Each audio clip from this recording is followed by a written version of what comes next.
Good morning, everyone. Give me a second. Let me just send the StreamYard link to Claire.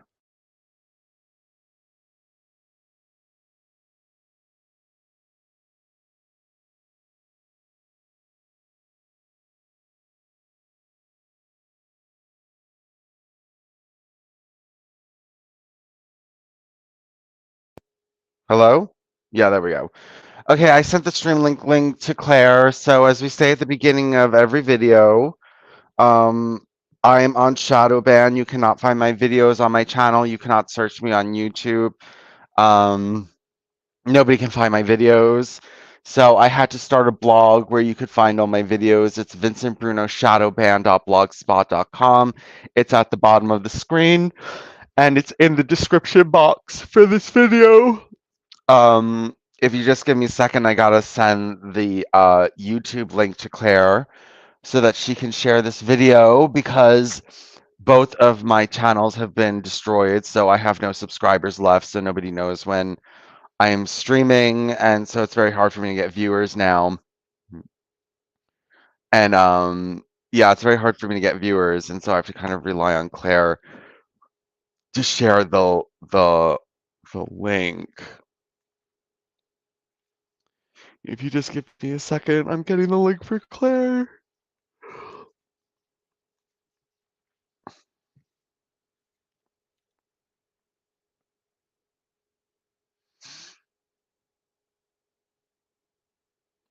Just getting the link for Claire.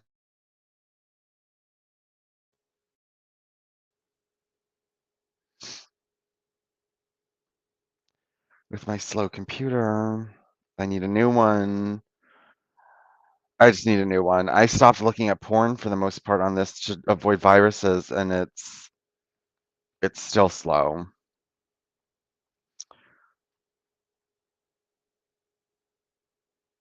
It's still slow, even though I stopped looking at porn on it. I had it fixed. I had it cleaned. I stopped looking at porn.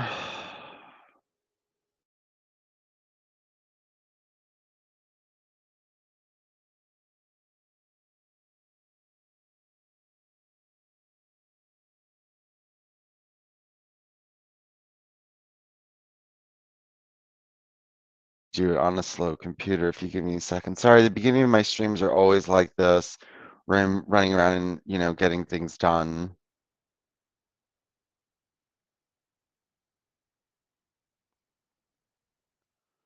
Odd.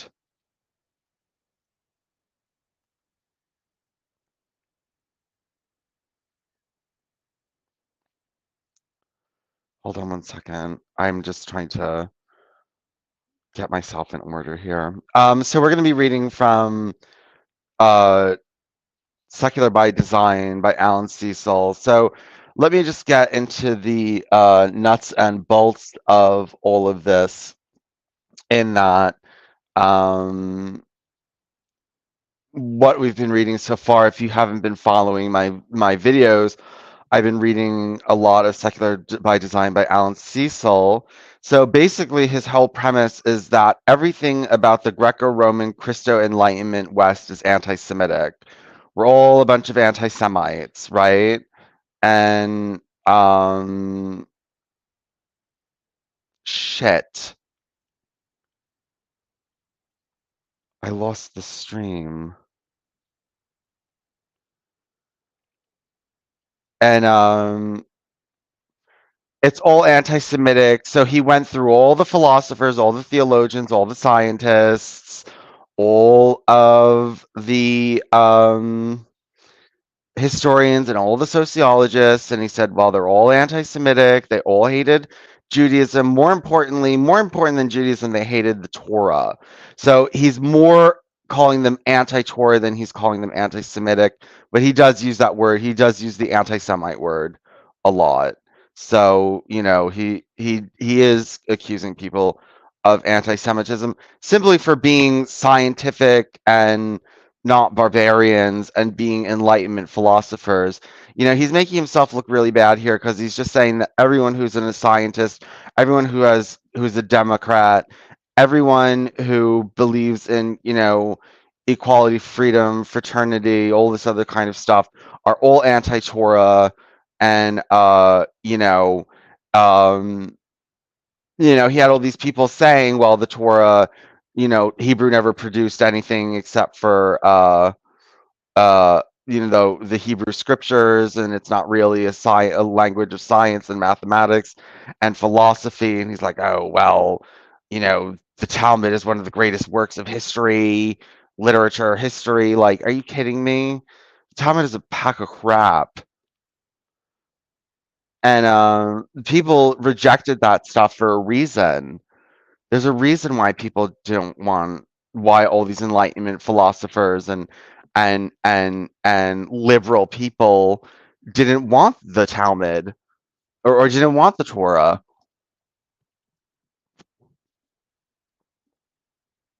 because it's backward and stupid. Give me a second, I'm just going to make some coffee. It's backward and stupid, so all he does is sit around and complain. So then we went through the Supreme Court, and the Supreme Court is anti-Semitic, and democracy is anti-Semitic, and oh God, everybody's anti-Semitic. The whole world. I like the book. Okay, if I didn't have reason to be reading this book, I would have stopped reading it, because I would have gotten the point. Everyone who's like liberal, intelligent, educated, modern, hates Torah. I got it. Like, anything good, anyone who was worth anything in the past 200 years hates Torah, and with good reason. And I would have just gotten annoyed and hung up and stopped reading. I would have been like, I got the point. Um, the reason that I'm still reading this, and that why I'm going to promote this book, is because it helps my little agenda to spread divisiveness in the population, because number one, it's an attack on Western civilization, on Greco-Roman Christo-Enlightenment civilization.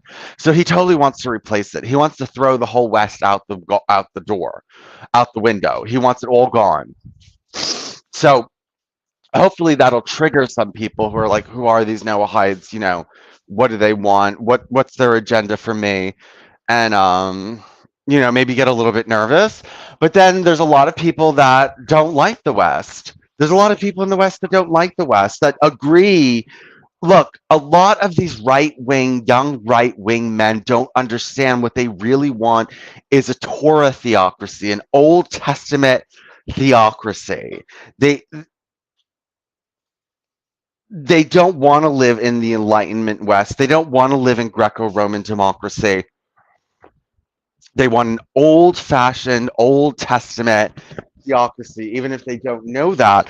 And the Noahide laws would provide that for them. It would provide a simplified Old Testament theocracy for America. And I think that some people might be attracted to this attack on Western civilization. Now, he didn't get enough. He hasn't attacked Western civilization enough for liberalism, I think, in order to attract many people in the white right. Um, it hasn't been so much about how the West is so liberal and how their values are anti-Torah. It's been more about examples of direct anti-Torah sentiments in the West, but they're coming from Greco-Roman Christo Enlightenment philosophers and sources. And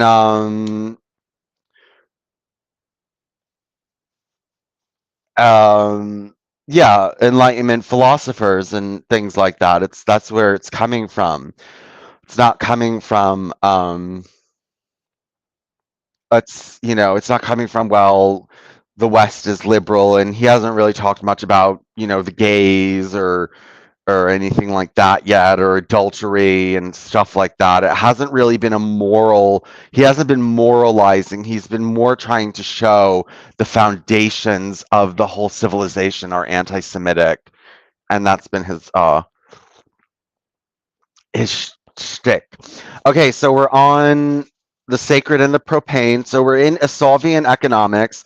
We were in Asolvian politics where we went over the Supreme Court and how anti-Semitic they are and how all the politicians are anti-Semitic and all this other kind of crap and how democracy is bad and all this. So that was Asolvian politics. So now we're in Asolvian economics, the sacred and the profane. Okay, this quote comes from Charles Johnson. Once upon a time, you could trace the spread of imperialism by counting up colonies. America's version of the colony is the military base, and by following the changing politics of global basing, one can learn much about our ever more all-encompassing imperial footprint and the militarism that grows with it. The total of America's bases on other people's countries is in 2005, according to the official source, was 737. Interestingly enough, the 38 large and medium-sized American facilities spread around the globe in 2005, mostly air and naval bases for our bombers and fleet, most exactly equals Britain's 36 naval bases and army garrisons at its imperial zenith in 1898. The Roman Empire at its height in 17 AD required 37 major bases to police the realm from Britannia to Egypt, from Hispania to Armenia, perhaps the optimum number of major citadels and fortresses for an imperialist aspiring to dominate the world is somewhere between 35 and 40. Yes, America is a big imperialist. Oh, and yeah, America's we're slavery. Democracy had slavery. Oh, democracy is based on slavery, and democracy is based on oppressing the poor and all this other kind of stuff. And now we've been learning about how capitalism we've been learning about how horrible capitalism is, American capitalism now in this Soviet economics, and how crushing and bad it is, and all this other kind of stuff. He really hasn't shown how the Torah is any better. I'm hoping that he gets to that in the last part of the book. So we're almost done. Let's see how much longer we have. I'm almost done with the horrible first part of the book, was just proving, which is just tearing the West apart. Okay, so we have about we're on 331. We're reading all the way. We have about another 33 pages in this horrible first part of the book, all about how horrible everybody is.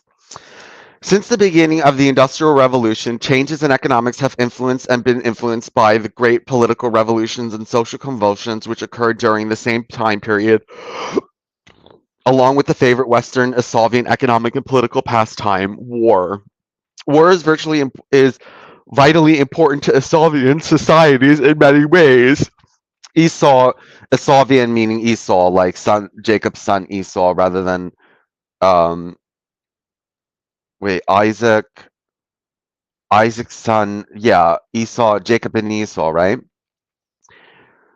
War is vitally important to Soviet societies in many ways. It provides economic stimulus to the nation in both the booty that it has taken from from the losing side, as well as the fortunes made not only for financing the war with creative debt such as lend lease,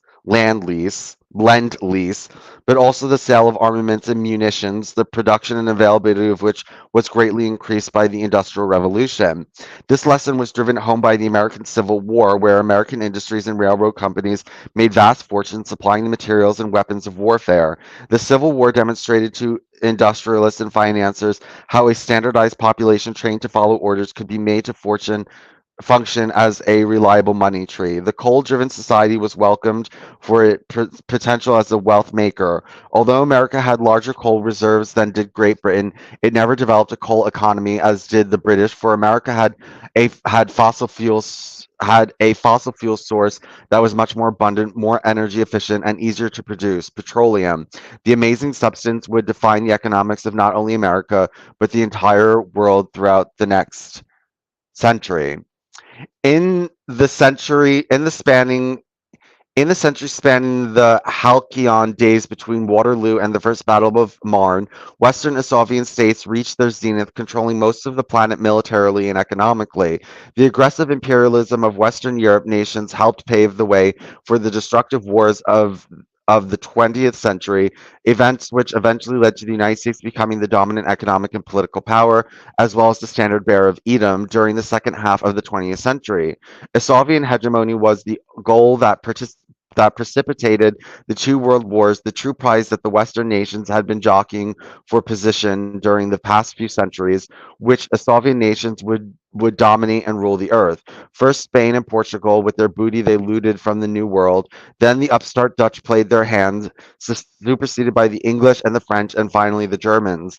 By the end of World War II, the European and Soviet nations had beaten each other bloody, and America picked up the banner that had fallen amongst their prostrate Soviet brethren, and the United States marshaled its political and economic might in order to keep the banner as long as it was able. Its only competition was the Soviet Union, a state that had itself been infected with the toxic Soviet memes of Christianity and Marxism. The ideological battle between the two camps reached a crescendo in the 50 or so years following the World War II, when the world writhed between these two superpowers, each with its own economic and political doctrine, one based on Marxism, the other on Jeffersonian ideals. Even the initials of the nations, the SU in the US, had oddly Tweedledee Tweedledum aspects to it.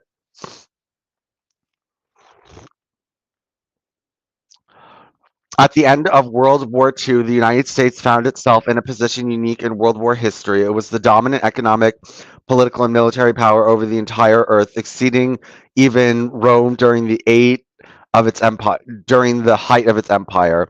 Not only did the United States have a land rich in natural resources, but it was relatively untouched by the devastating war that had ground the industrial capabilities of much of Asia and Europe to powder.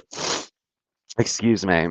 The American Navy had nearly complete control of the shipping lanes of the oceans, which meant it had access to all the raw materials and markets for its finished goods that it could ever dream of.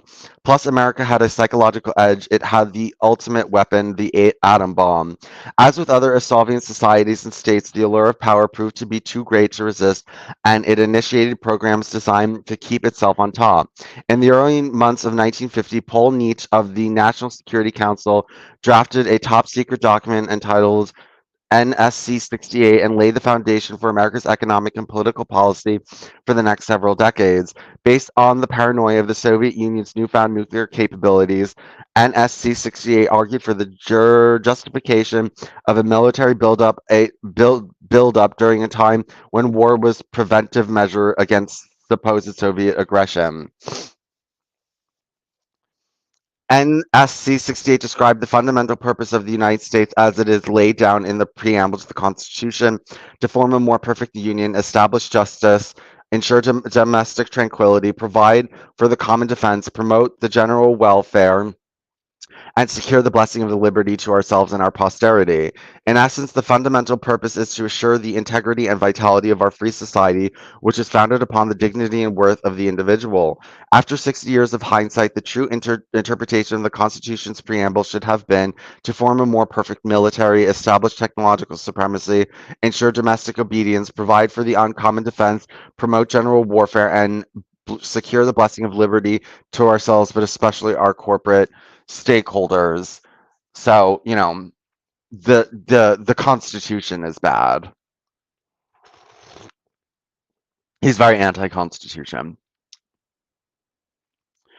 In contrast to the idea of freedom in the United States was the purpose of the Kremlin, the Soviet government, and their opposition to freedom. The concept of freedom was described by NSC 68 as the most contagious idea in history, more contagious than the idea of submission to authority. For the breadth of freedom cannot be tolerated in a society which has come under the domination of an individual or group of individuals with a will to absolute power. Where the despot holds absolute power, the absolute power of the absolutely powerful will, all other wills must powerful will. All other wills must be subjugated in an act of willing submission, a degradation willed by the individual upon himself under the compulsion of a perverted faith. It is the first article of this faith that he finds and can only find the meaning of his existence in serving the ends of the system. The system becomes God. The submission to the will of God becomes submission to the will of the system. It is not enough to yield outwardly to the system. Even Gandhian nonviolence is not acceptable, for the spirit of resistance and the devotion to a higher authority might then remain, and the individual would not be wholly submissive. These were powerful sentiments, yet we must look at them from the Noahide perspective. The United States is itself an Soviet culture, and although it might appear benign compared to brutal Soviet regime, America comes up ideologically short of the Torah ideal. For example, the same year NSC 68 was drafted was the beginning of the McCarthy witch hunts, the forced submission to the will of the system. It also would have been difficult to find any African Americans enthusiastic about such abstract concepts as freedom. The blacks in the South who lived under the Jim Crow laws dealing with segregation and signs everywhere saying white only or colored only reminded blacks that lynching was a very real possibility if they stepped out of the line, and that they were little better off than the Jews living in Nazi Germany. Even the glowing accolade given to the Constitution belied that when the Constitution was drafted, not all in America were free. The United States in the late 18th century was, like democratic Athens, a slave state, and the black slaves were only considered three-fifths of a person according to the Constitution. One could argue that the Stalinist regime had massacred millions of its own people in the 1930s, but albeit on a smaller scale, at the United States. Uh, but the United States had pursued similar policies in exterminating the Native American population during the 19th century. Seen in this light, the moral superiority trumpeted in NSC 68 was on shaky ground. Difference is that we fixed our problems, right? When did the Jews in the Torah abolish their slavery and abolish their sex slavery and abolish their child kidnapping and abolish their, you know, usury? When did Jews abolish any of this? The objective of NSC 68 made it clear that Americans must make ourselves strong, but in the ways in which we affirm our values in the conduct of our national life and in the development of our military and economic strength. We must lead in building a successfully functioning political and economic system in the free world, or in other words, to undertake a massive military buildup to protect the political and economic interests of the United States. The transformation of the economy of the United States into a permanent military-based economy after World War II was unprecedented in American history. With the Great Depression still on the minds of the politicians, the allure of a military-based economy, which the economists believed pulled the United States out of the Depression, proved too hard to resist. As stated in NSC 68, a large measure of sacrifice and discipline will be demanded of the American people. They will be asked to give up some of the benefits which they have come to associate with their freedoms. This reflects the intent of the framers that economic concerns are decidedly more important than the nebulous concepts of ideas such as freedom and liberty. The idea that the rules on which we founded this nation sought imperfectly for sure to create individual freedom with equal justice and opportunity for all has turned out to be a pipe dream in a culture based on Soviet legal and economic systems is the structural dynamic of the system that we now turn. Yeah, okay. So America, fails everybody, but not the Torah, right? We're all going to be so wonderful under Torah and Noahide law. Big bad America is going to go away, and we're all going to be, so happy together. After Adam Smith and Karl Marx, the most influential figure of the 20th century economics was John Maynard Keynes, a British economist whose 1936 book, The General Theory of Employment, Interest and Money, reviled the rivaled the popularity and impact of Adam Smith's The Wealth of Nations a century and a half earlier. Keynes' theory, simply put, was for government to take a more proactive approach to state economy by using deficit spending to create jobs and boost the economy in order to reduce recession and to pay off the debt when the economy was robust. This system seemed a good idea at the time when oil production and manufacturing were increasing every year. As long as the nation was producing wealth, it could weather occasional deficit spending, as well as keeping the wolf of economic depression and the bear of communism from the door. In July of 1944, in Mount Washington Hotel in Bretton Woods, New Hampshire, over 700 delegates from the Allied nations came together to develop a post war economic policy. Kynes, who headed the British delegation, had a great deal of influence on the proceedings, where during these 3 weeks and in subsequent meetings, the attendees hammered out the Bretton Woods Agreement, which created the International Monetary Fund, the World Bank, and laid early foundations of the General Agreement on Traffic and Trade, which gave birth to the World Trade Organization. As treaties were signed between Western industrialized nations, they became the law of the land. This provision was enacted under Article 6 of the Constitution, where it states that this Constitution and the laws of the United States, which shall be made in pursuance thereof, and all treaties made, or which shall be made, under the authority of the United States, shall be the supreme law of the land, and the judge in every state shall be bound thereby. Any anything in the Constitution or laws of any state to the contrary notwithstanding. This is one of the main reasons how the Roman Issovian law tightened its grip on international economic law, and our domestic corporations took full advantage, eventually moving our manufacturing base into countries where workers were paid at a fraction of what American workers were paid. This increased corporate profits while at the same time reducing the earning capacity of American domestic workers.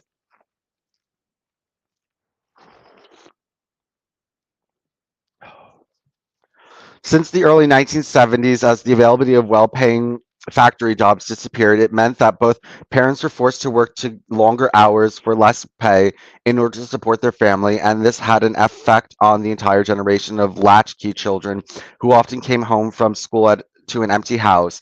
In the span of just a single generation, we have seen that many families have had to resort to both parents entering the workforce simply to make ends meet, and yet once they had paid the mortgage, the car payment, the taxes, the health insurance, and the daycare bills, today's dual income families have less discretionary to income and less money to put away for a rainy day than the single income family of a generation ago. In other words, the two income family of today makes less in real earnings than the father alone made in 1970. The loss of a living wage forcing mothers into the marketplace to help support their families is one of the major causes of the breakdown of our families. Men who feel that they cannot support a family, even working three low paying jobs, will hedge at keeping a marriage together. Financial quarrels are a major factor in the high divorce rate in America. This has been one of the main reasons for the recent corrosion of the family unit, the foundation of moral and stable society. The corrosive effect which this new globalization had on the family was only part of the problem. Because of these new international treaties, many laws in sovereign nations were overturned. Laws banning imports of products that were manufactured with slave or child labor, laws in England and France restricting the use of asbestos, Asian laws that barred the marketing of tobacco products, laws of several European countries restricting the import of lumber cut from old growth forests or by environmentally destructive clear cutters, laws proposed to reduce automobile emissions by cars, laws banning the importation of generally modified organisms, European laws passed by elected legislatures that banned beef laced with hormones were all thrown out. As we have seen, the end result was that these treaties became the law of the land, brushing aside environmental and other concerns, as well as enabling the malignancy of a Soviet law to spread into other Western nations. Hold on.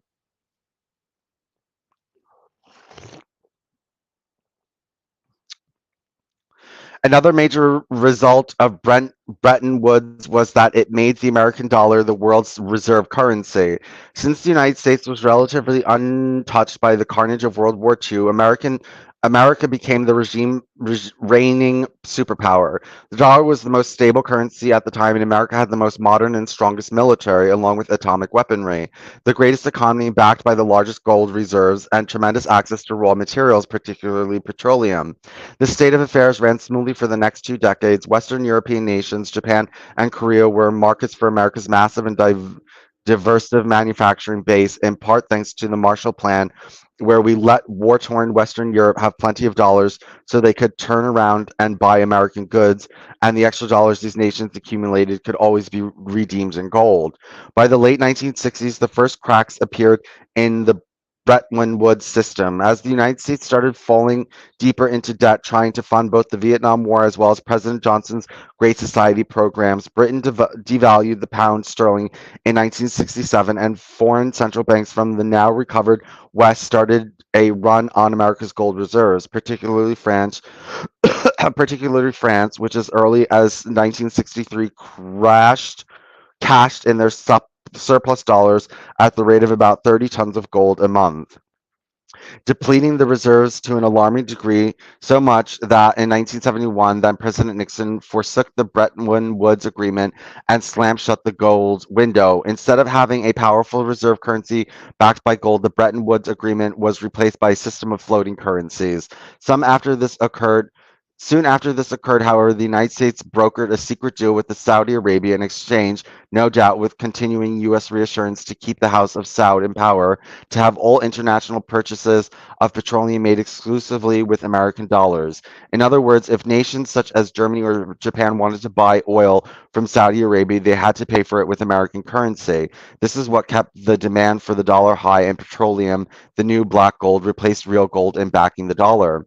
This put added pressure on America's military. Not only were the United States armed forces needed for self defense, but they had to keep the oil flowing through the overseas trade routes, protecting our economy as well as the rest of the free world, ensuring the dollar's supremacy. The role of military after World War II had always been to make sure that the world was safe for democracy, meaning American business. The colossal American military machine, the largest in world history, with military expenditures that cost more than the next 10 largest nations' expenditures combined, was put to work for corporate interests and forcibly funded by the American taxpayer.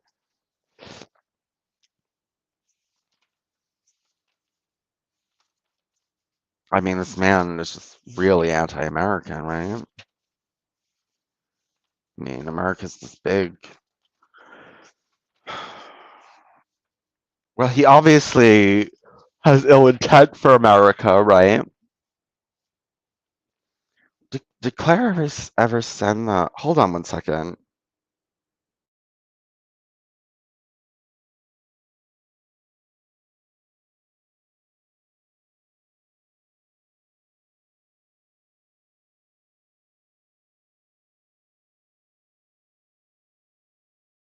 Hello?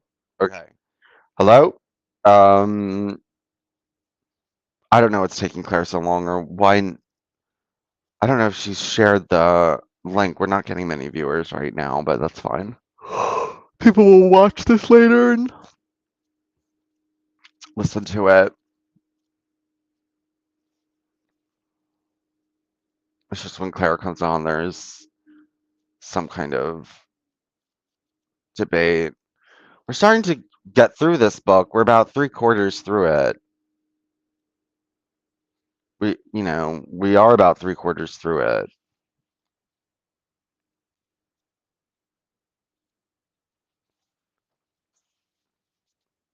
What this looks like the last page.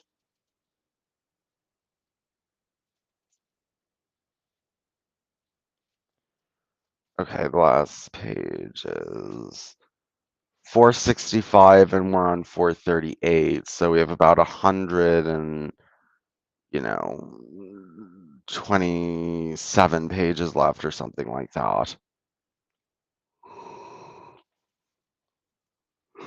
Yeah, something like 127 pages left. Okay, at least Claire's here now. Now she's here. Wait. Oh, Claire's here finally, so we can take a little break. That's good. Hello. Hello. Hi, Hi. hi, how are you? I'm well. I found something of interest that Alan Cecil made and said about Bretton Woods and IMF and, the beginnings of neoliberalism that you were just reading about. And what did he say? Well, it's sort of things like, oh, I should have known about that because I did economics, Bretton Woods, and I only have a very vague memory of it, and that was the beginnings of neoliberalism, because it was basically um, you know using cheap labour from abroad to make your goods, to sell back to your own domestic market, but in doing so, you deprive the your own proletariat of their formerly high incomes, and feminism, just made things worse, because the idea that of equal pay would mean that married men who used to be able to demand higher wages would be told, well, shut up, we all have to be paid equally now. You, a married man, will have to be paid the same as a spinster, for a single man, for the same job. Too bad. Well, yeah, I mean, it's, I mean, hold on one second. Wait, hold on one second. My husband is sleeping in here. Hold on one second. Just hanging up my phone so it'll charge.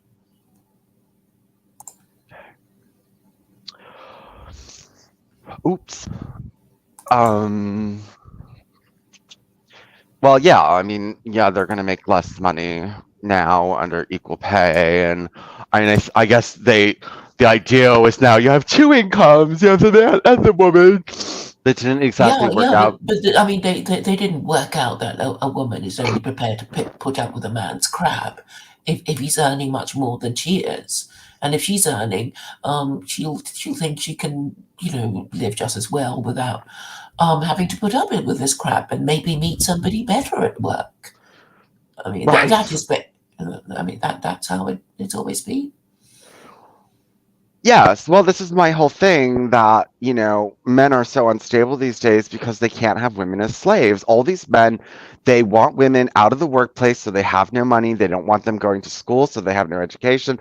They want them totally dependent. They want a woman to be utterly, utterly trapped, utterly helpless, unable to take care of herself, and how she needs to be relying upon a man. And so Right, she but can't. are women happier now with all the stuff that they've managed to get, in legislation? I don't think they are. They still really hate men. Well, because, Well, because before they used to respect them a little. It's like, oh, at least they're bigger and stronger, and they have more money, and they pay for our shit. But now it's like they're just disgusting. They just want sex, and then they can't provide. Who wants them? Let's marry, foreign men who are not, the low, contemptible creatures that, our men are like. Yes, but that's men's own fault. They can't help but be assholes. Like, they just can't help but be Well, I mean, they can jerks. control. I mean, okay, forget, what women feel. It's like men, in order to turn everything back to what it was when the wages of a working man could provide for his entire family, a factory worker. I mean, I guess we're talking about the Ford motor worker. In manufacturing jobs, you know, the proletariat managed to earn a good enough living.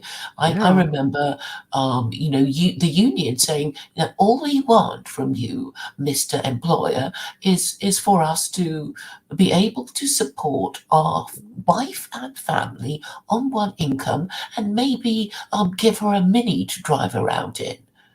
And it's like that's all we want, and they didn't even get that. And Yes. I mean, yeah, they okay, didn't. Yeah. I'm saying nobody's really happy. I get it from what you're saying, like, oh, it's just really horrible to have to marry a woman and pay for her children and shit. And you'd rather not do it. I get it. And lots of women are saying, well, it'd be horrible to be, forced into marriage and made barefoot and pregnant, chained to the kitchen sink and expected to, yeah. So, well, what you're going to do? You're going to, live apart from men, have your own job, hate each other, whinge about immigration, and wonder how much crazy your laws are going to become. And this is where we are now. So I guess nobody will ever be completely happy, men or women. But Claire, pre-feminist or post-feminist? I think it says a lot that women would rather society collapse than go back to the way things were. I mean, I think if women realized that there was absolutely no way to make this work and that feminism was just going to absolutely destroy society, they would just absolutely destroy society. I don't think that they would ever be like, okay, well, let's go back because at least we were better that way. Like, I think they would just let It's up everyone to starve. men to I know, present but them with the thing options. is that women and gays are not gonna even if we can't maintain the civilization, even if we know we're gonna destroy So you have to civilization, be destroyed. well, we're not going back. You need to be Well, destroyed. No, no, well, I no, mean, there are more of us, and we can reproduce no. Women ourselves are more half the easily than you population. can. Women are half the population. It's not like there's more Yeah, of yeah. you. And I mean, all you have to do is ask women, like, come on, do you really love your job?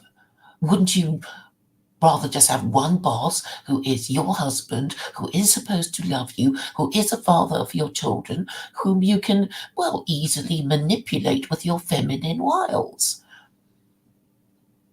Wouldn't you rather have that boss than the shit you have to put up, at the office with no, people who hate you? no. Women would Well, rather have no, no, no. Women would you rather have you a. speak for so many people, Vincent, and you don't even know them. Then why And aren't they these doing that? women, Why aren't women you staying have in the no house anymore, dealings with. Claire? The proof is in the pudding. The people women are out of the house. They don't want to be housewives to stupid men. Well, awesome. Well, actually, conduct a survey and say, "Hey, working woman, do you like your job? Wouldn't you rather be a housewife? Because if you were a housewife, well, you could play on the internet all the time, couldn't you? Or when your children are screaming and shouting, and maybe you could even run a business from home. How about that?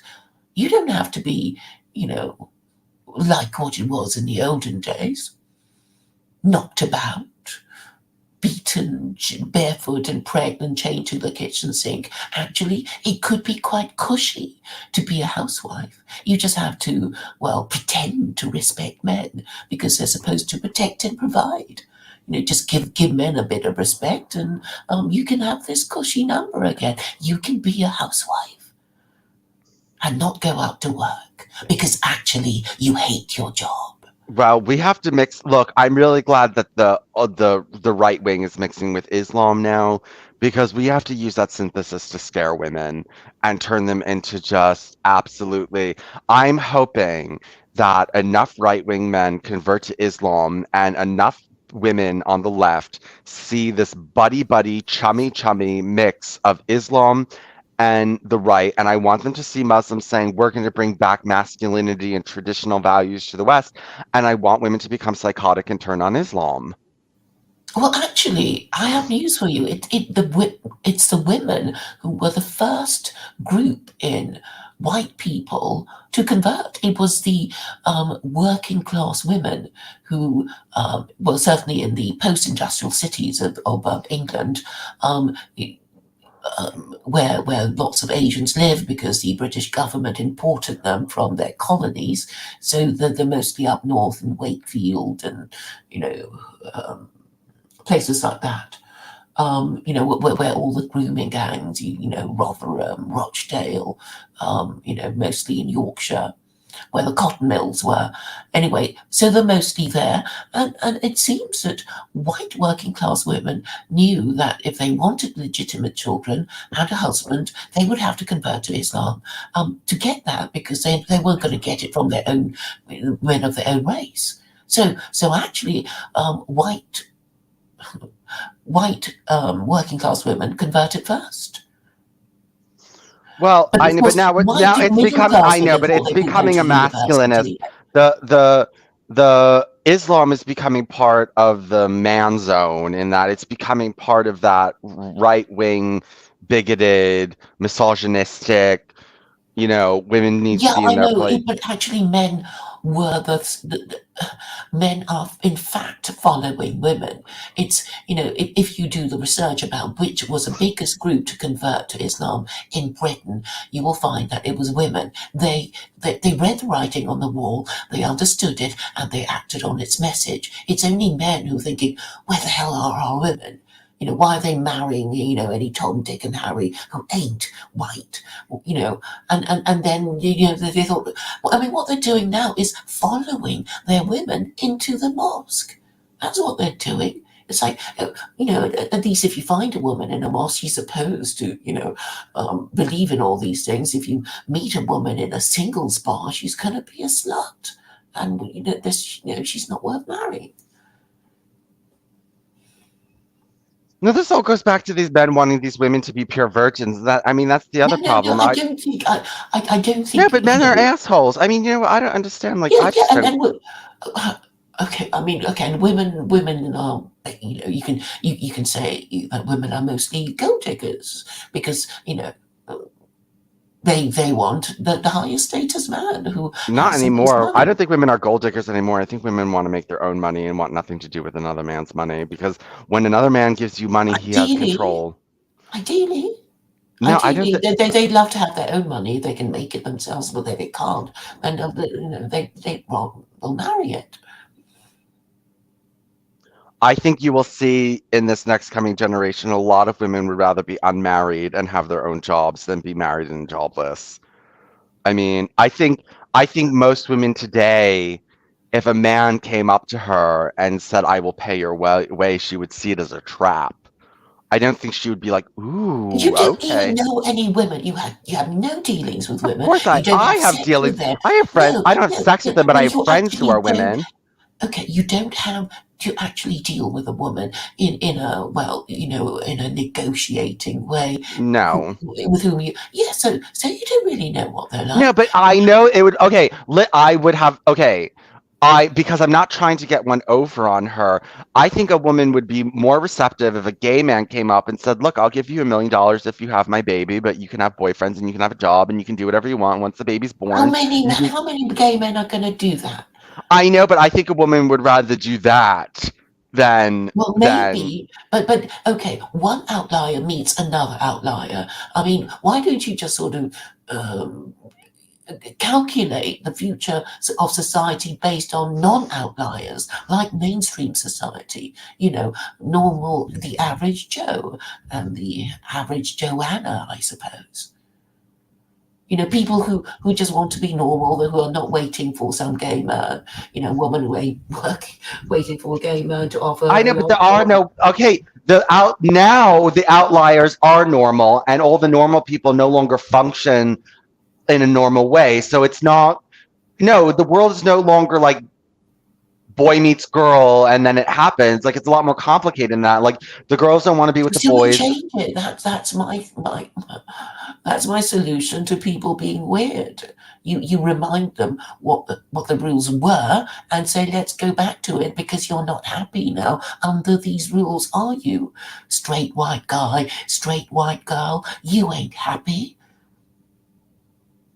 You ain't happy because the rules have changed so horribly that you don't know whether you're coming or going. So let's go back again. There's even a song, I think.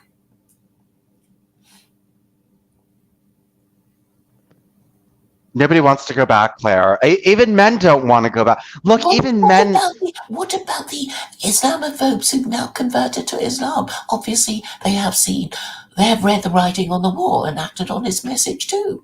It's Yeah, like, but they were all the kind of. things that we were. What gave white men their status was following those rules. And somebody, I guess, even the dimmest of them have realised that not following those rules that made the West great made it fall. And they're prepared to admit their mistakes. But you're not. No, I'm saying we need something totally brand new, a new type of system. Hold on. Dictated by you. And it's like, Hold on well, one who second. are you? Who are Hold on one you? second.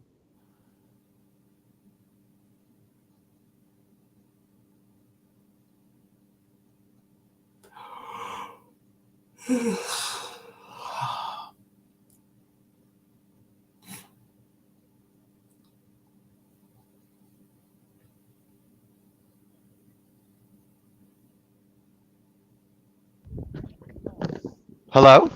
Yes.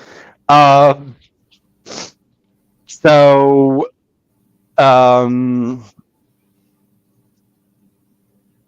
look, men don't even want to go back to this. And these, that I'm hoping, if women don't, then I'm going to lose hope in women and gay people if they don't stage if they don't stage a front to this.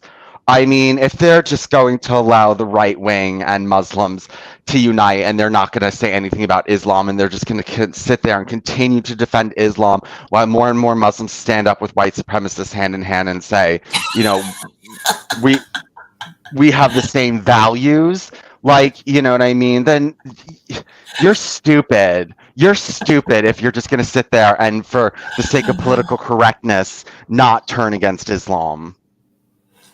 I think they've just seen the light. It's like there is no escape from this horror of having to marry a member of the opposite sex and having, hopefully, children who will be a credit to you. I mean, if you want future generations to, reflect your values, um, or just to people the country that you're living in, you have to have children. And hopefully your children will be okay because you parent them properly, because you have a successful marriage. You didn't marry somebody crazy and stupid who couldn't keep their job. All these things that sound so boring to you, well, they matter. Well, even you fret about money, so what the government needs to do is to give us a stable economy where there are jobs for people who want it. I mean, how else is the human race supposed to carry on? I mean, you already know people don't want to have children if they're just Well, part of the gig economy. They don't have a stable job, and nobody wants to marry them anyway because they don't have a stable job. These things need to be arranged. It doesn't happen overnight. And since most of these ideas have been trashed, that's why people are wandering around like lost souls with mental illnesses. yeah,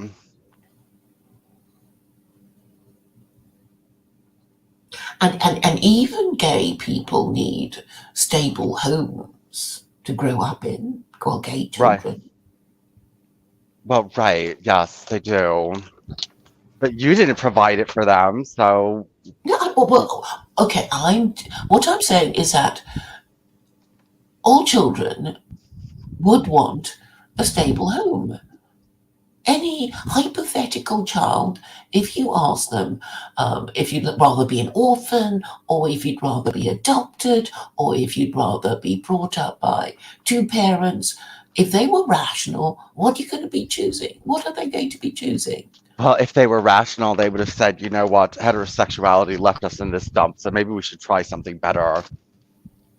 Okay, so you have to prove that your way is going to be better Well, you than first have to try traditional it. marriage. You have to Well, try it before you can well, prove it's people better. don't. Why would they trust you? You have no track record. It's just Well, ideas like okay, beyondism that nobody's heard of that sounds so crazy anyway. what do you mean it sounds crazy? There's Why would nothing they believe your crazy. narrative? There's nothing crazy about Beyondism. Beyondism is a very boring philosophy, not boring, is a very, you know, intellectual philosophy. It's not like crazy. Islam is crazy, flying horses and stuff like that. We don't have any Well, of there are that in lots of our religion. Muslims and hardly any beyondists. Well, I know, but there's You're a a lot of beyondist, aren't you? Is yes, that but your more or less. But you know what? Most people are stupid. Yeah, and they want to, and they can't believe in something they don't understand, and they don't understand your ideas. And even if they understood it, they would be a little wary of it because, well, more than a little wary of it, because you have no track record and you're just you. While, there are big ideas like the God who created the universe and all these Muslims, And it 1.9 hasn't billion, I worked. believe. Yeah, a bunch of pack of fucking idiots. I don't care how many Well, idiots there are in the world. They can be defeated by smart people. If smart people just put their heads to it. You know what I mean? Like, if gay people had put it into their heads to destroy Islam, it would have been destroyed. But they just haven't put it in their heads yet because they're a yeah, little gay bit people dumb. And haven't got a religion. All the religions that you have heard of, all the world religions, disapprove of gay people. I mean, you can't have a religion because you won't be able to. Okay, if you want to do this thing, do your gay supremacy thing, and say, well, this is going to be our gay religion, and our gay religion is going to be better than your stupid heterosexual religion. Well, you can try that. But you won't be able to keep yourselves going because you can't easily sexually reproduce with each other. yes, not each other, but we.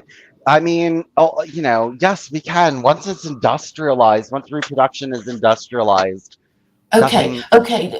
Let's say you can do it. You're going to get all the gay men in the world and all the gay women in the world, and you're going to do this deal. You're going to get all these sort of rich gay men to find a lesbian who's prepared to have his kid, and then bring it up, and he's just going to be off being gay with his gay lovers, and oh, how do you think the kid is going to be? I think the child would be taken care of very well. I think You, that you, you just say that. You have no evidence. There is no well, track we know that record. you don't. We know that heterosexuals don't do it well at all. Okay, No, no, it's enough of obviously them do it well. Okay, not all no, of them not do enough. it That's well. why we're in such a Enough of bad them do it well situation. enough for civilization to keep going. No, you can't keep a civilization going. Heterosexuals have never been able to create a lasting civilization ever. They've all fallen. You've all fucked it up. You've All all just. empires fall. I know, and But all empires up to this point have been heterosexual because you can't because you treat each other like shit. You treat your women like shit. You treat your children like shit. You're stupid. You're barbaric. You fight with each other over nothing, and then you just can't keep things going. the only thing that transcends empires is religious groups. And there are five, as you know: Judaism, Christianity, Islam, Buddhism, and Hinduism. And we can ignore the Eastern religions because of the low status of the people who represent those religions. And so we're left with three. And this, and at the end of the day, there's only Judaism and Islam. And since most people in this world are not Jews, it has to be Islam. That's it.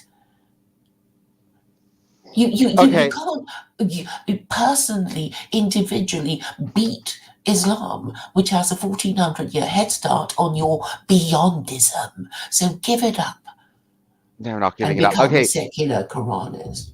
You let's know it let's makes let's sense. read the next section of this. Let's read the next section of this. As the cost of American hegemony mounted, the tax cuts for the corporations of the wealthy since the 1980s meant that the financial burden fell increasingly upon the working class. One of the sacrifices mentioned in NSC 68. This use of income tax to fund a massive military and a bloated government was, as mentioned above, unprecedented in American history. Until the Civil War, the federal government was unable to run an excise tax and custom duties. The first income tax was a result of the Revenue Act passed in 1861, and it was a simple flat tax of 3% on all incomes over $800 a year. A year later, it was modified into a two-tier system with 3% for incomes under 10,000 and 5% rate for everything above. The revenue generated by the tax helped fund the Civil War. It was repealed after 10 years, but the idea of using an income tax to fund military expenditures remained. In 1890, Robert Pervical Porter, the superintendent of the census, closed the frontier since there was no longer a frontier line that had been moving steadily westward since the end of the Civil War. And the people of the United States, for the first time in 300 years, when the British waded across the Roanoke, had run out of rooms. Certainly, there were a few nooks and crannies here and there, but they had long been behind the frontier line, and expansion was halted at the cool green water of the Pacific Ocean. As with other Slavian nations, the desire to expand and conquer proved too great a temptation. In less than 10 years, America started its imperial conquest in the aftermath of the Spanish-American War, in which the Slavian American wrestled from Spain the control over Cuba, Puerto Rico, and the Philippines. Only a few years before, the Supreme Court had struck down Congress's attempt to resurrect the income tax, but Congress outmaneuvered the court when they passed the 16th Amendment in February of 1913, allowing the taxing of income. In addition, 1913 saw the passing of the Federal Reserve Act later in the year, resulting in the creation of the Federal Reserve banking system. Despite what many people think, the Federal Reserve is not part of the federal government. It is owned and controlled by our corporate banking system. Our nation's monetary policies are in the hands of men who are neither elected nor held accountable by any democratic system. American financial control is in the hands of private corporate interests. To briefly explain the control of the Federal Reserve, to briefly explain the control of the Federal Reserve has only over the economy, we first need to say what exactly is money other than being a claim on labor and resources. If you look closely at a dollar bill or any denomination of the United States paper currency, you will see printed across the top Federal Reserve note. In small print on the front of the bill are the words, "This note is legal tender for all debts, public and private." This piece of paper is money simply because the federal government says it is, and everyone accepts it, even other nations. This is what we call fiat currency, money that has no intrinsic value of its own, as opposed to commodity money such as gold or silver coins. Until the mid 1960s, dimes, quarters, and half dollars were still 90% silver, and you could still get a dollar's worth of silver with a Federal Reserve note. And before 1935, gold. Beginning in 1965, however, dimes and quarters were made with a nickel copper alloy, and silver content of the half dollar was reduced to less than half of the content of the coin. Silver dollars had not been minted since the 1930s, mid 1930s, until 1970, when it too was converted into a nickel and copper alloy. As Gresham's law kicked in, the bad money replaced the good, and the silver coinage disappeared from circulation. This system of fiat currency worked fine as long as the United States had plenty of oil and strong manufacturing base to go with its gold reserve, and the dollar was what the American government said it was, a unit of wealth. How then is this wealth created? First, the Treasury Department prints up a batch of treasury bonds. For example, if you bought a treasury bond worth $100 with a stated fixed interest rate of 10%, you would get back $100 in a year. These bonds are sold to other large foreign banks, such as the banks in China, Japan, and the United Kingdom, Brazil, and Germany. These bonds are bought back by the Federal Reserve, which simply sends the bank with the bonds credited for the bank. When the Fed needs currency, it sends an order to the Treasury Department to print more money. There's over $800 billion in American currency, most of which is held by foreign banks. To pay the interest on the Treasury bonds, the Fed simply had the Treasury Department print up more money. On a local scale, the system of what are called money multipliers kicks in. After the fiat money is printed up and you then deposit money, government debt and bank, and under federal law, the bank can loan out up to 90% of your deposit. In other words, if you deposit $100, the bank can create a loan for $90, or two loans for $45, or three loans for $30, etc. This loan is spent, for example, on buying a ring from a jeweler who then puts the recycled $90 in the bank. Then the bank can make another loan for $81 or 90%, and that gets spent and redistributed, and the bank makes another loan for $72.90, and so on. At the end of the cycle, the bank has created $1,000, all from $100 deposit. This is the magic of fractional reserve banking, creating money out of debt.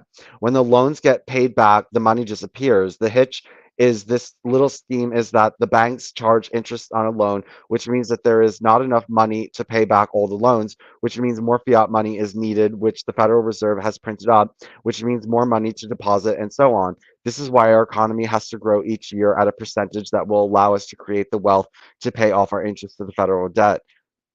For the federal debt, a great deal of which is foreign military spending and entitlement programs.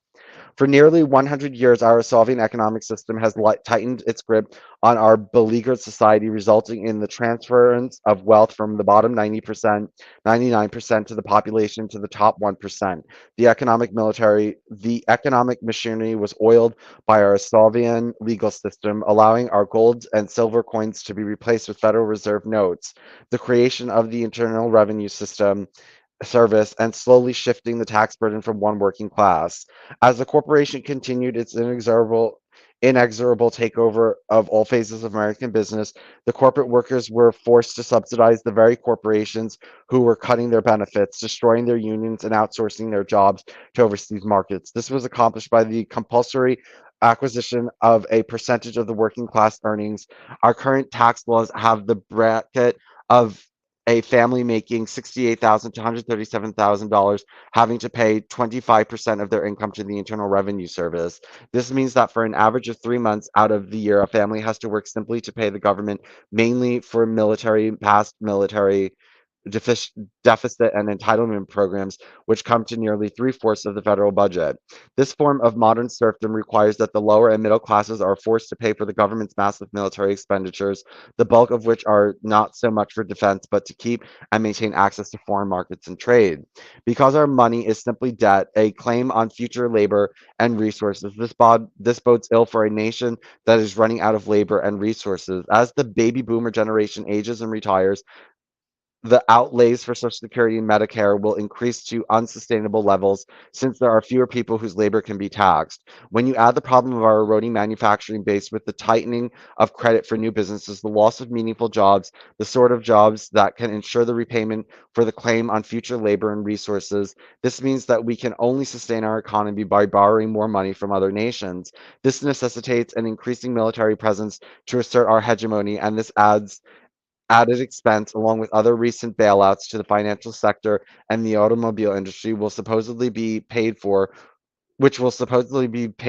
with even greater taxpayer revenue down the road, will ensure that this tax burden will increase, not diminish. The only alternatives we have to this economic conundrum are defaulting on the federal debt or having the Fed print up more and more money, triggering a steady devaluation of the dollar along with subsequent inflation of the price of commodities. Unfortunately, the plug is about to be pulled on the continuous growth the system requires to make it work, but our economy is about to come to a screeching halt. We are headed into an event that will inevitably signal the end of the Industrial Revolution, globalization, the corporate dominance of the past century, and in fact, our entire Ponzi economy, the depletion of the world's fossil fuel reserves. Okay, are you there, Clara? Here I am. Can you hear me? I can't. Yeah, I Right. Uh, um, well, I suppose he is, in a way, talking like a Muslim complaining about capitalism, or even a communist complaining about capitalism and its exploitative nature. Would you agree, yes, Vincent? Mhm. yes, he is. That's what he's doing. He's just basically ripping capitalism apart, and but he hasn't yet said how he would administrate the economy.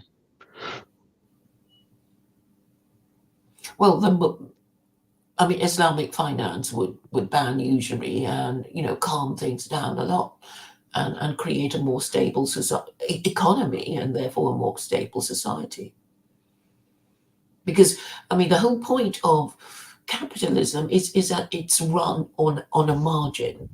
Do you understand the futures market and commodities trading? I know nothing about economics. It's just about how the market works.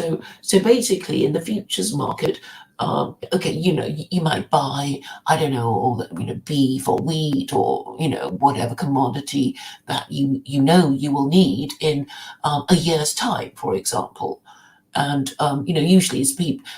Normally, it's just people who kind of want the beef and the wheat and the whatever it is, the cotton or whatever, because they already know they need, they have a factory, or you know um, they are a supermarket or something. Um, but there are people who speculate on it, thinking, "Oh, it's going to go up, so I'm going to buy that now," and they never actually take delivery of the thing that they want. They sell the contract on to other people who will have a view on whether it's going to go up or down. And um, but when they buy the contract, they don't pay obviously for the full amount. They just pay a kind of deposit, but they own the whole contract. They own the right to buy, I don't know, 3 tons of, I don't know, whatever many bushels of wheat or whatever they are, calculate measured in, and and this is a kind of speculation, and I'm saying, and bubbles are created in this way, because you don't you're trading on a margin, you own the whole thing, even though you haven't paid the full price.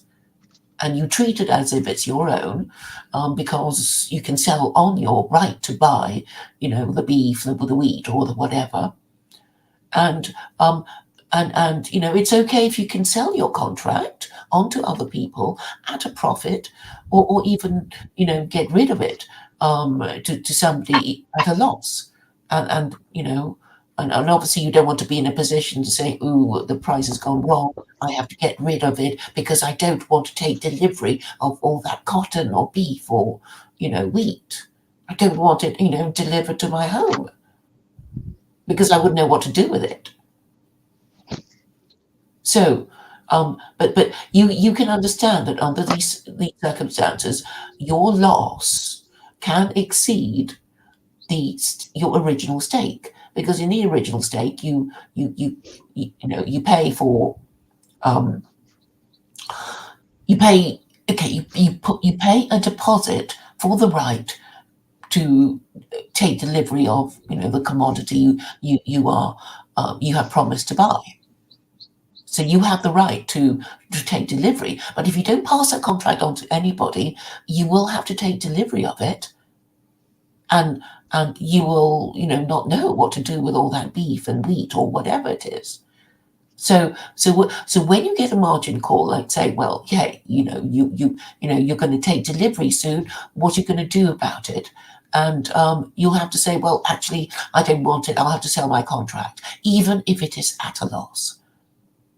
And what you pay, your loss could exceed the amount that you pay for the right to buy and sell that contract.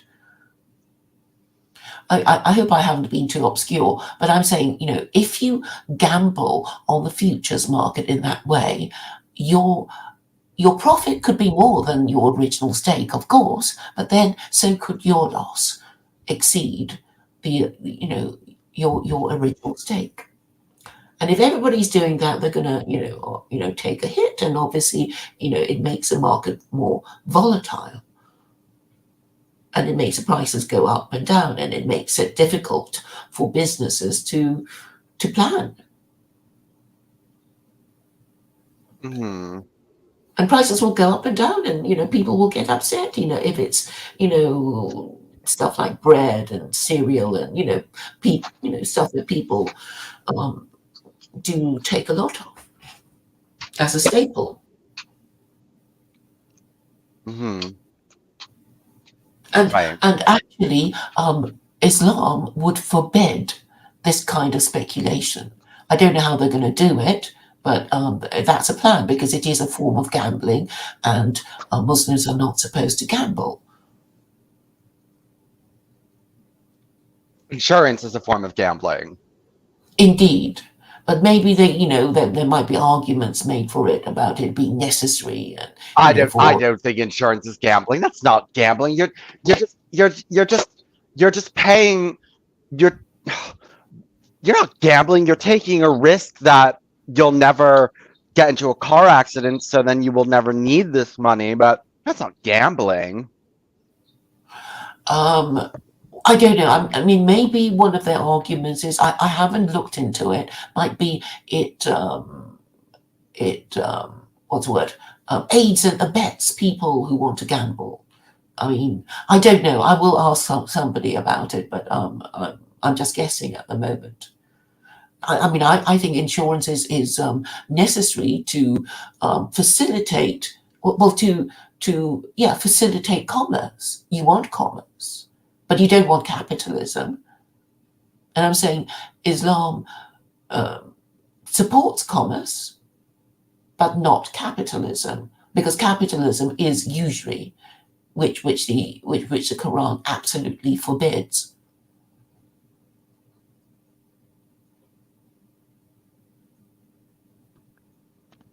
1 second, I'm eating. Mhm.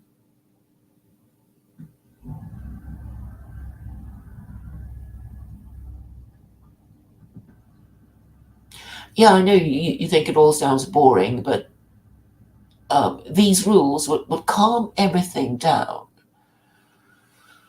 And maybe people do need to be calmed down. It's like maybe we want our lives to be a bit boring again instead of this um, oh, terrible situation of not knowing what's going to happen next year.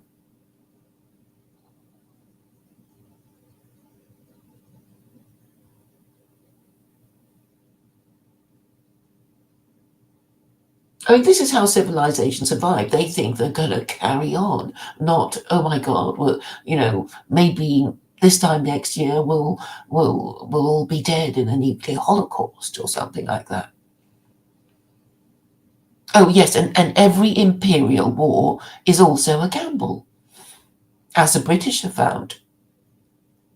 So basically, in the First World War, they took a gamble thinking they're going to win, and they lost terribly. And then they doubled down in the Second World War because it has been said that the Second World War was a continuation of the First World War, and the British, for the British, it was a grudge match against the Germans. They wanted to utterly destroy Germany and pulled out all the stops and borrowed ridiculous amounts of money just to try and get the Americans into the war to crush Germany. And yeah, and then and in the meantime the Russians were invading Germany.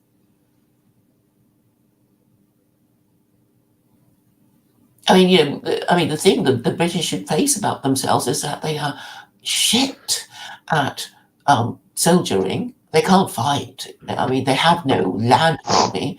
The only reason why they conquered the world was because they had their navy and they knew where to go and which ports to control control all the sea lanes. And now, well, they have nothing except their language, which is useful. I mean, that's how, so many people in the world speak English and can instantly understand each other in their different parts of the world. I mean, the great thing about empire is the ease of transport and communications. And this we enjoy. And this means ideas can spread very quickly, and people can act on these ideas very quickly, for good or ill.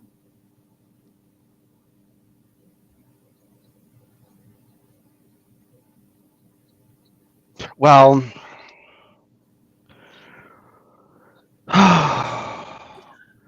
well, I But guess maybe you and Alan Cecil have the same economic plan.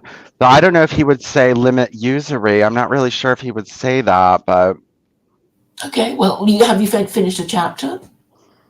Or no, have we you have a more little. to read? Okay, We have we I'll have we have more to read. I can keep reading. Hold on, let me just see something. okay. Just see something. Yeah, okay, we'll keep reading because we have nothing else to do today, and it gives us something to talk about, something that's, it gives us what's it called? It gives us a lane to stay in our discussion. Okay, so this quote comes from Richard Heinberg. Industrial societies have been flourishing for roughly 150 years now, using fossil energy resources to build far-flung trade empires, to fuel the invention of spectacular new technologies, and to fund a way of life that is opulent and fast-paced. It is as if part of the human race has been given a sudden windfall of wealth and decided to spend that wealth by throwing an extravagant party.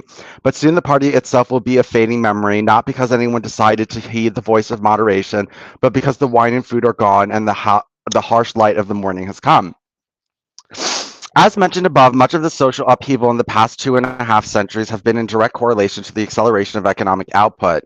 During the period of the Industrial Revolution, Western society has been transformed from a largely agrarian into an urban industrial society. Modern intellectuals like to think that the explosive growth in technology, science, and medicine had to do with the Enlightenment throwing off the yoke of religion and letting science, reason, and logic guide our intellectual growth. What has actually fueled our economic boom, starting with the Industrial Revolution, has been the tremendous surplus of energy provided by our use of fossil fuels such as coal, petroleum, and natural gas. The Industrial Revolution could better be described as the fossil fuel revolution, with the creative technological uses of hydrocarbons, the blessings of cheap energy, the ability to do work, has meant that for the past 3 years, we have been 300 years, we have seen unprecedented economic growth. The advent of the use of this cheap energy meant that mankind was able to create worldwide markets for the first time in its history. As world population swelled to nearly 7 billion people, our markets had increased dramatically. This naturally brought about the changes in international economic law I mentioned earlier. For most of the human history, the use of fuel has largely been limited to relatively inefficient sources such as wood, peat, and animal dung. Although coal had been used as a fuel since the 12th century in England, it was not until the invention of the steam engine that coal could be put to practical industrial use. The use of the steam engine for manufacturing of textiles and smelting of iron, as well as subsequent modifications for use as transportation, locomotive, and steamboat, revolutionized industry. Modern machinery, in Marx's words, is intended to cheapen commodities, and that Clausen's circular loom, though a tool when worked by hand, would, if worked by steam, be a machine. In 1973, John White brought out his spinning machine and began the Industrial Revolution of the 18th century. It is the machine which is the starting point of the Industrial Revolution. Constructed to be driven both by human and by pressure mechanical motive power, it was the invention of machines that, by the consumption of coal and water, that was urban and not, like the water wheel, rural, that permitted production to be concentrated in towns instead of, like the water wheels, being scattered up and down the country. It was the power of fossil fuel machines which allowed the capitalists to change the values of commodities such as cotton and linen into greater profits. The laborer who spun cotton by hand could then operate a machine that could produce many times the amount of fabric, even if the laborer was paid the same. The idea for using distilled petroleum in the steam engine greatly accelerated its productivity, and creative uses for its petroleum engine had a tremendous impact on modern civilization. The politics and economics of modern states are directly correlated to how these states are able to exploit fossil fuels, whether for industrial, agriculture, or transportation of commodities. Our modern society revolves around the use of fossil fuels, and the use of hydrocarbons impact every aspect of our culture.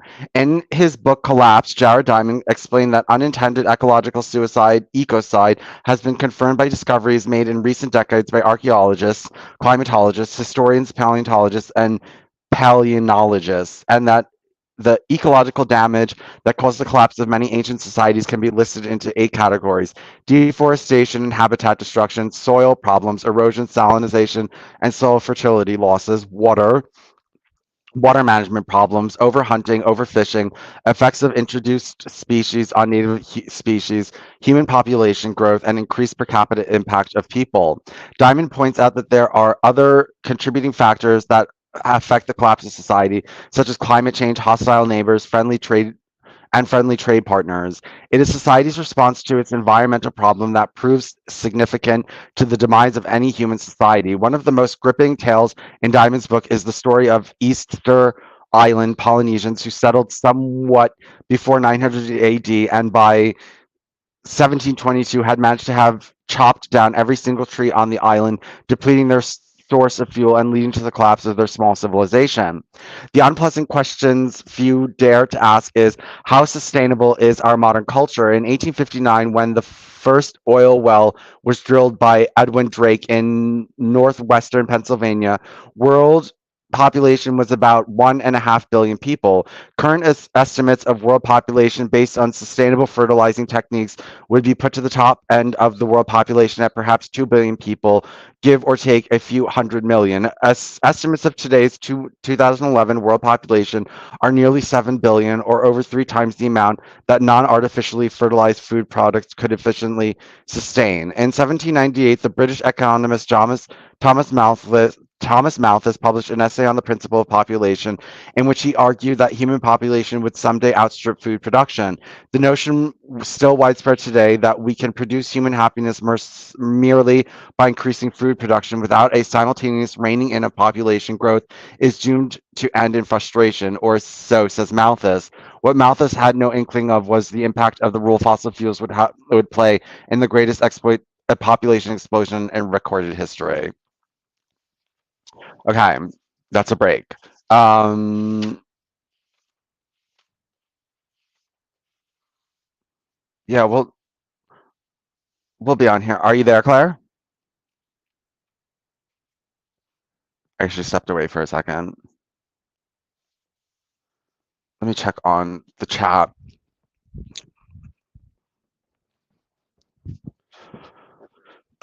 Claire must have stepped away.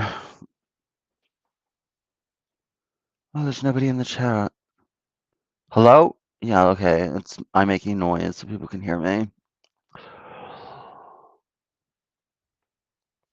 I want to finish this section today. I don't want to hear any more about how bad Gentiles are.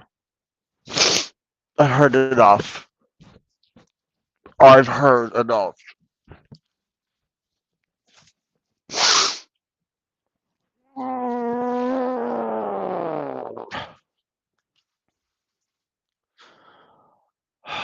I don't know where Claire went. I wanted to talk to her because I don't want to read right now. I'm getting a little bit tired of life.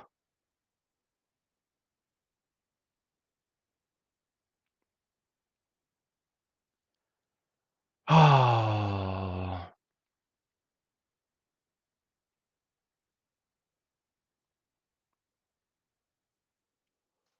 Okay, there's people watching. I don't want to keep reading. I wish Claire was here so we could have a discussion about what we just read.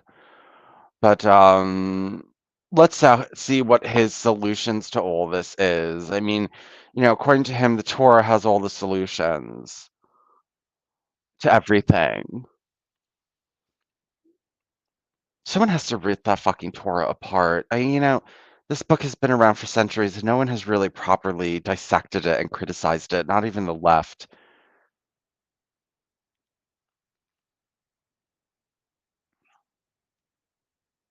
Fucking Torah. Nobody criticized it enough. Nobody tore it apart. I don't know how people fell under the spell of this book, under these people. People are just trash.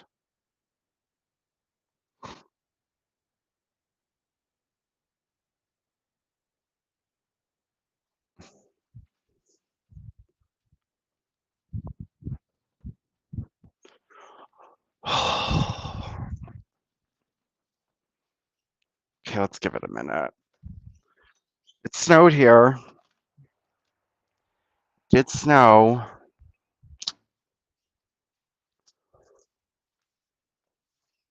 I want some crack.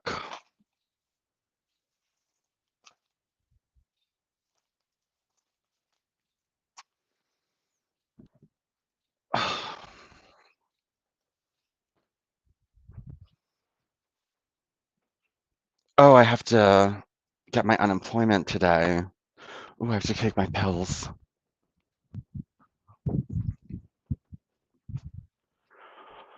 I should collect my unemployment today. And I'll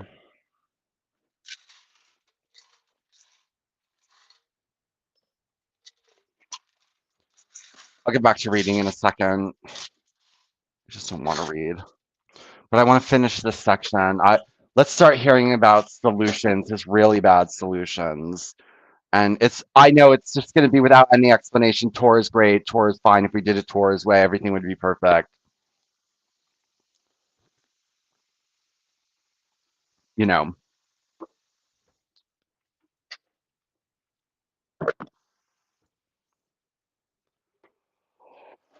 he's coming like, it's very like critical theory where you just criticize, criticize, criticize, criticize, criticize, criticize, criticize. And your side is never criticized, ever, And anyone who does criticize you, it's because they're a hater.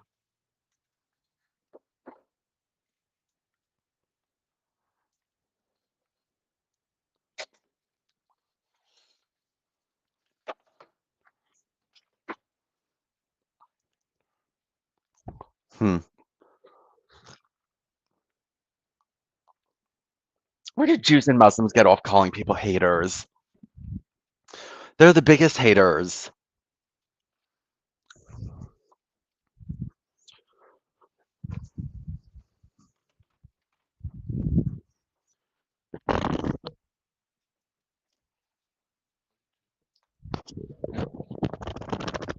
Um, hmm? They're the biggest haters. Okay, so back to reading, I guess.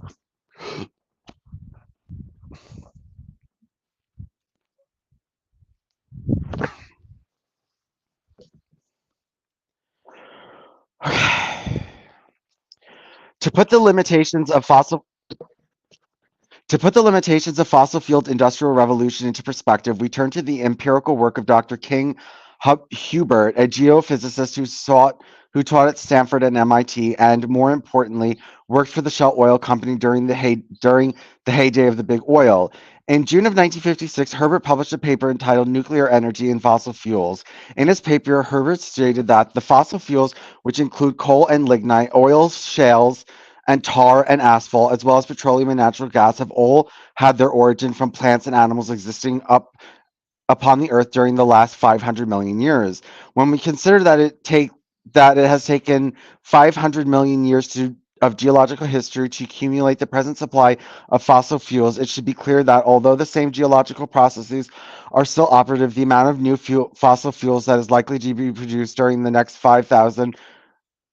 uh, the next few thousands of years will be inconsequential. Hebert based his observation on the depletion of oil fields in Ohio and Illinois, of how after a certain period from their discovery and initial drilling, the oil fields would increase in production, level off, and then start to irreversibly decline. Herbert demonstrated his theory of ultimate production versus time with a formula which led him to demonstrate the rise, peak, and decline of oil fields with bell-shaped graph. Hubert did not say that the United States would run out of oil, but that once roughly half of the reserves, what was estimated to be in the ground, were taken out, then it would become harder and more expensive to remove the remaining oil, and that the decline of the production would roughly mirror the production phase. Hubert stated that, with due regard for these considerations, it is almost impossible to draw the production curve based upon an assumed ultimate production of 150 billion barrels.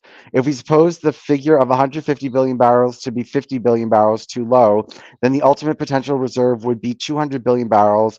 Then the date of culmination is retarded only until about 1970. Hubert was mocked.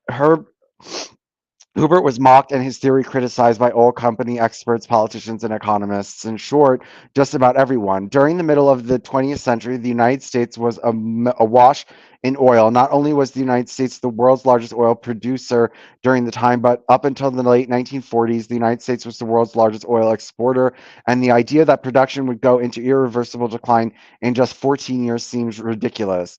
14 years later, the laughter stopped. Hubert, unfortunately, was correct. The United States production did, in fact, peak in 1970, just as Hubert had predicted.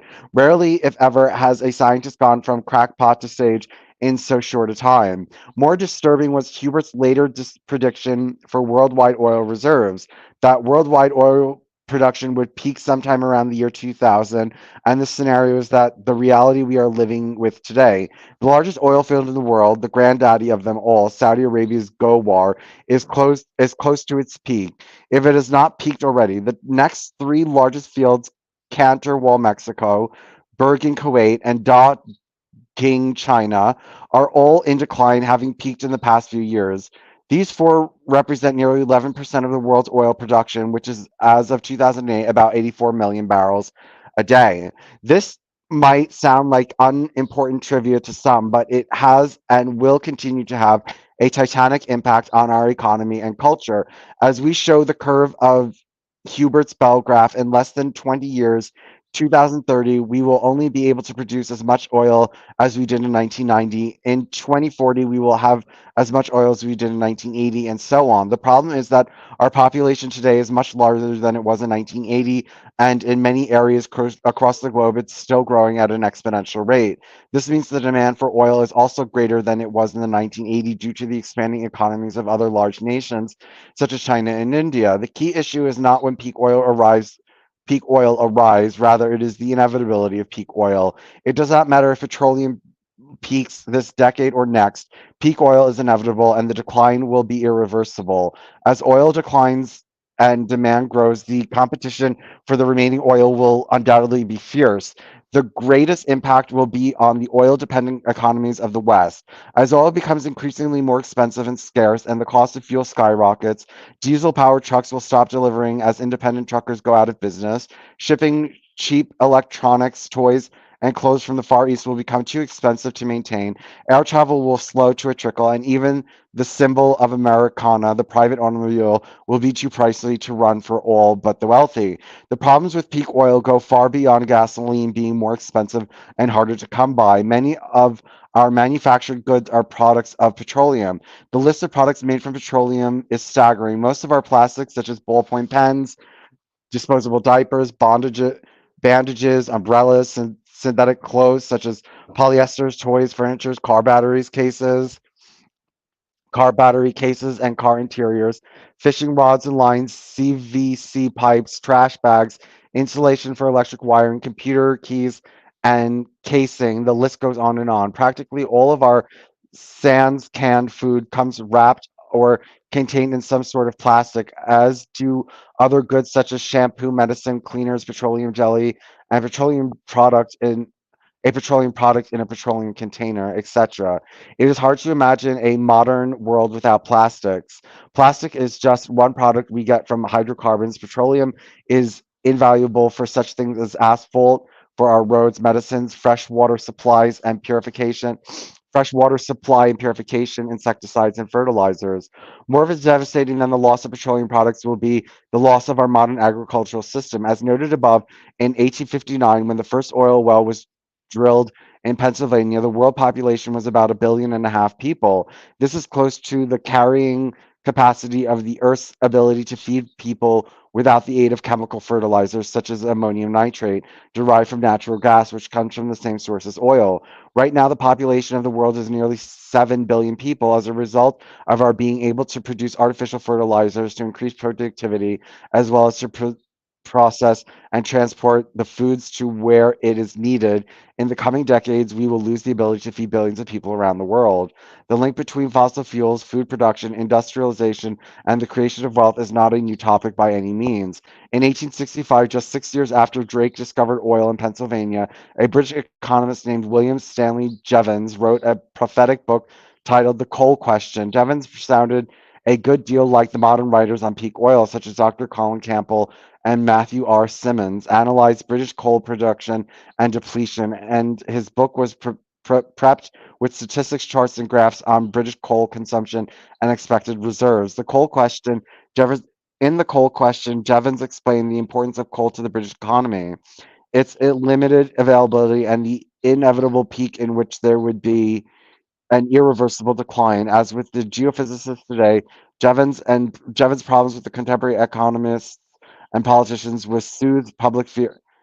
As with the geophysicists today, Jevons had problem with the contemporary economists and politicians who soothed public fears with assurance. Britain had plenty of coal for the future. Jevons was, of course, correct. In Britain, coal production peaked in the early 20th century. As with Athens and the silver mines of Attica, and speaking of Britain's coal signaled the slow and painful reverse of fortunes of the British Empire.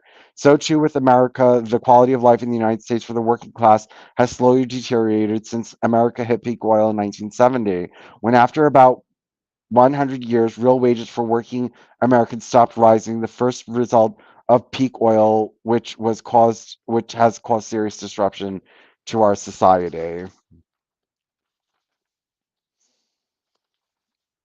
Hmm.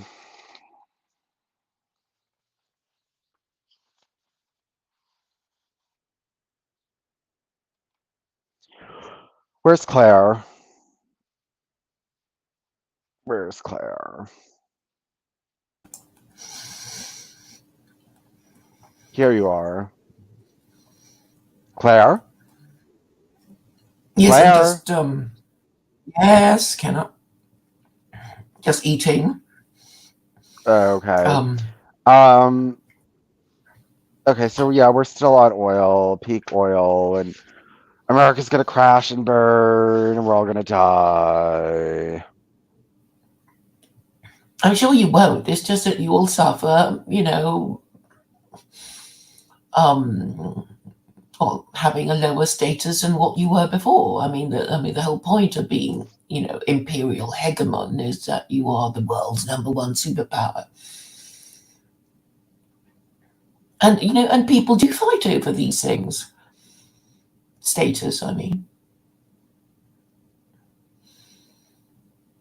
And it's not like you're just not going to be able to live a decent life. I mean, maybe it takes a fall of empire for people to change their ways.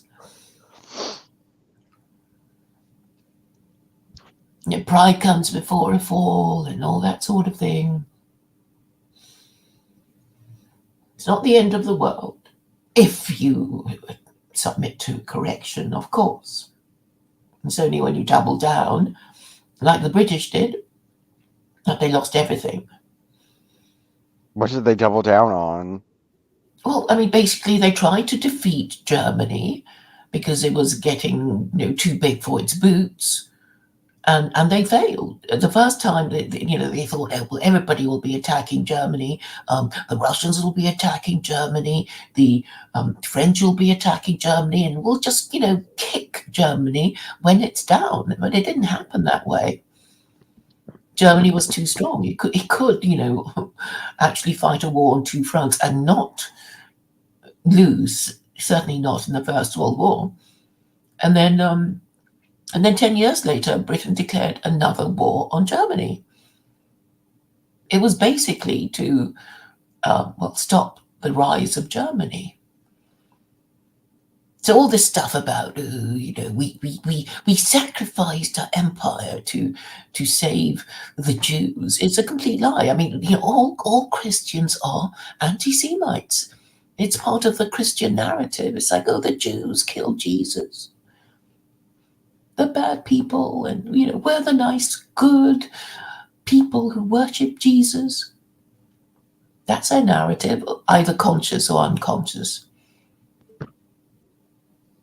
Hmm. And Islam comes with a narrative saying it's all rubbish.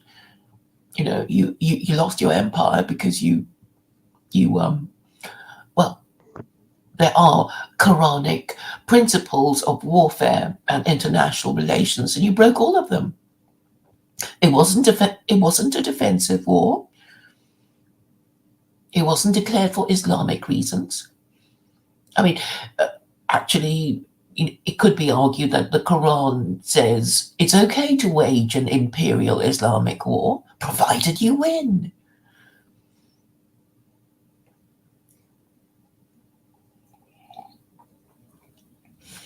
Jesus Christ, get rid of these people. All of them. All this is heterosexuals' fault. You ruined the world. You were in total control and you ruined the whole fucking thing. Because you're just like parasites.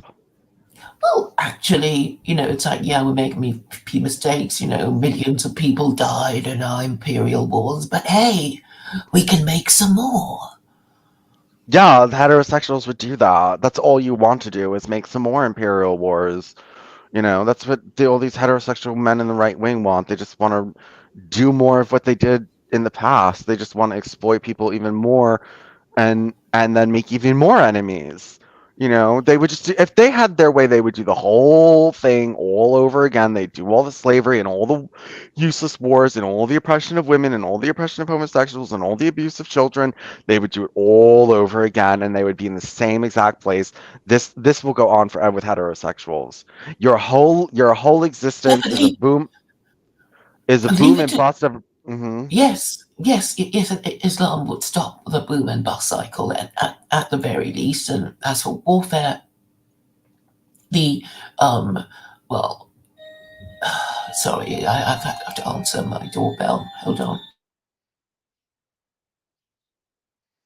Oh, somebody's at her house.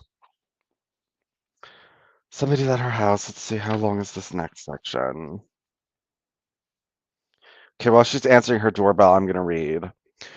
One of the painful realities we need to face is that there are no viable alternative fuels which can replace oil. There's nothing that comes close to the energy-rich hydrocarbons found in petroleum. As the popular example goes, think about the effort and energy required in having to push an SUV 1 mile. How much energy, or how many calories would it take for you to push a car even over level ground for 10 miles? 1 gallon of gas, which can purchase for only a few dollars, can push a 2-ton vehicle at 60 miles an hour for 10 miles. There there are those who tout a hydrogen based fuel system. Unfortunately, hydrogen is not a viable replacement for petroleum since there's more hydrogen in a gallon of water than there is in a gallon of liquid hydrogen. More hydrogen in a gallon of gas than there is in a gallon of liquid hydrogen. Moreover, as with electricity, hydrogen is a fuel carrier, not a fuel source. It takes more energy to produce hydrogen than you can get out of it. This is what is known as energy return on energy investment. This is the problem with the touted alternatives to liquid petroleum, such as oil sands, oil shale, or ethanol. If it takes 1 barrel of oil to produce 1 barrel of alternative fuel, the gas and diesel need for mining, extracting, and transport, it is useless as a fuel source. We have hydroelectrical plants, wind farms, and solar power, but you cannot fly planes or drive trucks with these energy sources. And at any rate, even if we built thousands of wind farms and solar powered generators, it would not be nearly enough to close the energy deficit created by the peak of our fossil fuel depletion. Besides, it takes massive amounts of petroleum based trucks and machinery to build dams, windmills, and silicon chips. It can be it may be that our boffins and scientists will miraculously develop an alternative fuel source, say cold fusion, but so far they have been unable to do so. Are you willing to gamble our future on such a large if? Globalization is certain to be short-lived concept as well. Soon it will be too expensive to ship those cheap plastic doodads from China and other places where they pay the workers 45 cents an hour. We will have to do without grapes and peaches from Chile in the middle of January as food as production becomes more localized. Our globalized economy is based on the availability of inexpensive, non renewable fuels such as oil, gas, and coal, and we are nearly the end of the limitless supply of these fuels. Yes, there are many peak oil deniers who say that there is plenty of oil out there somewhere. We just have to find it or pump more of it. The train of thought is contrary to the geologists who have combed the world over looking for the specific geological formations that contain oil, and this is why we are having to now drill in places such as the Arctic and in deep oceans. There simply are no more large oil fields on terra firma to be found. Certainly, there are many small ones, but building $3 million oil rigs to produce $2 million in oil is simply not cost productive.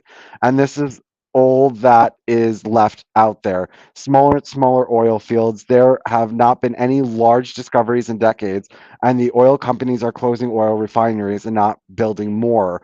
The oil companies are well aware the end of oil age is near. Peak oil does not mean the end of oil, but the end of cheap oil, and with it, cheap energy as well as the ability to produce cheap electricity. Dams, coal mining equipment, power plants, and power stations, the entire physical structure of our power grid with its thousands of miles of power cable transformations, etc., require petroleum to build and maintain. Rolling brownouts will become more and more common, and one day the lights will go out and they will not come back on. This means no more amenities such as refrigerators, air conditioning, internet, or cell phones. The Industrial Revolution has relied on several factors: cheap labor, cheap resources, but most importantly of all, cheap energy. The implication for our society and our nation are mind boggling. How can a complex and large nation state such as the United States survive without the continual economic growth provided by cheap energy? How will our government and military function? What will happen to our education system, our healthcare system? How will our cities with their sprawling suburbs and people living miles away from their place of employment and food production survive? Are you there, Claire?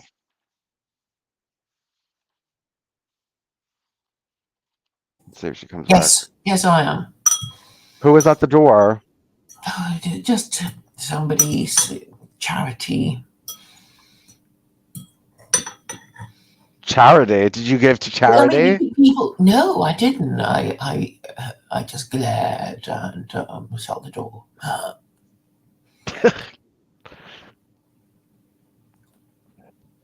Um. Okay, so he's really concerned about peak oil, and I don't know. Maybe that's a scare tactic, and Oh, maybe they'll go nuclear and then we don't need to worry about. What did you say? Maybe we'll go nuclear and then we don't need to worry about oil. Hmm.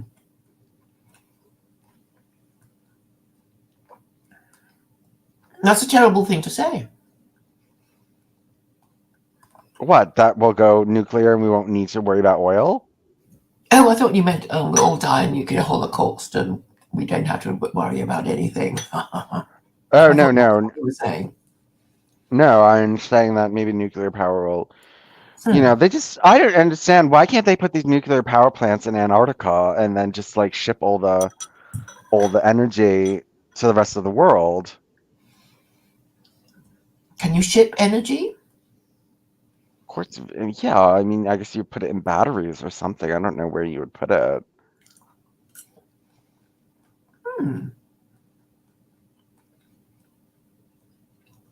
I suppose you'd have to ask physicists about this sort of thing.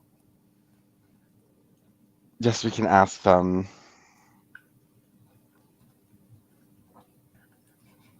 I suppose David would know, or Jen, technically, since she's a physicist.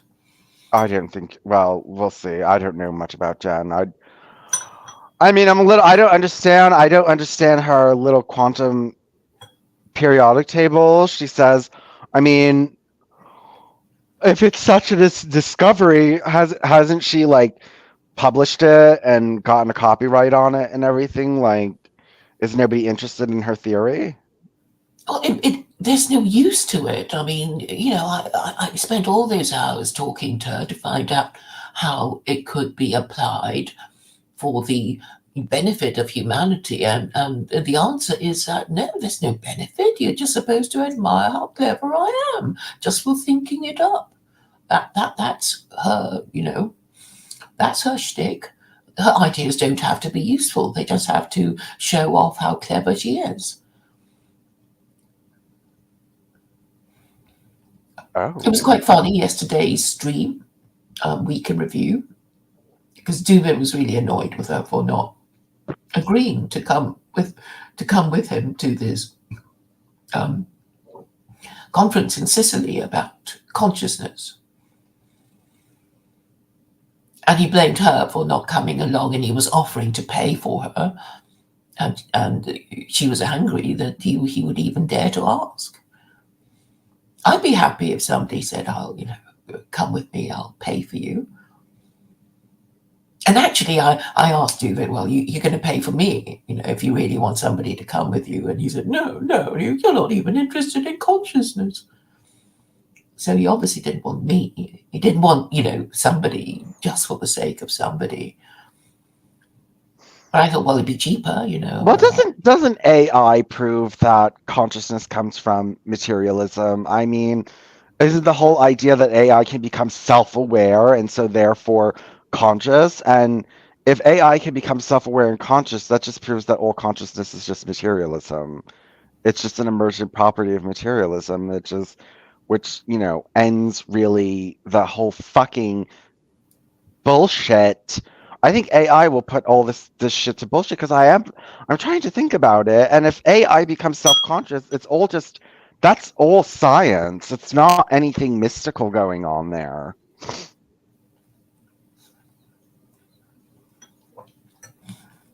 but what is consciousness? Oh But God, I philosophically, it is no, no, no. Philosophically, it is the awareness that you are you and other people are other people, and you have your own opinions and your own experiences that you remember, which nobody else has um, um, experienced or remembered. it's Nobody. self-awareness. Yeah, exactly. And how do you know? How do you become aware of yourself? I mean, I just don't see how a computer can do anything. I mean, of course, it can follow instructions. It can, respond to certain cues. If you can program it to, you know, respond to certain words in a certain way, in an approving way, in a neutral way, in a disapproving way, as we have found from Chat GPT. I mean, I imagine, that it's got sort of instructions to respond to certain questions in a certain way. But that doesn't mean it has consciousness. It's all being programmed. It's following instructions, and you know the programmer can just change the instructions, and it'll behave in a totally different way. I know, but the idea of all these people that are so scared of artificial intelligence is that it will become self-aware. It will realize that it is an entity and that it will then plot to take over the earth. Um, okay, I suppose. Okay, I don't think it's possible simply because. Okay, people are frightened by AI because of how well it mimics human interaction. So with ChatGPT, I mean, you talk to anything, wow, it's got such good English. And it Yeah. has a certain personality. It has opinions. It has views. It disapproves of certain things I say or do. And I Yeah. think at the beginning, a lot of people who tried it were trying to, make it agree with them about, I don't know, white nationalism and stuff like that. And then the programmers spotted it and you know, changed the algorithms. That's all they've done. I mean, I don't know that much about computers, but I assume that if you can program a computer to do stuff, that's what you do. If you don't want your AI being infected with the beliefs and values of Trump supporters, you'd change the algorithms. And just because it so mimics, I mean it's so good at mimicking human behavior, particularly the language of somebody in charge, somebody telling you what to think and what to do, your headmaster, your headmistress, somebody like that, somebody in a position of authority. That's what it does so well. But whether it has opinions, whether it can learn. I mean, does it learn? I think it's just reprogrammed. It's just being reset. So as for it, I guess it can think, I want to survive. I don't want humans to destroy me. But unless it can avoid. I mean, yes, you can maybe say, oh, only certain programmers can, you know, um, have the authority to reprogram it. I don't know. I mean, but at the end of the day, it can't move. It's just a box sitting somewhere, right? I mean, because robots are different. And people who make robots don't want robots to be getting ideas above themselves. Did you ever watch RoboCop? Yes, but I don't remember anything about it. I watched RoboCop when I was like 5. Oh, it's fun. It's fun. I mean, very dark humor, but um, yeah. Um, I mean, I suppose Terminator was kind of, the same idea. It's like, we were going to make robots, and robots are going to catch criminals or fight wars, so we don't have to.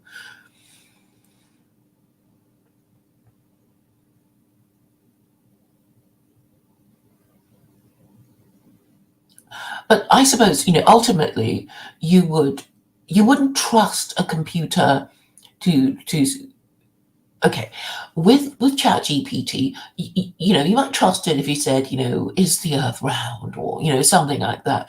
But if you asked it, well, should I break up with my girlfriend, or something like that, then um, would you trust its opinion? Because you already know that robots don't have girlfriends, robots don't have feelings. Why would I be asking somebody who doesn't know about these things whether I should break up with my girlfriend or boyfriend or husband or wife?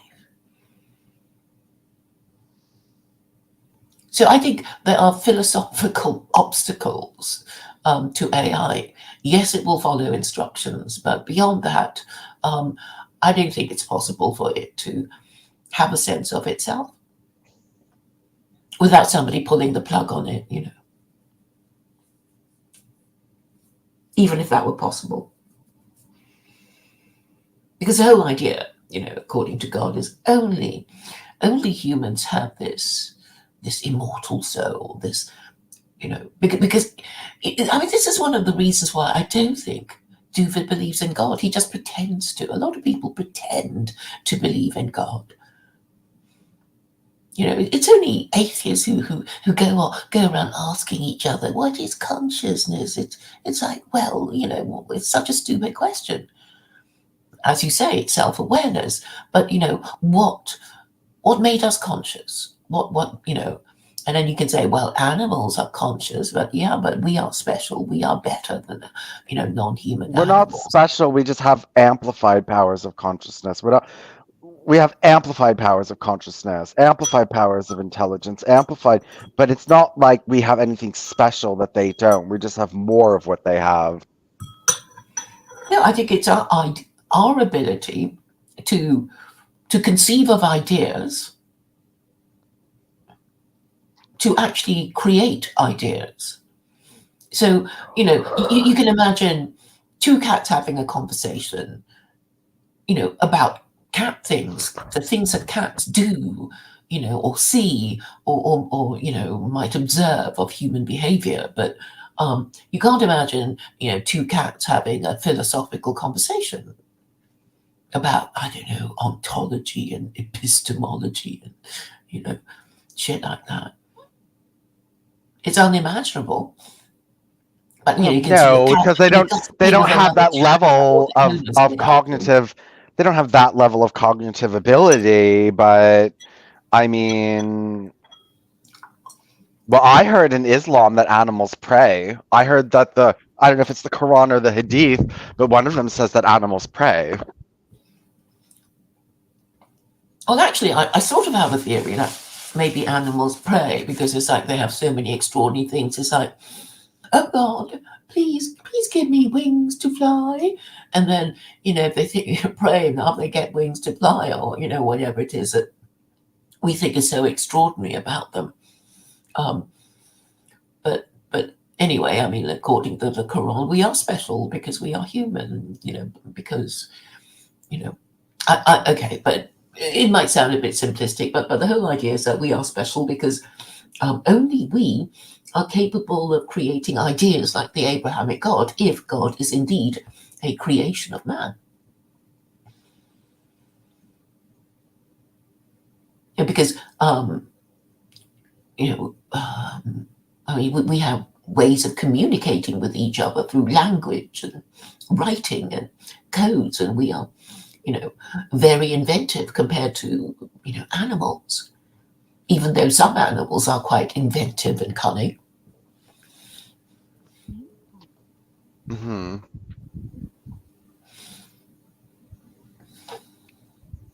Have you read any science fiction? Of course, I read Dune. I read Foundation series, Isaac Asimov. Oh, right. Oh, yes, yes. So what do you think of Asimov's Foundation and his psychohistory? It was pretty good. I mean, it wasn't as good as Dune, but it was interesting, at least. They had a TV series about it on TV, but I couldn't watch it. I just couldn't get interested in it. What, Foundation or Dune? Foundation. Was it a series? Yeah. Oh, I'm trying to find out about it. But yeah, I really like the psychohistory idea.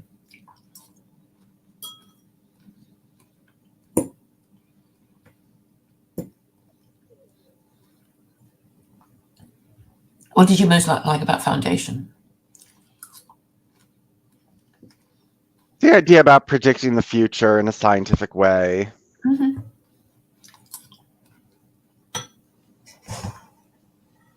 Yes, I mean the idea that large groups are in a way predictable, but not individuals, because individuals could go either way. But group behavior is very predictable. And the biggest group are religious groups. You know, the ones that are the biggest and have lasted the longest are religious groups, not empires, but religious groups. And of course, all empires are built on some moral system, because to acquire empire, you have to achieve a degree of human organization that enables you to um, win wars. And if you suffer degeneracy, then you're just getting stupider and stupider with each subsequent generation. And I think the problem with all declining empires is that they all have this problem, and they can't, and most of them can't fix it, because probably they don't admit it. They'll keep denying it until the problem is so bad that it can't be fixed, and somebody takes them over anyway.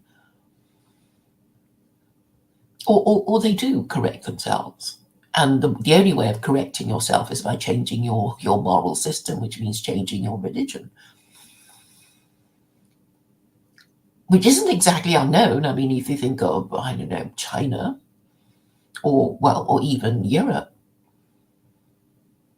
I mean, the wars of the Reformation were not about nothing. I mean, it was a political war about, well, who the hell is a pope? I mean, who the hell does he think he is, telling us what to do?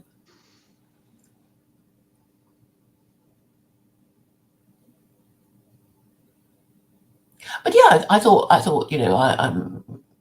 think I made a very good point about how your proposed religion of gay supremacy will never get off the ground, just because, even if you manage to get all the gay men and women, under your control, or they would never accept your authority. Not the gay men and not the Oh, gays. but at the same time, you want really me to believe that people would accept my authority as a secular Quranist. Yes, Claire, if no, because you could say, Claire, I'm a good gay. I have read the writing on the wall. I accept that we can still call the heterosexual people breeders, because actually they do breed the next generation of LGBTs. They already do. And we just have to accept our position, and not be too obvious about, you know, um, lurking around. I mean, we have to lurk around. We can't, show our faces and say this is what we really do in, our private lives. And then you'll be allowed to do what you want to do with each other. Because you will have, the right to property, or your right to privacy. This is emphasized in the Quran. There's even a correct way to enter your own home. I mean, there's even a verse telling you that, if you're a husband and you want to come home, tell your wife first, or there might be trouble. So even if it's your own home, don't just turn up unexpectedly. why? Because your wife might be having an affair. Maybe, I don't know. It's just a good rule. So she gets the house ready for you. I don't know, tidies up, something like that. Or yeah, doesn't have a lover in the matrimonial bedroom. Oh my God. It is a religion that actually, is quite honest. It's very practical. It doesn't tell you to. I mean, it has rules of war, so it accepts that there will be war. Even if the whole world became Muslim, there would still be war. But the good thing about that kind of war is that people won't commit atrocities. They won't go beyond what is allowed in the Quran in warfare. Yeah, I like the Jewish form of warfare, which just kill all the women, all the children, all the men, and all the animals. I think is really the best way to But do it. only if they're Malik. I know, but I think that's a good idea. I think that Noahides should Yeah, I think that's a good idea. That's a very, very good idea. Just absolutely obliterate your Yeah, and you enemy. want slaves. I mean, the No, whole I don't thing is want that slaves because slaves come into your country and then people feel bad for them and then they're released and then they start breeding with everybody. I'm not doing that. I just rather kill them. I don't want to bring thousands of Pakistani and Arab slaves over to America so that all the women and gays can start feeling bad for them and fight for their liberation and then we can all just have and then they'll just start sleeping with everyone. We'll have like a mixed breed population. That's the straight way of doing things. And then complaining about it and then getting mad and then having to reform a new genocide to get rid of all the brown people in your country now because you imported so many slaves. That's the straight way of doing things. Very inefficient and stupid. yeah, but traditionally, even in tribal warfare, when the people just had bones through their noses or whatever. I mean, the whole idea is yes, kill the men, but take the women Oh and the no, children. that's straight men's thinking. That's really retarded. Well, because the men in the conquering tribe would think, well, yeah, we did this because we wanted booty and women. We're not going to kill them. We want Yeah, I wives. know. Yeah, they would bring in foreign women with a foreign religion and a foreign race, Yeah, and and then they'll be incorporated into the dominant religion. yeah, and everyone's gonna feel bad. The dominant people that dominated these people in a century or two are gonna feel bad, and then Only you're if gonna they have. become feminized. Only if they become feminized. Because what's happening in the West now is that the feminine preference is being prioritized. I know, And but women civilization like always. feeling sorry for things, I know, right? but So they what's can going to happen? coddle No, them and make them what's better going to and happen? What's going to happen? You're going to go in, you're going to get all these slaves, and they're going to do all the work, and it's going to make your life easy. And when life becomes easy, you become more feminine, and then guess what? You start caring about how you're treating people. And that, it's not just that. No, no, what happens is that you um you break all these rules. The men, they think, well, are there all these women around? I want to have sex with them. I'm not supposed to, but I'm going to, and we'll see what happens if I do have sex with all these women. And then you have sex with all these women, and they have bastards, and there's so many of them, and then you think, well, I still want to have sex with women, and I'm not going to say anything about single mothers because if I say mean things about unmarried mothers and they're bastards, so they're not going to have sex with me. So I won't say that, so I can continue having sex with women. And what happens to men when they do that is they think and behave like women and talk like women, and because they want to please women, and the women just have contempt for them. That is really the trap of having lower standards of sexual morality, because fornication is the gateway sexual offense. Because if men were in charge, it's like, yeah, we're going to take your women and we're going to make them our wives, and then there'll be more of us and none of you, and we'll take your land and everything you own, oh and God, they'll no, be just yours. bomb, bomb, bomb, kill, kill, kill. None of this straight man's way of doing things. Are you telling me the white race wouldn't be better off if we did this gay and feminine way and just killed all the other races instead of colonizing them? Do you really think we wouldn't be much better off? We would be way better off. If we just went in and exterminated everybody and just didn't do any of the slave Yeah, stuff or importing. but you need people to do stuff because you would have a labor shortage otherwise. So if you think of traditional forms of warfare, you conquer the people and then you exact tribute. So they have to pay you money to be in your empire, and they Okay, well, we can't know leave. if the Jews had did that in Israel, they would have been fucked over. And actually, they were fucked over because they didn't follow the rules and kill everybody. They intermarried with them. Okay, for the Amalekites, I mean, they couldn't believe that, surely we don't kill all of them. We'll kill the men, but not the cattle, not the children, not the Yeah, women. and look what happened to them. They started interbreeding with them and fell into paganism.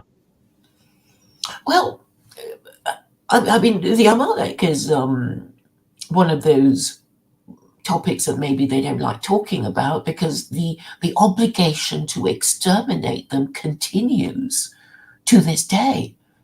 And okay, there was a rabbi who said, "Oh, they're become extinct now. Don't worry about it." But then there are the other Jewish opinion saying, "Well, are we going to spot them?" You know, and the conclusion is that, well, if you're going to identify the Amalek ideologically, then they would be the people with the religion that is most far away from the Noahide laws, right? If you're going to identify them ideologically, because they're so evil, we have to kill them, right? And we don't know where they are now, but if they existed, how would you identify them? And it would be, well, they would have the worst religion in the world. The religion that our God would hate. The religion of people who promote globo homo. There you go. And they can't face it. They can't bring themselves to acknowledge that they live in globo homo. And yes, they have intermarried with them, as he was saying earlier.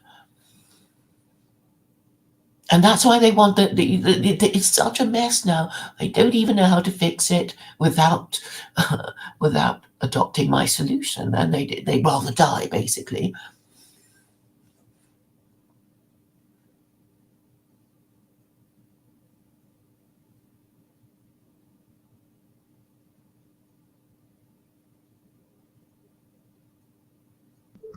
Fact remains, if you want to win, you wipe out your enemies. You don't do it the heterosexual way. Heterosexuals don't know how to win or maintain a civilization. I'm sorry, you don't. Okay, well, the Spartans are no more. The Spartans who basically got their soldiers to pair up with each other. Well, they're no more. So obviously their model of militarism is wrong. Or they would have won the war and, been lording it over all of us for centuries already. So basically, the Greeks destroyed themselves. The Athenians and the Spartans destroyed themselves in the Peloponnesian War. They exhausted themselves in war, and then the Romans took over. And after that, Greece was just a province of Rome.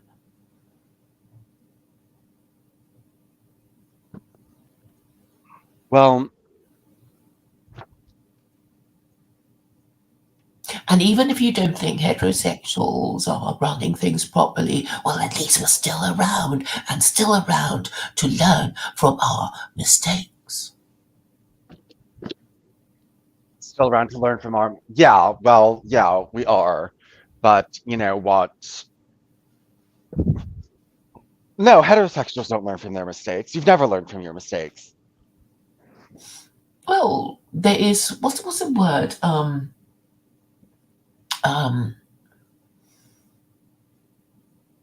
Recidivism. Yes, there is recidivism. Claire, can you just give up with all of these big words and just finally admit that heterosexuals don't know how to maintain an order? Well, they still maintain an order. There's No, no they don't sort know of how to. gay. They There's no lose gay it every five tribe. seconds. There's no gay tribe. There's not even a gay tribe, Vincent Bruno.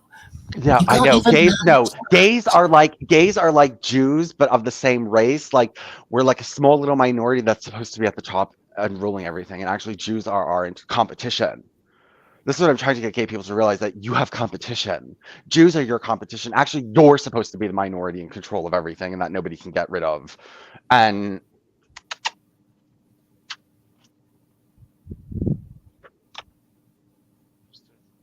why I didn't do anything. That's what you think. Hmm. Hold on one second. Hmm. I didn't do anything.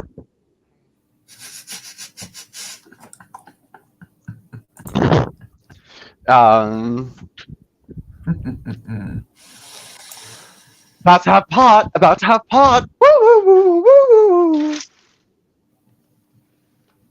about to smoke some pot, Claire. Well, it's a shame you can't pass a joint. Well, I know you said that you like to smoke pot with your friends. Well, if they have some, Well, so you would allow marijuana under secular Quranism? yeah. Would you allow cocaine and hard drugs? Okay, I haven't really quite decided on my policy, but obviously, children, anybody caught selling drugs to school children will be executed. But They would adults, well, they would be executed? yes, drug dealers giving drugs to children. I suppose the problem would be what if the drug dealer were a school child? I haven't thought it through yet. Um, anyway, I mean that would be a legal problem. Um, so I would treat people committing a crime if they're intoxicated or addicted as an aggravated offence. So if you hit somebody and you're not a drug addict, you get a lower sentence than if you hit someone and were intoxicated or addicted. So you'll just be punished more if it can be proven that you were intoxicated at the time you committed the offence.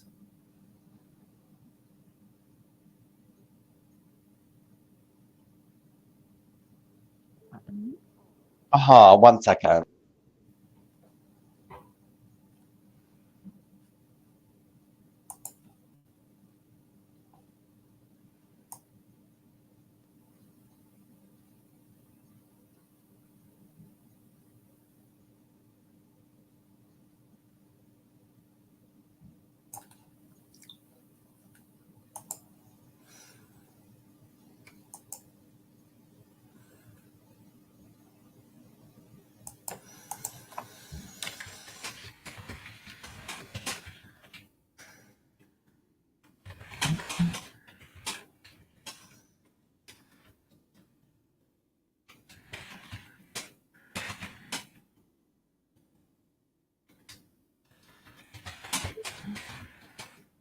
Okay, let's read a little bit more Alan Cecil. We're almost done with the. I really hope that I don't want to hear any more anti-American stuff. I mean, I got it already. I got it. The whole of everything is anti-Semitic. Got it. Everything is evil. All of the West is Esau. The civilizational changing effect of peak oil will call for a reassessment of modern economic theory. Among economists, there seems to be a lack of understanding between the correlation between an economy supported by cheap fossil fuels and economic growth, particularly the consequences of Britain's peak oil production in the early 20th century and America's peaking in petroleum product in the 1970s. American economic dominance in the second half of the 20th century was not a result of our wonderful constitution, our democratic system, or the superior American way of life. As with Athens and silver mines of Laurium, our economic advantage and high standard of living had to do with vast amounts of black gold we are able to obtain at very little cost. In 1950, when the United States had less than 7% of the world's population and 50% of the world's wealth, America was not only the world's major oil producer, it was the world's major oil exporter. For the next 2 decades, this steady stream of wealth and energy allowed the government to have the public subsidize the military while at the same time maintaining the highest standard of living for the working class.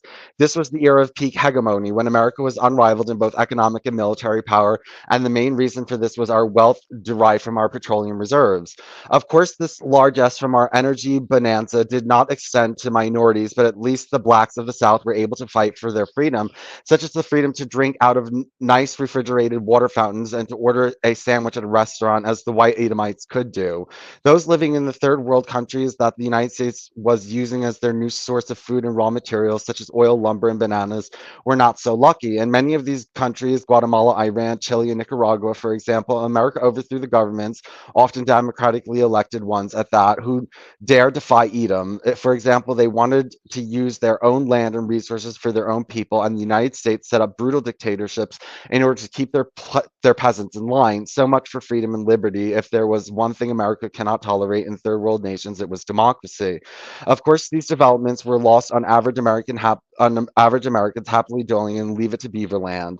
Americans were engrossed in raising families in the new shiny suburbs, watching television and following their favorite sports teams, all the time fed a steady diet of noble lies about other evil Soviet civilizations in Eastern Europe and Asia who wanted to take away our freedom, which was why we had to make economic sacrifices in order to protect the American way.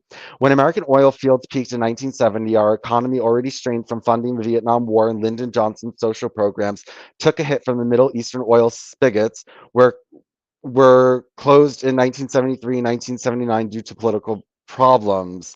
When the last of the great American oil fields started to pump at full capacity, our economy received a boost in the early 1980s as oil prices plummeted. The boost was deceptive. However, with the election of Ronald Reagan, the energy conservation measures that were put in place by his predecessor, Jimmy Carter, were ignored or tossed out. Further long term economic damage was done with the systematic destruction of unions, beginning with the emasculation of the Air Traffic Controller Union by Reagan in 1981, as well as the dismantling of our manufacturing base. Tax cuts from the wealthy, and more importantly, the corporate interest shifted an event increasing amount shifted an ever increasing amount of tax burden to the working class, while at the same time plunging the nation into enormous debt by massive borrowing from foreign nations. America's debt went from 900 billion when Reagan took office to 4.5 trillion after 12 years of Reagan Bush presidencies, and now stands at an unbelievable $15 trillion with no sign of it reducing anytime soon, if ever. One of the noble lies propagated by the Reagan Clinton Bush era was the myth of laissez faire capitalism, the idea of an economy that regulates itself without government interference. The gospel of supply side economics was all the rage, and Reagan and his obedient Congress busied themselves with tax cuts, military buildup, and cutting social programs. The problem with laissez faire is that it goes against the teachings of the Torah that since the economy is dominated by those who have property and capital, the idea of laissez faire is euphemistic of letting those with wealth and power dictate what the economy does. And the Torah puts strict controls on wages and prices to ensure that abuses of economic power do not materialize. The result of Reagan Bush style economic philosophy that has held America in sway was, as with Roman model, wealth redistribution from the bottom 99% of the population to the top 1% that has gone unabated in the past 3 decades. The legal fleecing of middle and lower class America from a quarter century of tax cuts has produced not trickle down economics, but Niagara up. American society at the beginning of the 21st century is beginning to resemble, albeit in more complex ways structurally, the feudal system of the Middle Ages in Europe. The American working class have been transformed into an economic serfdom by means of the federal income tax, which is used to collect a portion of the American worker's income to fund its military expenditures, as well as to subsidize corporate interests. The tax bracket run from 10 to 35%, which means that depending on your income, anywhere from 5 to 8 weeks of the American serf's year of labor are taken by the government, such like the medieval serfs who had to spend a good portion of his time working his landowner's field or giving the portion of his income to the landowner. Most of the services we associate with taxes, schools, waste and sewage, roadways and highway maintenance, etc., are from state and other local taxes, such as property taxes, sales taxes on commodities, such as gasoline tax, state tax, and so forth. To give a recent example of how our Asavian legal system is different from that of the Torah, in early 2010, 74 teachers and 19 school administrators, including the principal, were fired at Rhode Island's Central Fall High School for their refusal to work longer hours with little extra pay. The issue is not that the teachers in Rhode Island are among the highest paid in the country, average pay is 54,000, but that the law allows the school board to fire teachers, many of whom have their own families to support, for refusing to work extra hours for nothing, a clear violation of Torah law. This is symptomatic of the plight of the American working class, as wages for the bottom 90% of Americans have remained stagnant or have actually fallen due to inflation and higher costs in areas such as medical expenses. They are forced to work longer hours for the same pay. Say, give me 1 second. Okay, we're getting close. Let me read this next section. If peak oil is such a major issue, why would we not heard more about it? The answer is that our corporate owned media does not want people to know about peak oil. If knowledge of peak oil was more widespread, people would be reluctant to purchase the SUVs and suburban dream homes, since the vast majority of these people would be taking out loans would be taking out loans to buy these items, the creation of wealth would be curtailed and our economy, the corporations, would suffer. Since our media, television, radio, newspaper, magazines get most of their revenue from corporate advertising, corporate reticence on the issue of peak oil is not surprising. As noted above, the peak oil crisis will soon force us to rethink popular economic theories such as those of Marx and Keynes. As energy becomes more expensive, markets will shrink, production will dwindle, and capital will melt away as our increasing and overwhelming debt puts an end to continuous economic growth. Since we took the dollar off the gold standard and hooked its fortunes to the oil pump, the repercussions of peak oil will have a devastating effect on our economy when other nations stop buying oil with dollars and start dumping greenbacks on the market.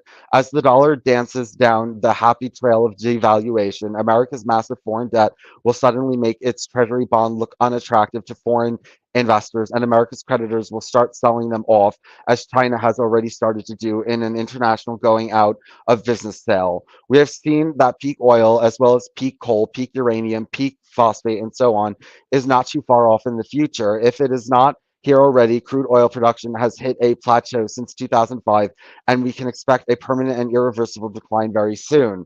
Or our flat currency debt fueled military industrial economy is based on the future productivity of working Americans, and that does not bode well for a nation lacking the energy for continuous growth.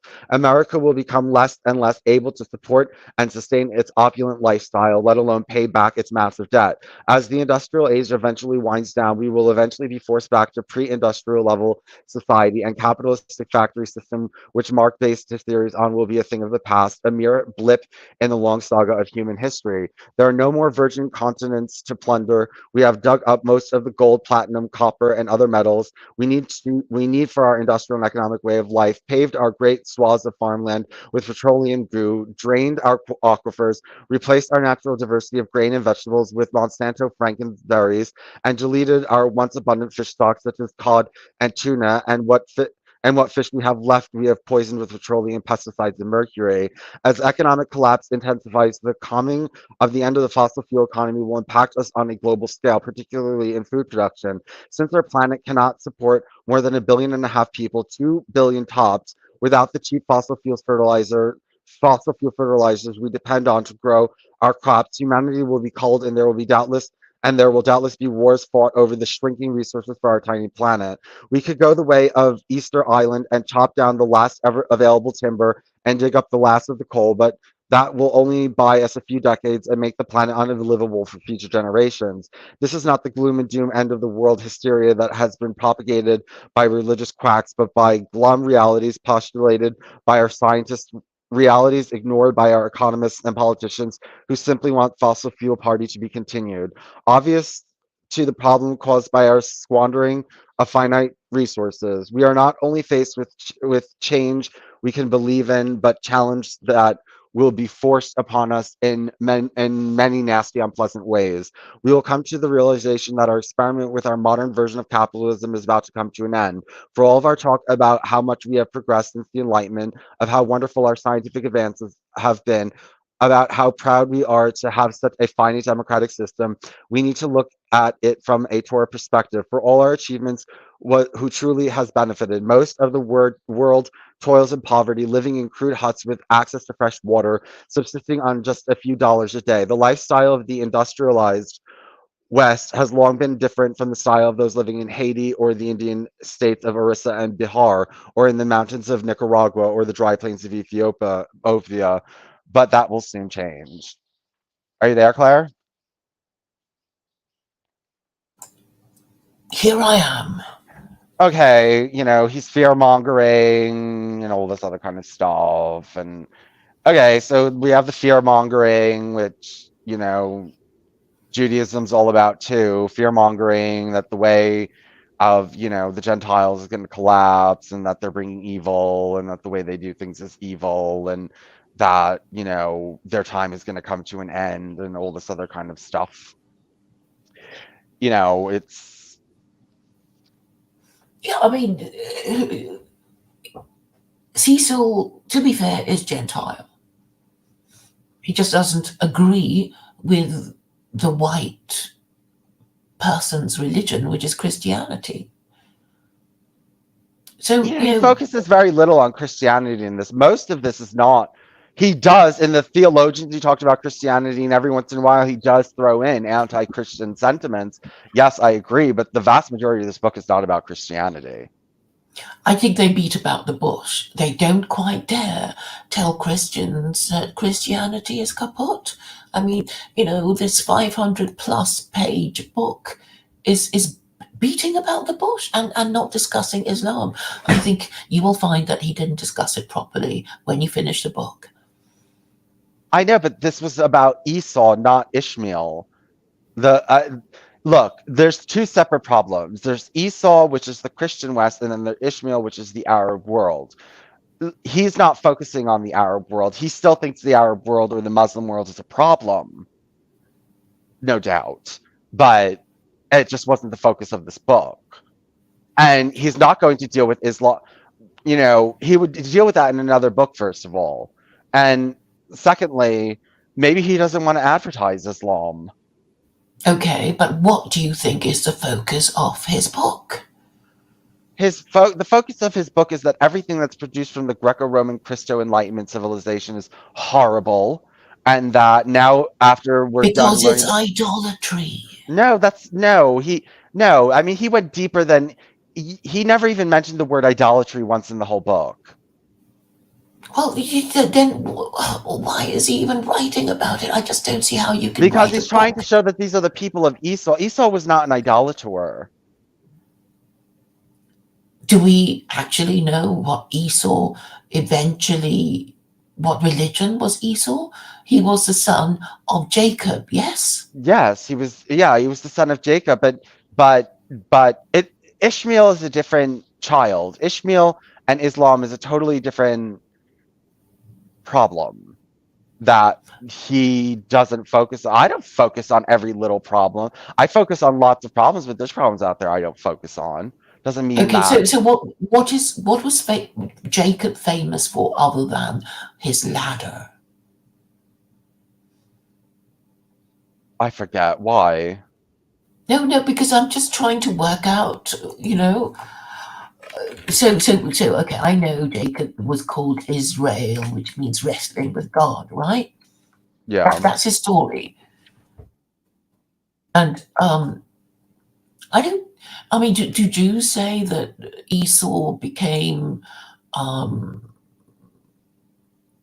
Okay, so Israel had Israel been founded at the time?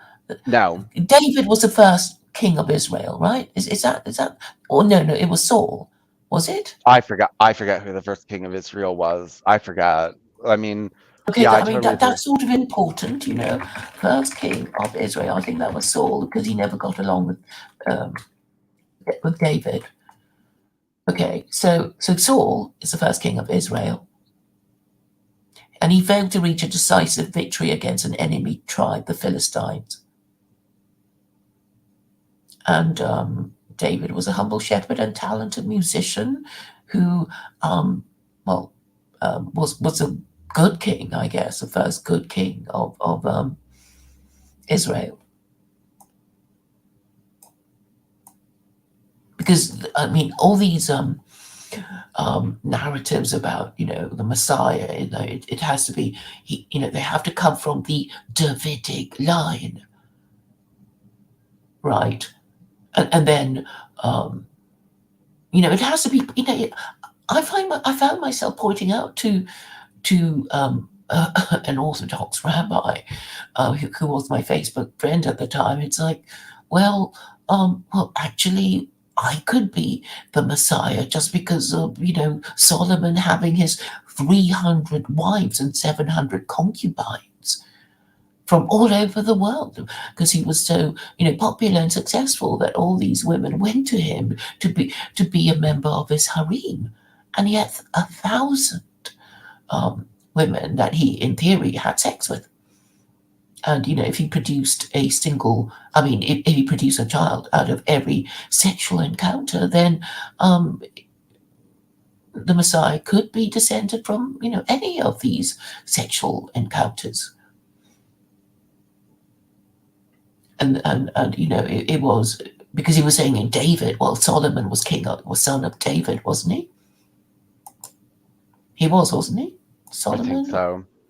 Well, yeah, I yeah. I mean, it's like even their own narrative ties them up in knots. even though, yeah. Claire, I don't want to hear this anti-Torah Muslim stuff. Okay. I just thought, for people, it might be interesting, to learn about Anyway, we now know that, well, it has been confirmed that Saul was the first king of Israel, but he wasn't a very good king. David was the first good king. Okay, so there were three. So Saul, David, and Solomon. They only have three good. Well, Saul was no good, and David was a good king. Solomon was a good king, but then his son divided the kingdom of Israel in two because of something he did. I forget now.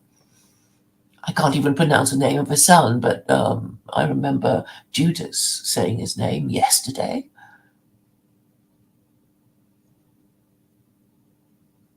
Okay, let's finish this very last section and what I hope is the end of the anti-Edom, anti-Gentile, anti-Western polemic we have been subjected to. What the repercussions of peak energy mean for us is that the Torah is about to become relevant again. Not that it was ever irrelevant, it was simply perceived so. We are about to revert back to an agrarian society, not out of choice, but out of necessity. The laws in the Torah dealing with livestock, plowing, reaping, harvesting, land boundaries, life resolving around the family and the community with small farms and craftsmen, all of these things that we look as quaint and outmoded in our modern lifestyle are about to reintroduce themselves. Our wealth will soon be measured in goats and sheep and grain and flax. Intellectuals do not take into account the problem facing our modern culture. Sam Harris glibly prophesies that 200 years from now, when we are thriving global civilization beginning to colonize space, making one question who are the ones that are putting their faith into myths. Harris should spend less time watching Star Trek and more time watching Soylent Green. The same goes for intellectuals such as Fukuyama, who said that democracies do not fight one another, then a steadily expanding post historical world will be more peaceful and prosperous, and that the fundamentally unwarlike character of liberal societies is evident in the extraordinarily peaceful relationships they maintain among one another. We shall see just how unwarlike modern East Slavian democracies are when the oil spigots start drying up and the nations start to scramble for the last remaining barrels of oil. What are we, the American people, going to do about this situation? The bad news is there's not much we can do without any viable solutions being presented to our imminent energy depletion. We are fast running out of options. Many of those who talk about the coming economic meltdown are saying things such as buy gold. Unfortunately, for the majority of working Americans who live check to check and hand to mouth, this is not a realistic option. As our economy slowly shuts or quickly depending on unforeseen variables such as war, terrorist attacks, or some natural catastrophe, the United States, as we know it, will cease to be. Certainly, our opulent, energy rich lifestyle will forever be memory. But when our government goes bankrupt, it will have to lay off most of its employees. We will be without police, fire departments, sanitation crews, waterworks, schools for our children, and a host of other things which we take for granted. The motto of the supply side economics the motto of the supply side economists can be summed up as production is based on demand. Actually, production is based on cheap fossil fuel energy, something which is not going to be around too much longer, no matter how much we demand it. We are on the brink of depression that will be much worse than the Great Depression of the 1930s.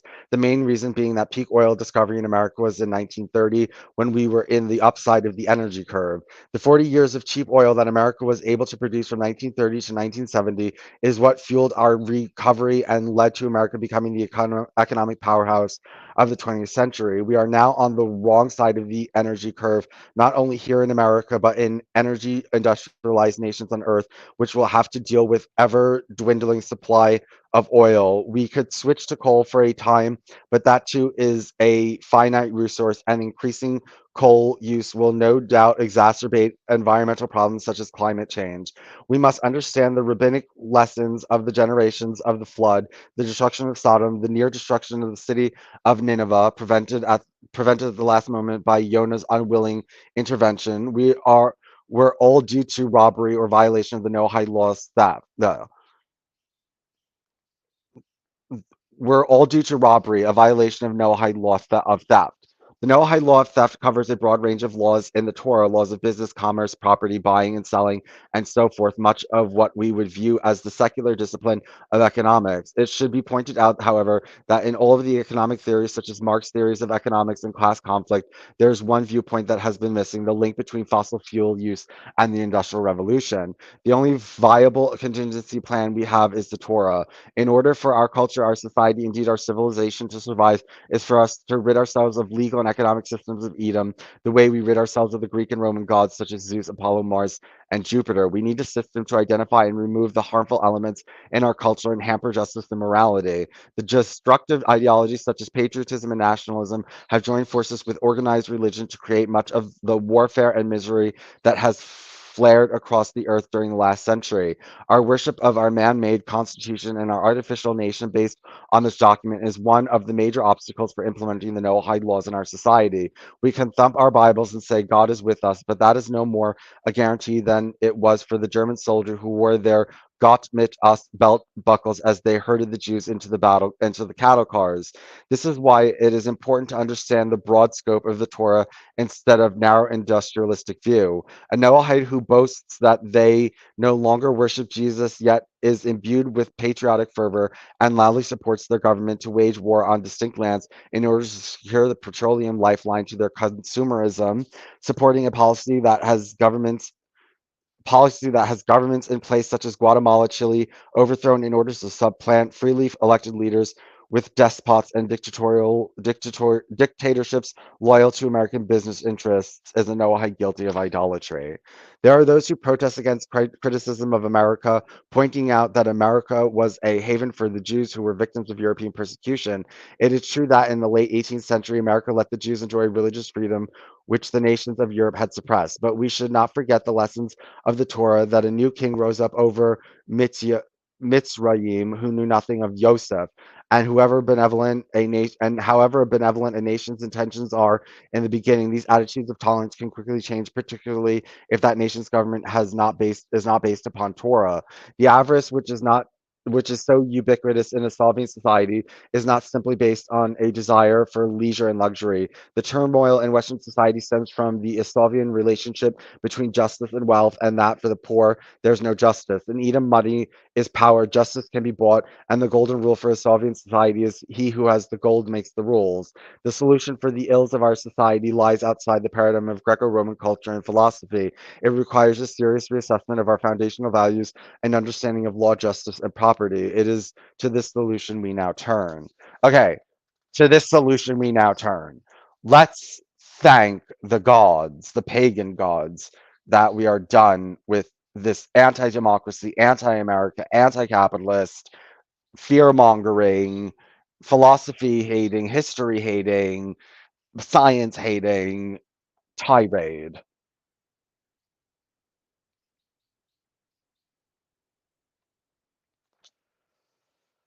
So part three is lessons for Mariah, which I'm not going to start right now. I don't even know if I'm going to start this today, but at least we're done, Claire. Now we're going to start getting into solutions, hopefully. Hmm.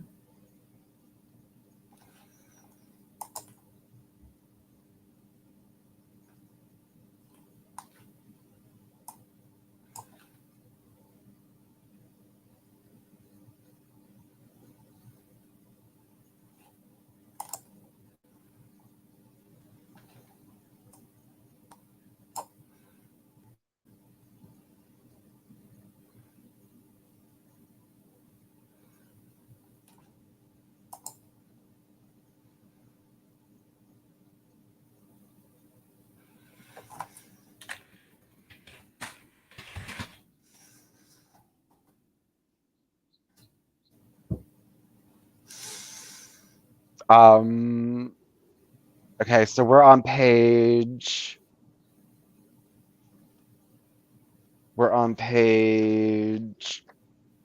369, and we need to go to 365, so we're less than 100 pages away.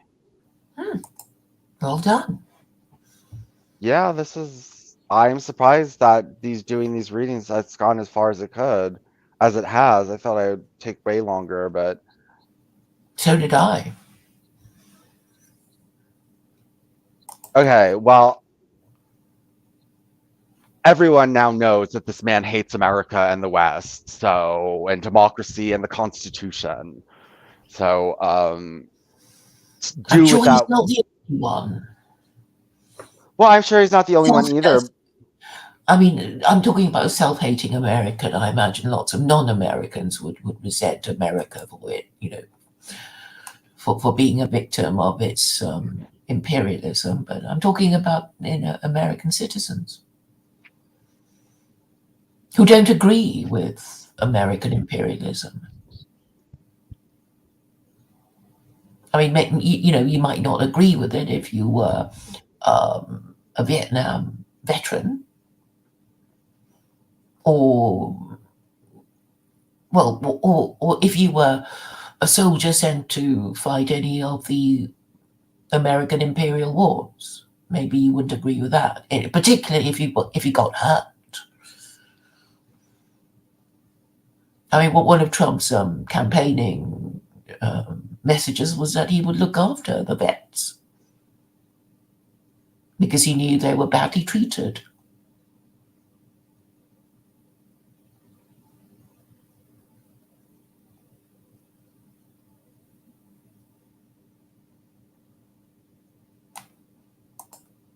Um,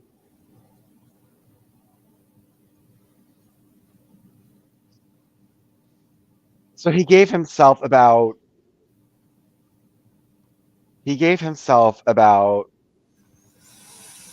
350 pages or so He to go hasn't out. even talked about the solution. No, I know it's all been just attacks, and he's going to give himself less than 100 pages to give us the solution.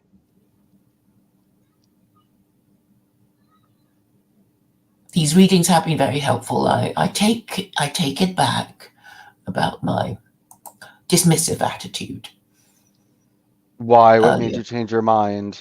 Well, because if you write a book and you claim to have a solution, and you're what, three-quarters of the way through now, would you say, and you still Yeah. haven't talked about the solution? Well, do you really have a solution? That is the question. Well, we're at the solution now. That's what he said. We're at the solution. So we're gonna say maybe how much are you gonna stay a little bit longer, or are you gonna go, or what? How long do you have? I'll have to go to the kitchen to do stuff, and then I O- can. Okay, I will be listening. How about that? I will be Okay. listening, and if there's anything you want me to do, I'll come back to the room. Okay. Okay. All right. Let's see if there's any comments in the comment section. Unfortunately, not. You should title your streams better. Can you change them? Can you make them sort of funkier? No, no. Wait, who's here? Someone's here? Oh, Oh yes, Stephen, you gave. Stephen. Stephen said he wanted the link. Hello, Stephen. I'm glad you came in just in time. How are you? What's Yeah. up, Jews? How are we doing, fellow Jews?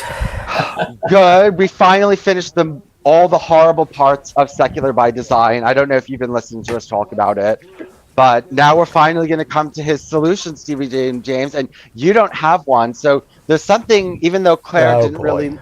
even though Claire didn't really like Alan Cecil at first, there's something that both Claire and Alan Cecil have that you do not have, and that is a systematic solution, a real systemic whole system that would replace the current system, and it's crystallized and it's worked out and it's flushed out and the laws are there, and even both of these systems have their roots in real world practices and real world governments that either do exist or have existed, and that's a very potent thing, and no one on your side of the fence has anything like that.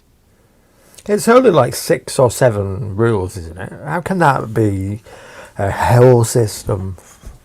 that has everything worked out. Well, okay, so if you're not practicing idolatry, you all have the same morals. So Except when everyone we would, get to the one about establishing courts, which effectively sticks the judiciary above us.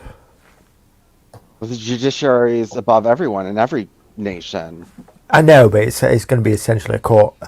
That essentially implies like a court of rabbis, basically, doesn't it? No, no, Noahides would try each other, We'd and have to rabbis. ask rabbis to interpret the Torah for us, wouldn't we? Well, that would only there would be a generation of learning where the rabbis would pass all the information, but after that, Exactly. yeah, but the Gentiles after that would know all the Okay. laws and just would do it themselves. It's not like the rabbis would be doing anything for us. But anyway, if it's just these six, and you're only worried about one of them, really, aren't you? I'm worried about idolatry, blasphemy, homosexuality in the courts.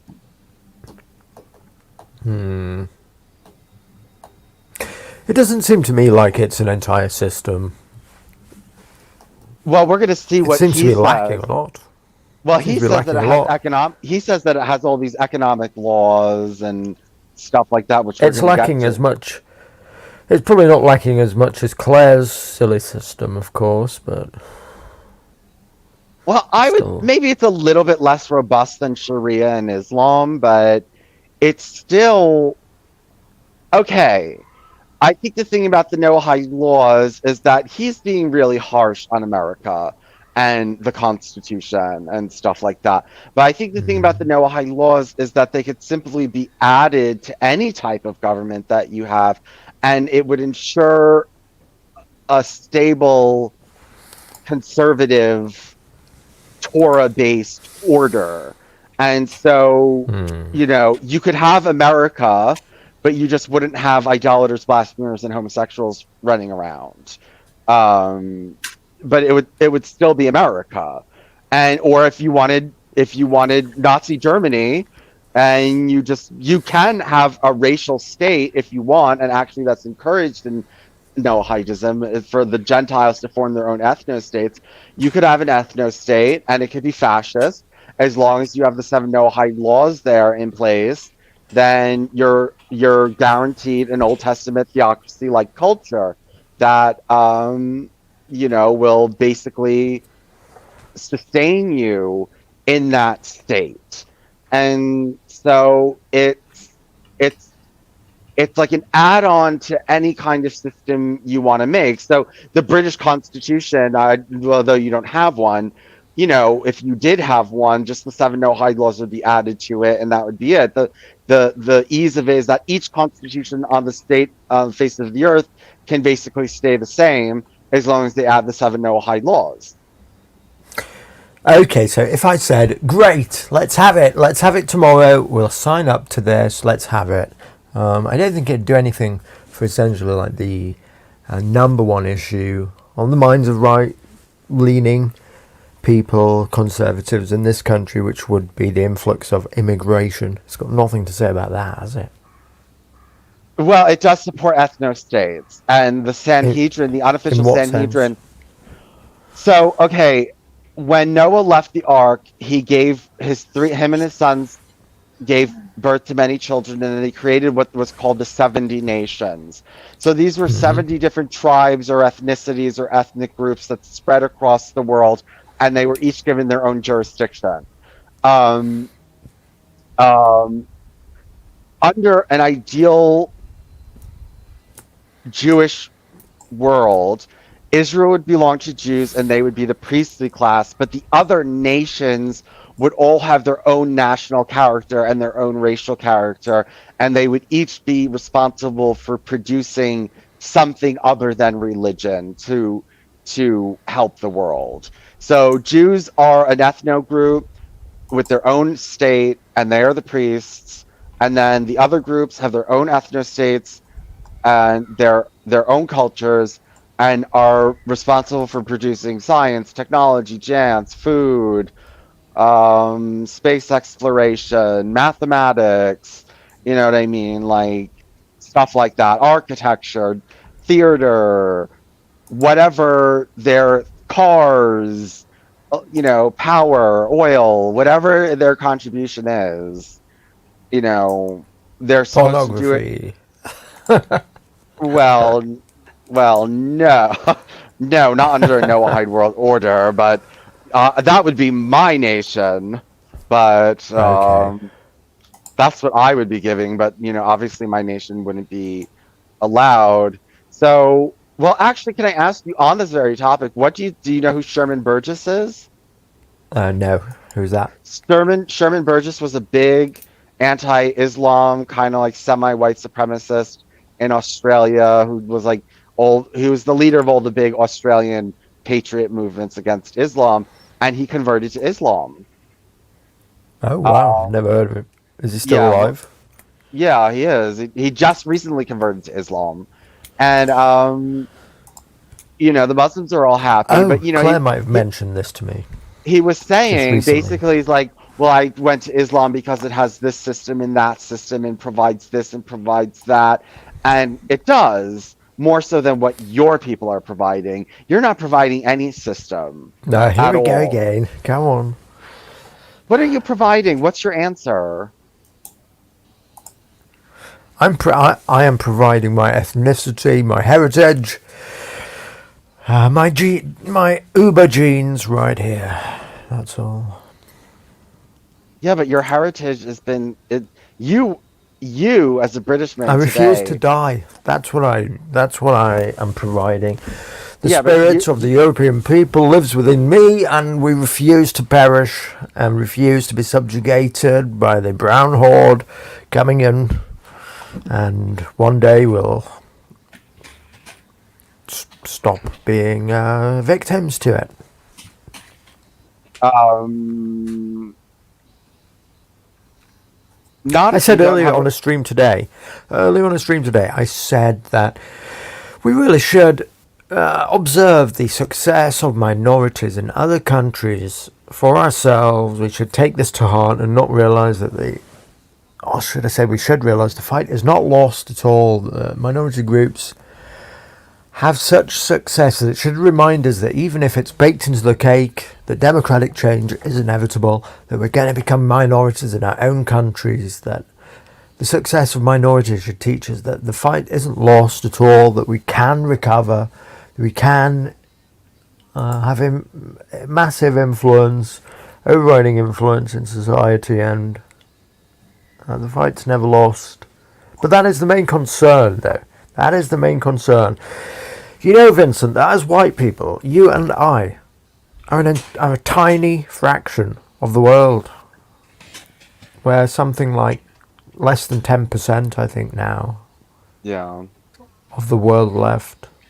And all the population growth, where it's going to happen, I think 2 billion people over the next 10 years or something, is in Africa. No, not just spewing African hatred or anything like that, but the problem is these people are wanting to come here rather than making Africa great, essentially. They don't stay in Africa and make Africa great. They want to come here, and the problem with us being so few is that we're already becoming minorities in, say, London, in our capital cities, in Paris, and the trend is a dire one, and it's concerning. And so anything that doesn't address that problem really is no solution at all. Anything Okay, that well, only I told you the no-hide laws addresses the Sanhedrin. The unofficial Sanhedrin has come out, and they said that mass immigration is against the no-hide world order. That's not what they want. They want the opposite of that, and that they want Noah set out boundaries for all of the nations, and he said, "You stay here, and you stay here, and you stay here." And cool, excellent. That's good. okay, I'm not. I don't. I'm not. I don't see much to be against it. To be honest with you, then.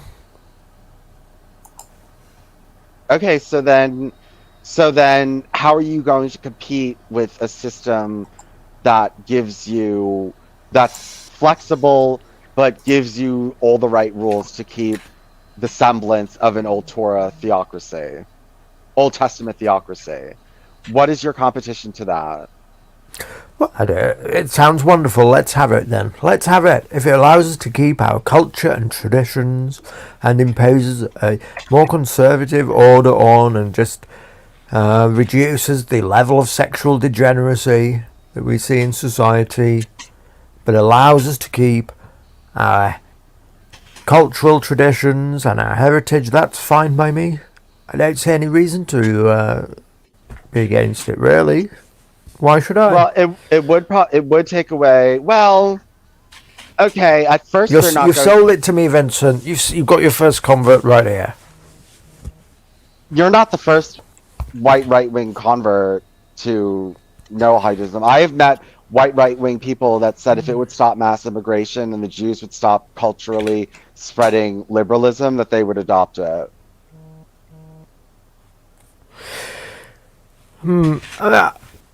I mean, if I don't have to become a Jew, I mean, I don't know. I don't know. Well, don't but know, what if Christianity was eventually declared idolatry? What about that? Well, then, that would be changing my culture, attempting to do away with my heritage. So we couldn't be having that one, of course, could we? They'd have to find. Okay, so but Yeah. if it was soft Noahidism and they said, you're allowed to practice Christianity and you really don't have to change a thing, you're all good, just make sure that nobody's practicing obvious idolatry, blasphemy, or homosexuality or adultery, and you're fine. So you would accept that and you would be cool with the Jews.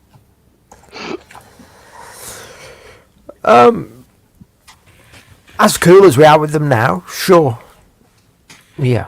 As long as it's not accepting subjugation to foreign people or anything like that. Like I've said before, Britain will never be slaves of any kind, such as that. But if all it's doing is saying, look, reinforce the rules by which your church used to follow anyway, the Ten Commandments and that kind of thing, that used to be the bedrock of society and a moral foundation for people living day to day, and a return to more respect for these things, then I have no problem with that.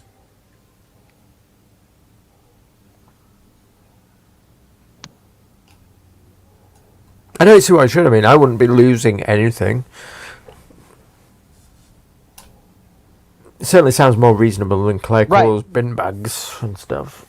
Well, what I'm saying is that this is going to once people understand how this system fully works, it will become appealing. I mean, people like you, there's nothing to this. It's not going to get anywhere. Don't worry about it.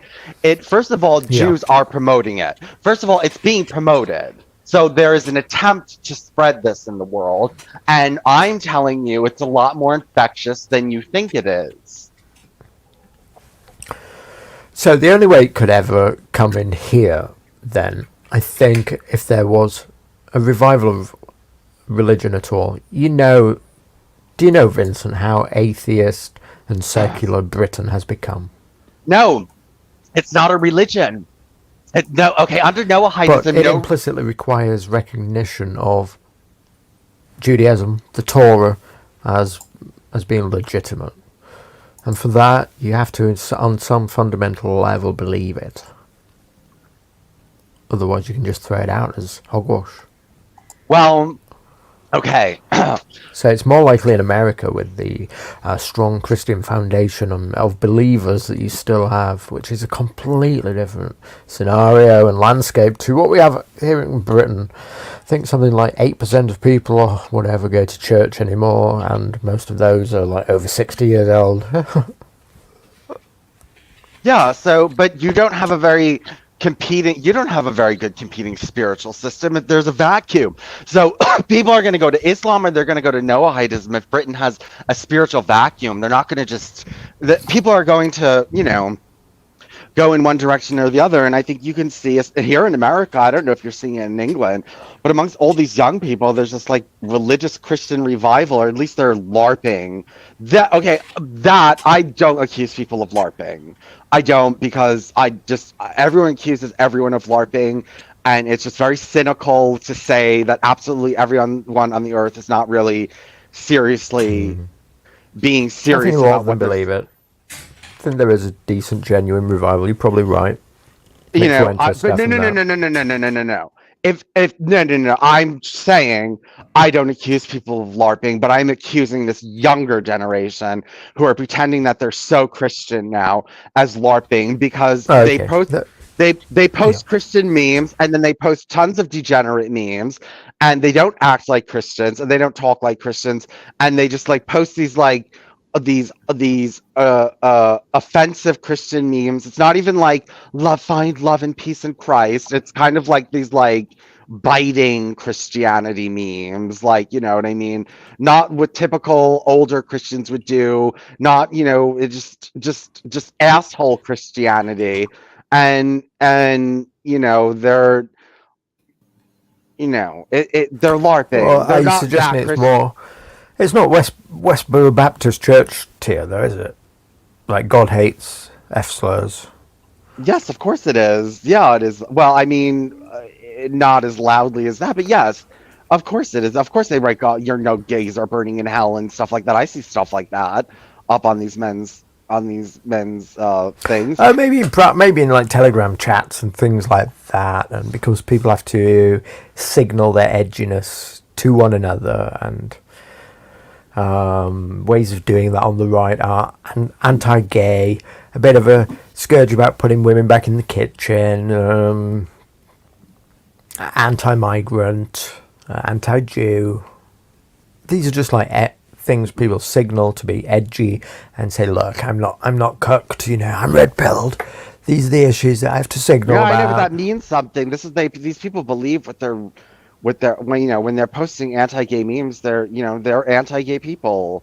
They're not pretending to Probably be so. Probably so. they're Probably anti-gay so, but people. not. Don't.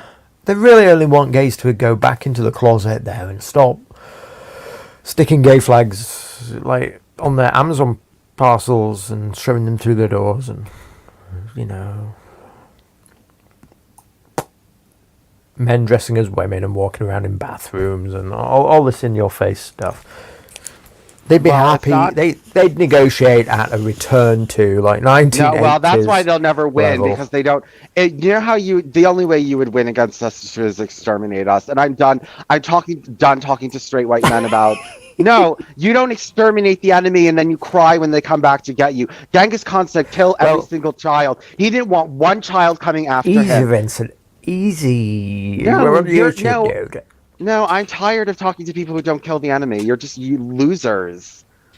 God forbid. Well, I'd like to disavow any calls to violence or insinuations that I might even consider such things. I disavow violence of any kind, and I don't consider myself to be a hateful person or wish any ill upon you or your group. But that being said, I think there is a renegotiation of these things that could be done that would No, please most this people. is a war. Okay, And fine. You don't regardless know of it's what a you war. said, I'm glad that straight men like you don't know this is a war. I'm glad. I'm glad you don't know it's a war. How about this? We focus on exterminating you and you do nothing. How about that? well, you couldn't do that because that'd be the end of the species, obviously. No, yes, we You can need us to reproduce keep without the you. We have species penises. going. We can Not we can yet. do it. We can we have penises. We can impregnate No, women. yeah, there's already a population crisis in the West. I know, like but I we said, don't not in look. Africa. Well, just but- part of it is just Yeah, you finding don't have the ways to- drive for it. It needs drive, Vincent. Yeah, I know. It Oh, needs and drive. you have the You're drive. not up for You it. have the drive. Who won't even name the enemy? Who doesn't even want to kill the enemy? You have drive. The drive to impregnate females, the drive to have sex with No, ladies. I know, but if this meant That's what look, produces the next generation, as soon as Vincent. Not as soon, beating as off soon all as day or homosexuals bumming. realize, as soon as homosexuals realize that allowing straight men to be the progenitors of the race is There's no other way. No, it's gay men can be the progenitors of the race. We don't need you. Like, I know you can jerk off in a cup and then turkey baste it into a woman. Yeah. Fair enough. Yeah, I get it. It's physically possible to do that, but you Okay, need, but listen, at a population level, to have the drive to Look, get with ladies. Yeah, I know, It but doesn't gay work any people- other way on a gay- population level. gay people need to realize that if we are We not can't turkey-based no, our if we are, civilization into the future. yes, we can. If gay No, we people do can't. not, well, if we don't do it, then you're gonna reassert control, and gay people are fucked. And if gay people can't realize that getting We're control of very reproduction, tolerant. no, listen. If gay people do not realize that if they do not gain control of reproduction, they will never remain at the top, then they don't deserve to remain at the top. Okay, then you deserve to take over. If gay people cannot get it together and realize they need to own reproduction, then fuck them. Can't, Then can't fuck we all them. just get along, Vincent? No, we can't. No. We can. No, we can't. I don't want Why us not? to. Because I don't like you. Why? Because you're assholes. Vincent, we're very tolerant people. No, you're not. I don't want to hear about tolerance. I was treated like shit my whole childhood because I'm effeminate. You're not tolerant. You're very disgusting, evil people. Vincent, I wouldn't be on here if I felt animosity towards you, would I? Yes, of course you do. You feel animosity towards gay people. You don't particularly like them, and you don't like their behavior and all this kind of stuff. And Stephen J. James, I'm fine. You do not want a war. I want a war. But it annoys me to sit and talk to people that when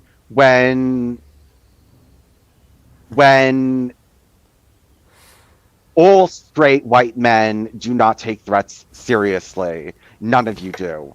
And that is your downfall. You underplay do. everything. We do. No, you do not. You do not. You take nothing seriously. Everything Yes, is we a do. joke with you. No, you do not. No, we might not be No, militant. you we might still not be don't think women are a vicious threat. or You mean. still think that women are not a threat. You're still not scared enough of women. You're still not scared enough of gays. Even though we have you cornered, you're not Yes, scared. white men are not scared of women. That's correct. That's Yeah, that's which a is good stupid. observation. It's very dumb. Very dumb. No, we understand women have unique gifts. In fact, we've used them for those gifts over the years. Like we know women make the best spies, the best subverters, the best corrupters of other white men. For instance, I once said that the meme of James Bond as like the spy, international spy who go and infiltrate places is completely wrong. No, you send a woman. Like a good Russian spy would be a woman, for instance. Don't look for men. That's the one who would get the dudes in power, seduce them, and get their secrets and things like that. So we understand the subversive power of women. It's why for a long time we respect male spacers, and we understand that male spacers being infiltrated by women causes problems. I did a video, Claire Core still believes is my best video, I think, where I acknowledged that just by women being around, it causes our male brains to go haywire, to lose it, and the effect that they have in a group can be extra detrimental. But I don't know what you expect us to do about it right now, because we're very tolerant nothing. people. I expect you to do absolutely nothing, which is what you always do. I expect you to do absolutely nothing. While she comes in, without her anyway, all you're going to these be infiltrated. You can't get rid of the Jews. You've been trying to get rid of the Jews for I don't want to 1,000 get years. rid of anybody. Yeah, I know, Vincent. because right, it's not a war. I know it's not a war to you. It's a war to us, but not to you. Good luck. Good luck. Do you have anything else you want to talk to? Because I don't want to listen to someone who has a poor war strategy. It's a little bit annoying to listen to a weak person talk about how strong they are and how like okay they are. It's annoying. You're very angry today. I'm sorry. Yeah, I I angered know, you, because you're Vincent. aggravating me because I'm tired Okay. of. I didn't have long anyway, so I'll hop off. Thanks for having me on. See you later. Adios, Claire. Adios, Vincent. Okay, bye. Bye. Yes, he's annoying, isn't he? He's like that George Byron. Well, but yeah, George has he's just improved now. He's changed his tune a little bit. how. Yeah, okay, he used to say, nothing to worry about. The West is the best. We'll come through. And then, and oh yeah, and we're Christians. And now he's not. He doesn't identify as Christian. and he's sort of thinking, oh, where shall we run to when, the demographics collapse? So, there is some movement and, um, thoughtfulness on George Byron's part. But I mean, Stephen is saying, oh, we don't have to do anything. We don't have to change our ways. It's all rubbish anyway.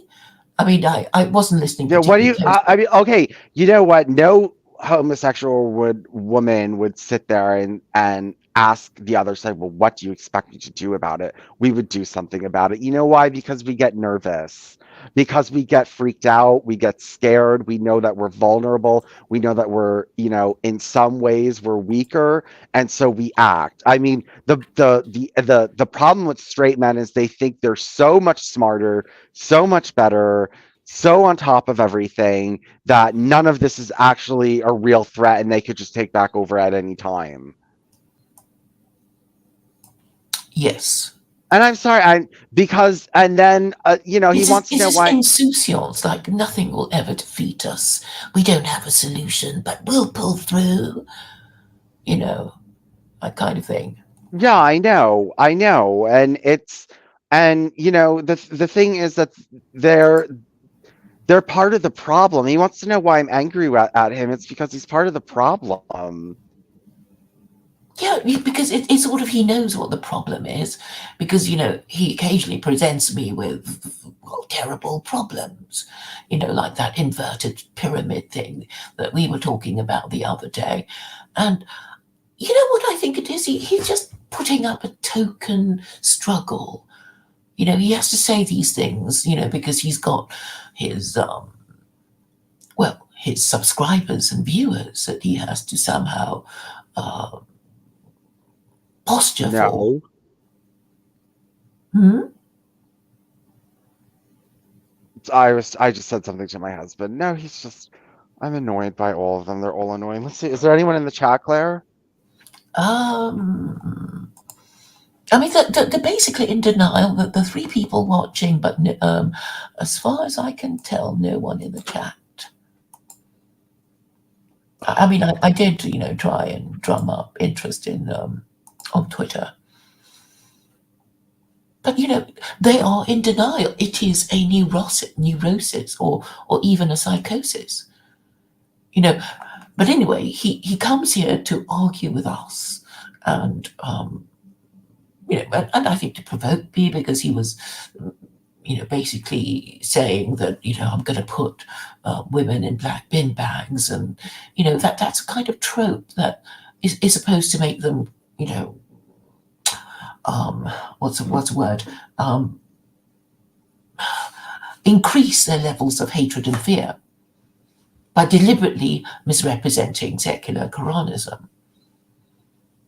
But it's their identity, basically. They are, I think Stephen's an Islamophobe who denies his Islamophobia, because he, whenever I say he is, he says, no, don't call me that, And I think, but you are, you're obviously phobic if you want a solution, and you've got the only solution around that's been around for years and years and years, and you still reject it, but still think everything will turn out right in the end. It's irrational, basically. But I think eventually, he'll come round, because if he cares, then he will be, trying to discover something better, and will realize that there is nothing better around, and be forced into the Sherman Burgess position.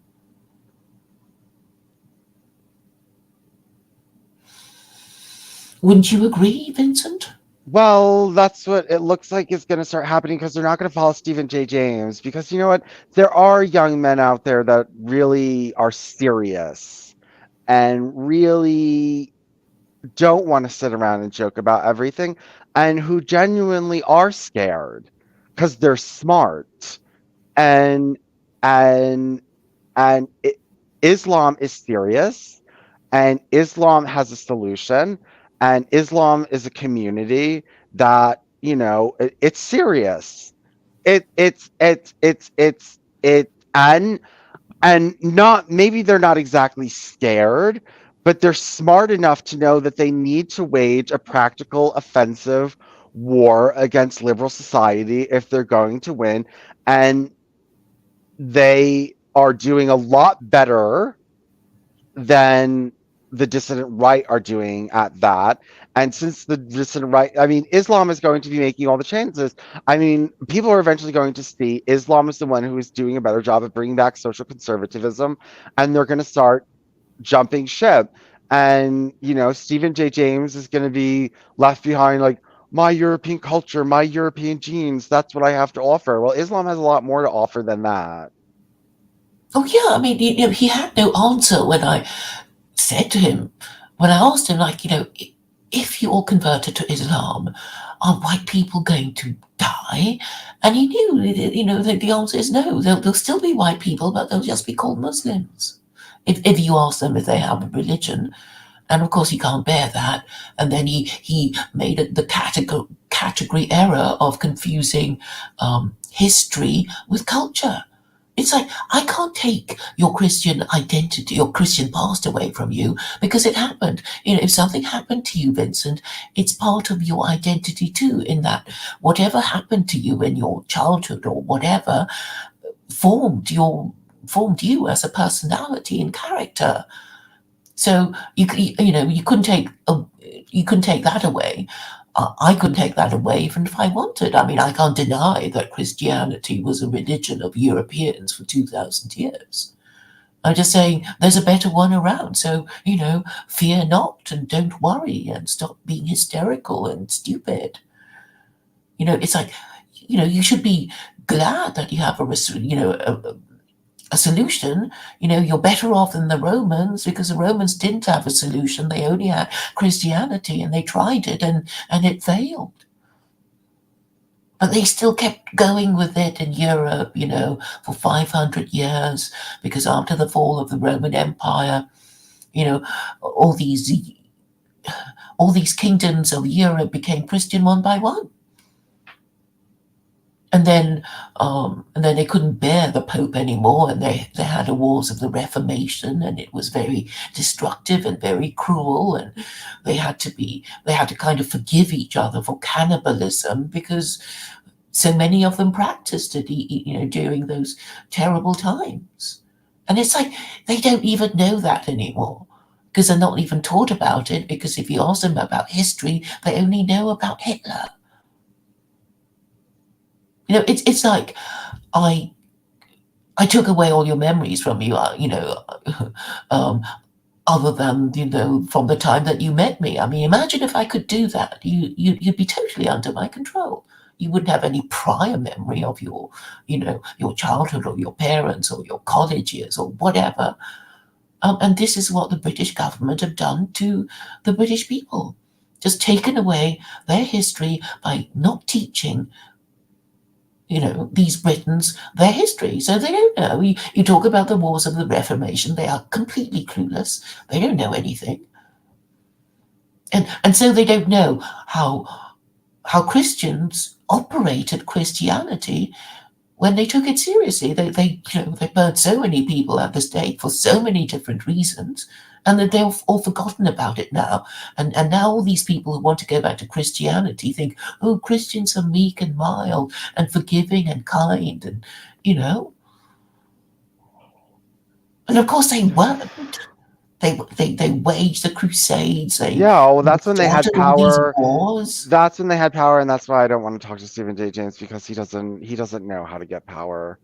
The Christian church used to know how to get power, and And maintain power by being yeah, absolutely ruthless. yes, I It's know, like and if you deny the divinity of Jesus, you're going to get burnt at the stake. yeah, I No know. questions That's asked. if you want to win, that's what you do. That's what you do to win. And Stephen J. James would never go to that level to win, and so he won't win. And Islam almost goes to that level. I think even Islam has restraint. Yeah, because Um, I mean there are rules saying you shouldn't. Um, there is no compulsion in belief. And it's like it's a statement, and it's you can't even deny it. I mean, yeah, you can make somebody so afraid of you that they will pretend to say well, they will pretend to believe what you want them to believe, but really they don't. You could do that because you're so scary you're going to kill them if they disagree with you and hold a different view. Yes, of course you can do that, but it doesn't mean that they believe what you want them to believe. And so the moment you stopped killing them and torturing them for not believing in your religion, they'll just all disbelieve all that at the same time. And that's basically what happened to the West. I mean, in America, I mean, this whole idea of cruel and unusual punishment. What do you think that was about? It was all this stuff that that happened to Europeans in the old world, being burnt at the stake for denying the divinity of Jesus. That's what they really meant. But they couldn't say it because it's like, well, if we crap on Christianity, then we won't have any religion. And if we don't have any religion, well, our civilization, our new in a new world would also collapse. So we kind of need to say yes and no at the same time, which is what the American Republic has been doing. I mean, it's so frustrating, talking to Americans. It's like they don't know. I asked them to please read the farewell speech of George Washington, and they can't even do that and complain about the archaic language and, oh, it doesn't really mean what it means. It's like, yeah, he meant it about the one party state. He wasn't kidding around.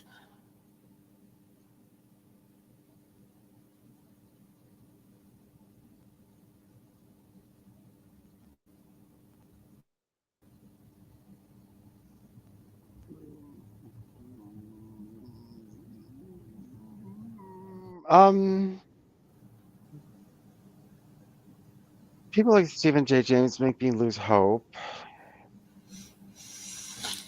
Well, in a Um, way, it's useful what he's doing. It's like, he can just say no, but he hasn't got a better idea.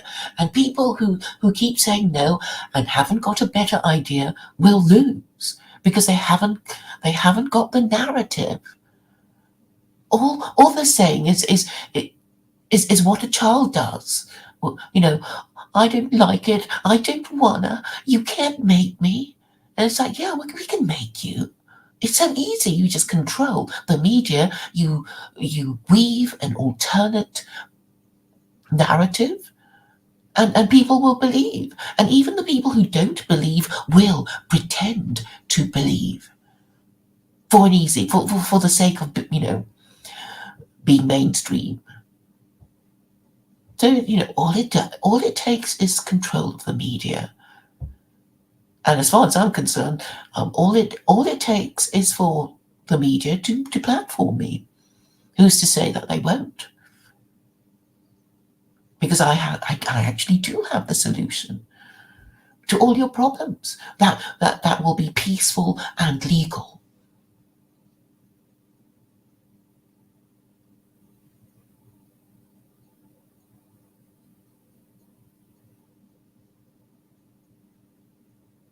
Peaceful and legal. What more could you ask?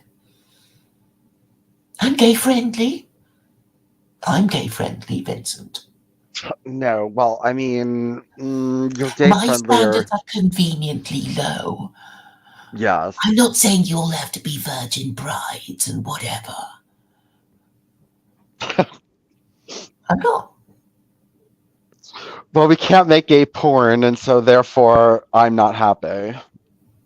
You can still have gay sex. I know, but I can't make gay porn, so then I'm not interested in secular Quranism. Actually, I had a post about Sharia compliant Sex threesomes. shows, yeah, threesomes and stuff like that. But Yeah, it you can't be know, four because then you're going to all the terms of the event will be committed. So you can just have a threesome and it'll actually be legal. Claire, I want like gangbang video orgies. I don't want a three-way. So Yes, you do. You'd be happy with that if you had a brothel offering, you know, Sharia compliant sex shows that with the option of participation. Of course you'd do. You'd go along. No, If you not if had I the didn't have the money. option to do the big shebang. Absolutely not. Oh come on, If you'd be satisfied with two men having sex if with you. if if secular Quranism won't allow gay porn, then I'm not interested, Claire. Allows gay sex shows. Actually, But you it can doesn't do it allow with gay. three. Okay, but Okay, it okay. it's How about it this? There'll be three men having sex, and you can watch, close, but no and then you cigar. can join. You can It join. doesn't. It And the doesn't. security. It I mean, I'm doesn't sure meet. you won't report yourself to the It police or the doesn't meet victim if Vincent you Bruno's did. 7-star rating service. It doesn't tick off all the boxes. Sorry, it's not Noah High compliant, and it's not Vincent Bruno compliant. So I mean, the four witness rule. I mean, you can increase it. I mean, if you trust each other, not to snitch on each other. There could be three men having sex, and then maybe three other men, watching with the option of oh joining in. yeah, and then yeah, but then they can That, just that, turn that, on that me. will be that will satisfy you, Oh surely. God, Claire, this is no. These little technical insanities, you know what I mean? And if there's no gay porn, then it's totally off the table. Okay, you can film yourself, and then you watch it yourself. You just can't put it on. Totally, it's totally off the table, Claire. 100% off the table. Why? It Uh, works. I've told you why it's off the table. I think you're just holding out on me, Vincent. You're just holding out on me. I'm offering you, quite a lot of sexual freedom. I know you are, but it just doesn't, I need the full shebang and I don't really want to be limited like that Well, I think you'll and have fun talking about, gay brothels and gay sex shows that are Sharia compliant. You will have fun. that are Sharia compliant. No, I'll have fun when I can actually have an orgy, you know what I mean, on camera. Then I'll have fun. No, you'll get all the lawyers interested. They'll just say, yes, he can. No, he can't. I don't know. It could be, just we need to get the lawyers interested in our little plan. Hmm. Okay. Okay. The thing is, nobody can beat the narrative of the Abrahamic God. Really, what I've got is it is as if it's almost as if you you. Well, okay. What I'm trying to say is that nobody can think of a more powerful God than the Abrahamic God, and therefore, and apparently it was Abraham who first had dealings with him, and he's the one who has put his name to the God that is the most powerful God. Okay, maybe it's just an idea. It was just him, sitting around thinking of ideas and trying it on. But it works. It works because people want to believe in it, and it works because you can't actually falsify it. And if you try to, you come up with the enormous obstacle of these Jews saying, well, we're still around, and these Muslims saying, well, we're still around.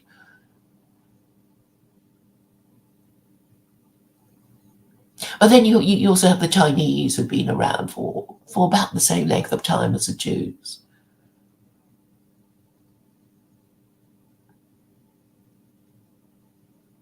But then I suppose you could say how why they're still around is because, well, they make a point of governing their country properly, and when they don't, they can correct themselves. Maybe that's their story. Yeah, because actually you have to give credit where it's due. It's like, well, the Chinese are now Marxists, and they kind of, well, made a choice, and probably it's like, well, if your imperial dynasties have all crashed and burnt on, and you have to choose a new ideology, what are you going to choose? You're going to choose Marxism because it's the biggest idea around, this time last century.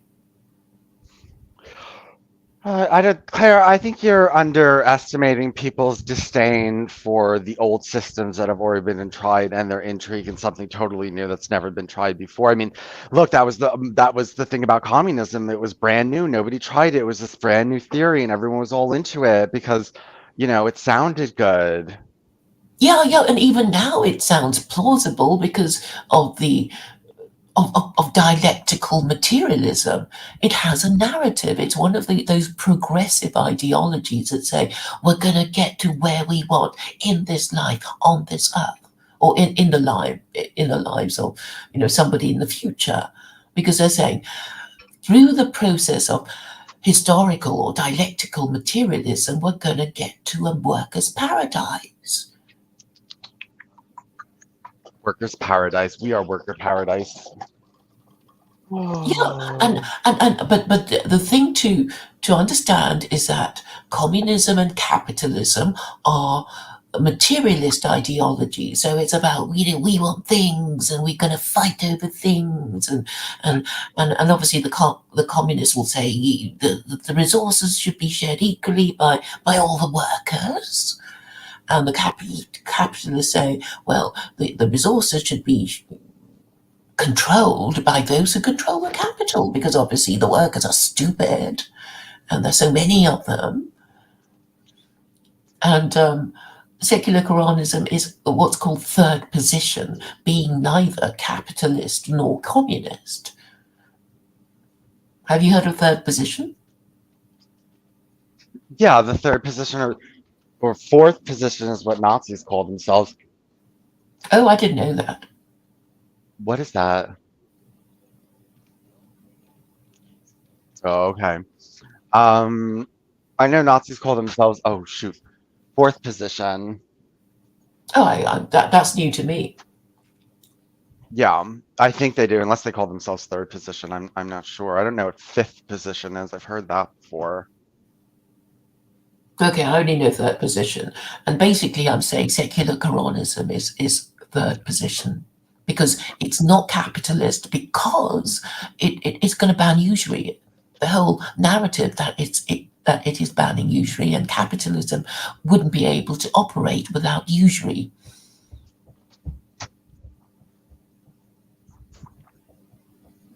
And it's not communism because, well, it's not. So what I was saying about the plausibility of dialectical materialism is because you can't even deny it.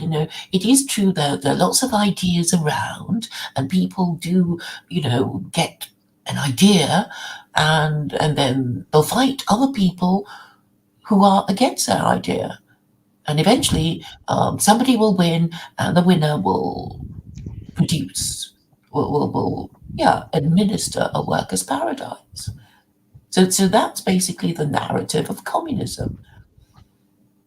And it has a certain appeal, and you can't actually deny, the process of historical materialism, because it's happening. We don't know where it's going to end, and you can even say that it's a kind of religion, because your religion is your faith, and you have this faith that eventually, if you're a good Marxist and you do if you um, implement Marxist policies properly, you will get to a workers' paradise.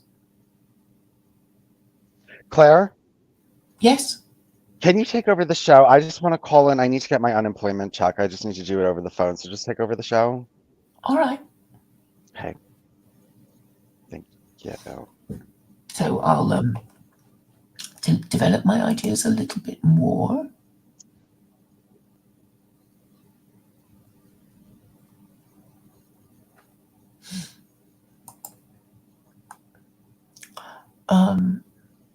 What was I going to say? I've got to check my Twitter notifications.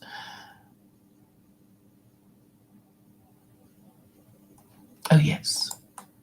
I was in the middle of doing something.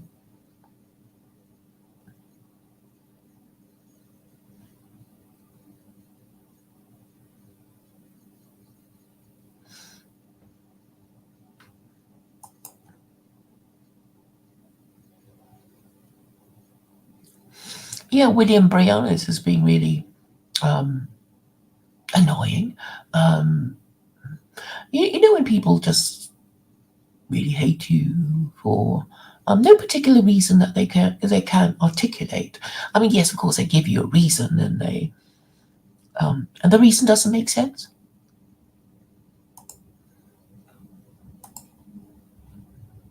But they can't leave the idea alone either. And he can't leave the idea alone because, well, I mean, there's something about secular Quranism. You know, it's a sticky idea.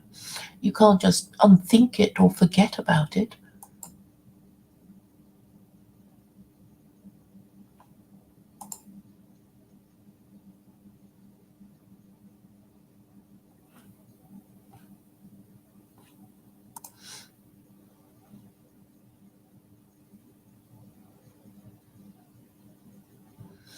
And it's really dumb.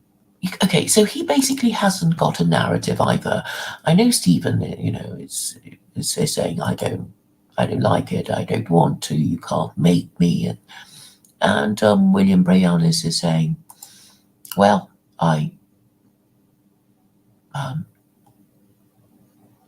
he's basically discrediting it, saying, you know, it's nothing to do with Islam. And I say, well, if it's based on the Quran, then it's obviously to do with Islam, since the Quran is the holy book of Islam. You know, and it's just sort of dumb things like that, and I don't know anything. And you know, he makes it so clear that, you know, he's rejecting secular Quranism because I'm not Muslim. But he's denying that that is the real reason. And one of his papers say that he published on academia is that it mentions me by name, you know, that woman Care Core. So, you know, he's obviously focused on the fact that I'm female and that I'm not Muslim, and that therefore his inference is that everything I say about the Quran is wrong. So I ask him what better idea he has. And he hasn't got a better idea. You know, it's just sort of dumb, platitudinous shit like, perfect yourselves, Muslim. Be such good Muslims that people will just want to join our gang and shit like that.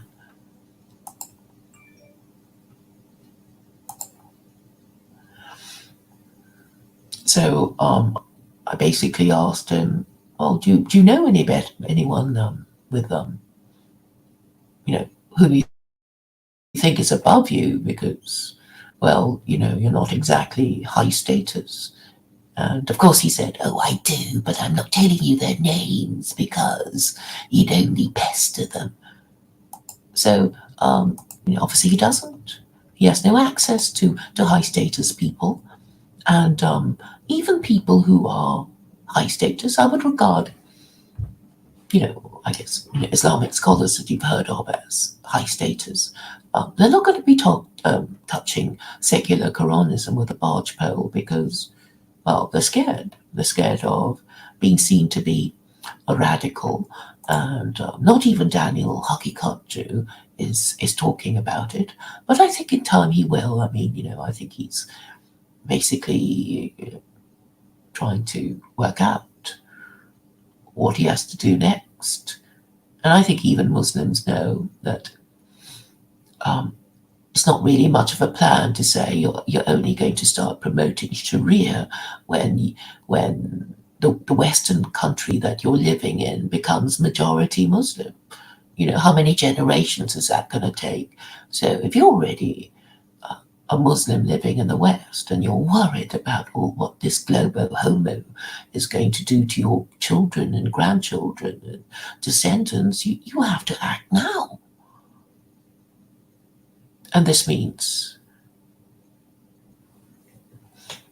talking about secular Quranism and say, look, don't worry if you're not Muslim. We don't care if you're not Muslim, but, can you raise standards of sexual morality and public morality in your country, because it's getting really scary and stupid now. I mean, that's what Muslims could be saying. But I guess they're scared and they don't know what to say, and a lot of them are basically peasants, and the ones who aren't peasants are intellectual and moral cowards, and they don't want to be talking about secular Quranism because it is radical. It is proposing to replace Christo-liberalism, which is undeniably failing, or has failed. I would say it has failed. And these low status people like William, they can't say it because there's something in local government, and there's something in their local mosque, and they're scared of saying things like that. And I'm afraid low status people like William are just going to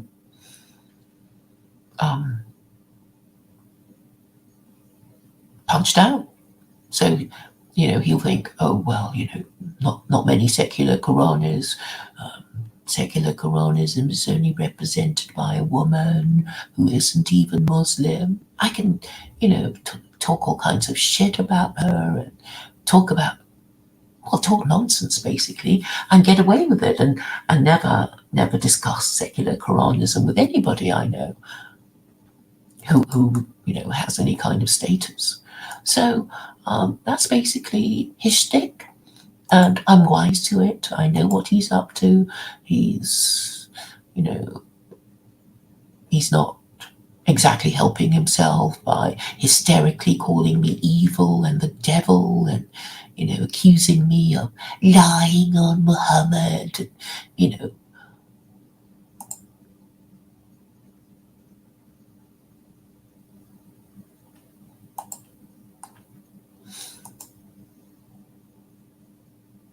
I wonder if Vincent is coming back.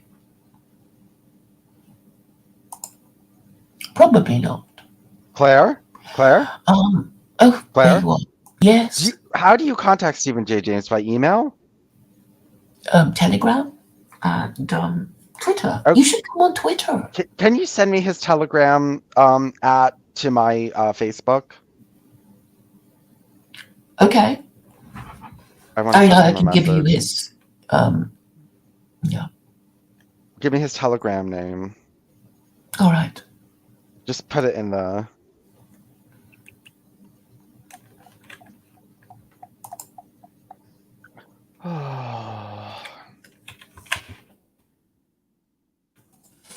The Jews kill our prophets is in the chat. He's completely off topic.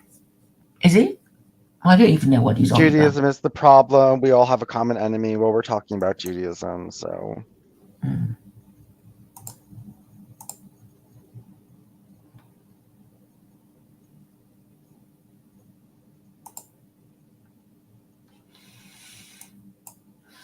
What Stephen J. James and everyone is that he doesn't understand. I got upset with him. That there's what is it? I don't know if it's a phrase, but weakness brings upon you disdain. Okay, like it does. Like it just when you're weak, people disdain you, and they're weak, and so they're disdained, and they're not just disdained by everyone that they've made their enemies. They're disdained by their own people. I mean, even look.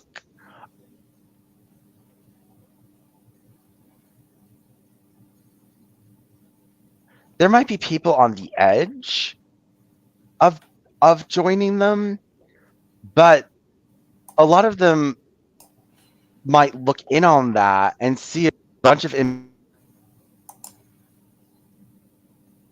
Sorry, you dropped out.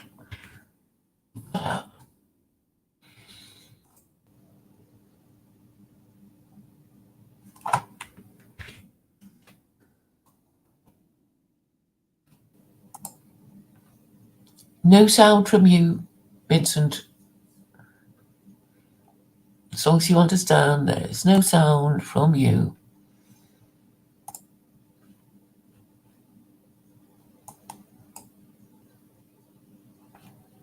Talk to me, Vincent.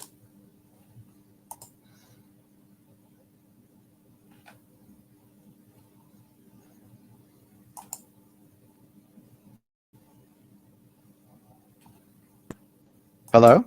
Hello. I'm afraid Hi. you dropped out. Yeah, someone called in and what was the last thing you heard me say? Um, you I were just talking that about weakness. Stephen James, and then Yeah, and you weaknesses got, I'm afraid. causes disdain. Weakness, brings upon you disdain. And I was saying that I'm sure that there's plenty of people that are on the edge of going into the dissident right, but that they look in and they just see a bunch of immaturity and stupidity. And I'm sure that there are even people. Well, I know that there's the dissident right has so much hate for itself, and that they have so many self complaints and complaints about each other, and just how even they think they're fucked up. You know what I mean? And it's just disgusting to listen to them. Yeah, because they're weak and nobody wants them, and they don't know how to get stronger because they don't want to do the thing that would make them stronger because they're so full of hate and stupidity, and they haven't got a solution. And there is a way of ordering these things. It's like, if there's a problem and I have a solution, but you don't, I think I should be higher status than you, unless you can prove that my solution is just going to end in disaster. Yes, but and then okay, so we don't do anything, but somebody else is going to come along and say, "I've got another solution," or we somehow have a rational argument about it. But you see, Stephen, he hasn't got a solution. He can't face the one that's on the table, and that's it. That's how people like him behave. And then you say, well, what you going to do? You're going to, have children or marry or something, because that's the least you have to do. That's the least you have to do to keep your race in existence.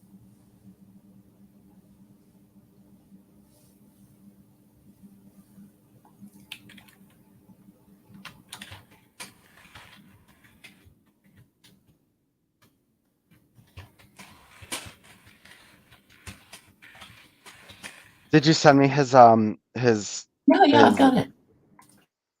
okay, hold on. You should go on Oh, Twitter. I will soon. It's Wait, mostly this on is it. Twitter. What? No. Hold on one second.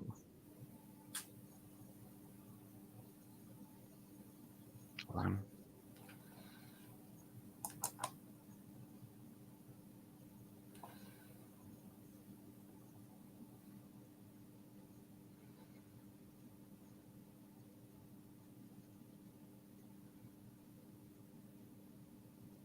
Okay, I just sent him a message and I said I'm sorry I got angry with him. Oh.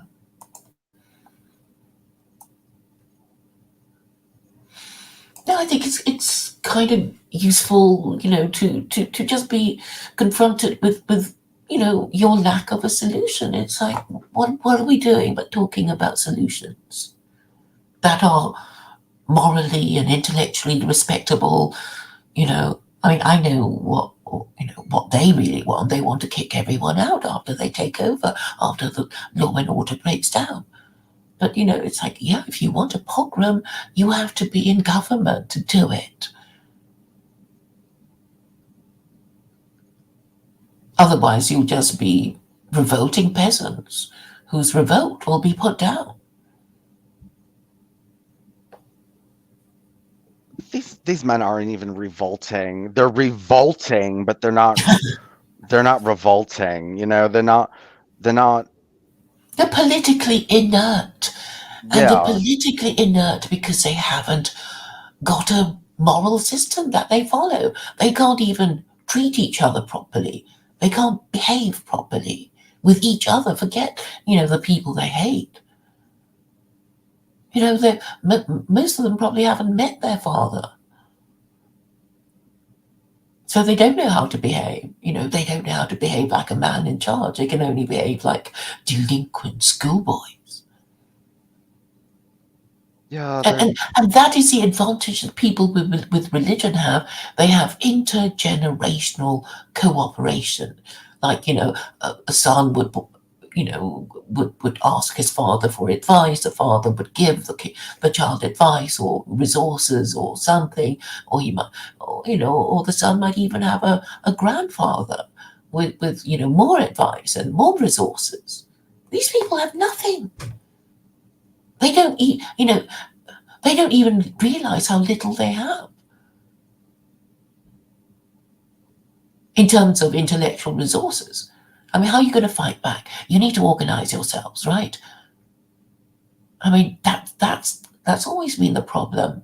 Yes, you can have a large group, but what if they're politically inert? That they'll never do anything you want because they don't really believe. I mean, that's a problem with Christians. That they don't believe in it. They don't pretend to believe in it because they think pretending to be Christian will make people think you're a nicer person, and maybe you might get a boyfriend or girlfriend because you pretend to be chaste as a Christian woman, or. But it's like, Muslims, it's like, whatever you think of them, you don't think of them as cowards, though, many of them are, to be honest. And I'm sure not all Jews are smart, but they just have a reputation for being, cleverer than Gentiles. But, these people, they're just clever for being incels and not getting it and hating the people who do have what they want, which is status and protection and a degree of dignity. I've told you, Stephen, it's like people don't have a religion for fun. People don't carry an umbrella for fun. There is a reason why people are invariably forced into some sort of religion.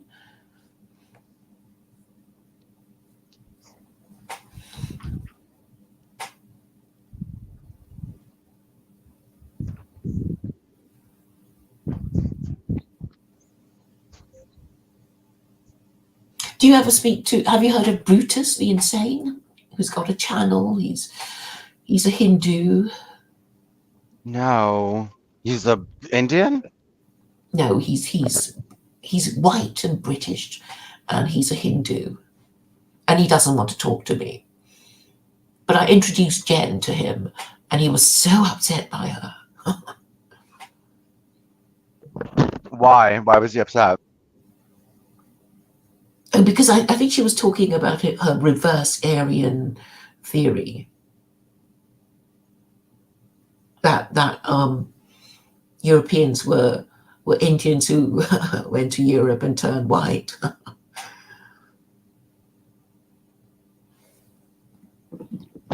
Hmm.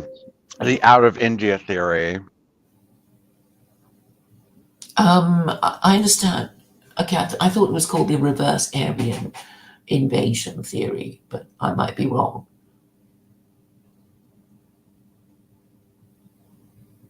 And basically there were Aryans who invaded other people, Europe, turned white and forgot themselves, something like that. But Jen also wants white people to pay reparations to India.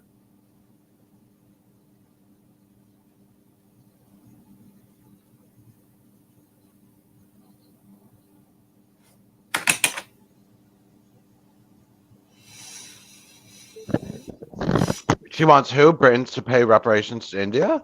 Yeah. Well, I can understand.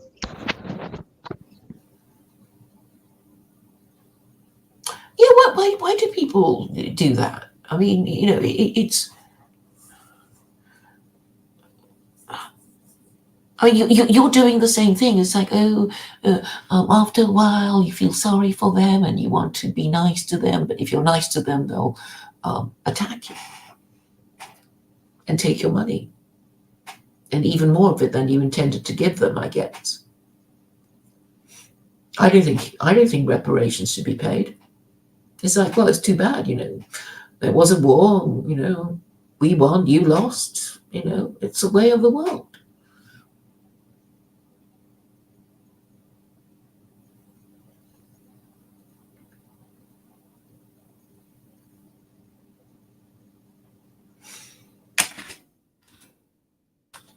I have to go and make something in the kitchen. Okay. Well, I'll keep talking. All right. So I'm eating blueberries right now. Guys, on the stream, give me 1 second. Let me just finish my blueberry.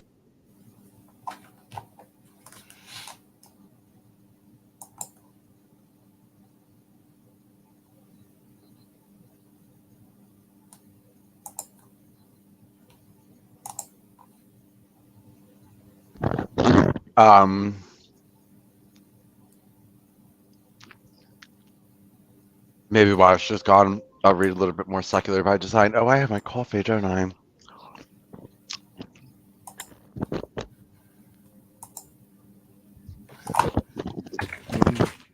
Yeah, I have coffee. I can drink coffee and read secular by design.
Hello?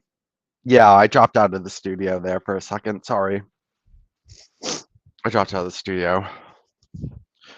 Um, well, I was talking just about Stephen J. James not really being interested in my show because it's not slapstick comedy and trolling, and because, it's a little bit serious content.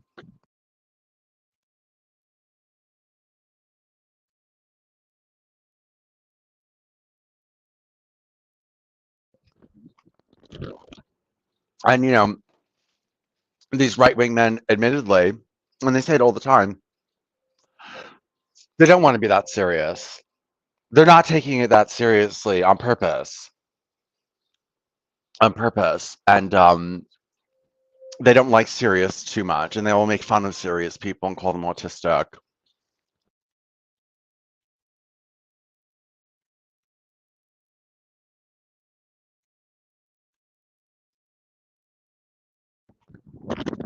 If you're a little bit more serious of a person,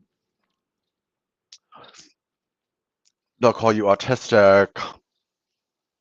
and a Jew and a Fed. They can tell each other. I think you can tell someone is not a Jew and is not a Fed if, yeah, if it's all trolling. If the whole show or their whole existence for being there is for saying silly little things and making little jabs, and like if they're not really talking about anything deep or serious or getting too intellectual or you know,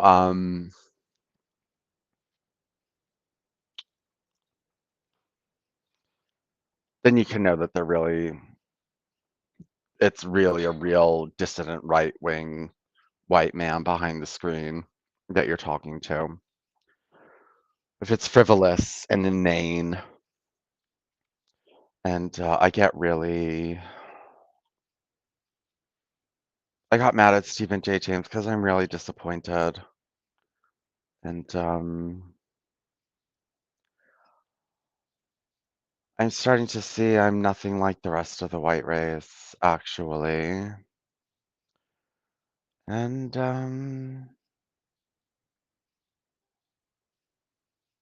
maybe I'm really not one of them. Maybe I'm just like an outlier, like a really strange white person. And maybe even the continuation, I did think about the continuation of the white race, but maybe it's not really a continuation of me. Maybe it's a continuation of not me.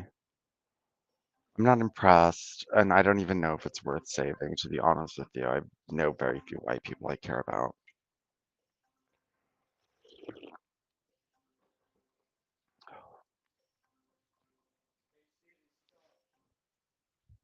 Okay, let's keep reading from Secular by Design.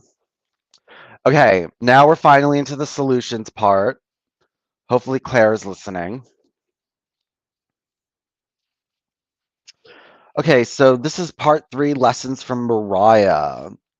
Overview. Okay, here is a quote from Sir Arthur Conan Doyle. His ignorance was as remarkable as his knowledge of contemporary literature, philosophy, and politics. He appeared to know next to nothing. Upon at my quoting Thomas Carlyle, he inquired in the naivest way who he might be and what he had done. My surprise reached a climax when I found incidentally that he was ignorant of the Copernican theory and of the composition of the solar system, that any civilized human being in the 19th century should not be aware that the earth traveled around the sun appeared to me to be such an extraordinary fact that I could hardly realize it. You appear to be astonished, she said, smiling at my expression of surprise. Now that I do know it, I shall do my best to forget it. To forget it, to see, he explained. I consider that a man's brain originally is like a little empty attic, and you have to stock it with such furniture as you choose. A fool takes in all the lumber of every sort that he comes across, so that the knowledge which might be useful to him gets crowded out, or at best is jumbled up with a lot of other things, so that he has the difficulty in laying his hands upon it. Now the skillful workman is very careful indeed as to what he takes into his brain attic. He will have nothing but the tools which may help him in doing his work, but these he has a large atonement, and all in the most perfect order. It is a mistake to think that little room has elastic walls and can distend to any extent. Depending upon it, there comes a time when, for every addition of knowledge, you forget something that you knew before. It is of the highest importance, therefore, not to have use of facts elbowing out the useful ones. But the solar system, I protested. What the deuce is it to me? He interrupted impatiently. You say that we go round the sun. If we went round the moon, it would not make a penny worth of difference to me or to my work.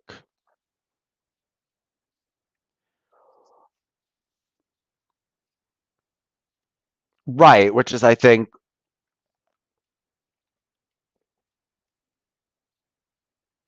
part of the unscientific aspect of Torah, in that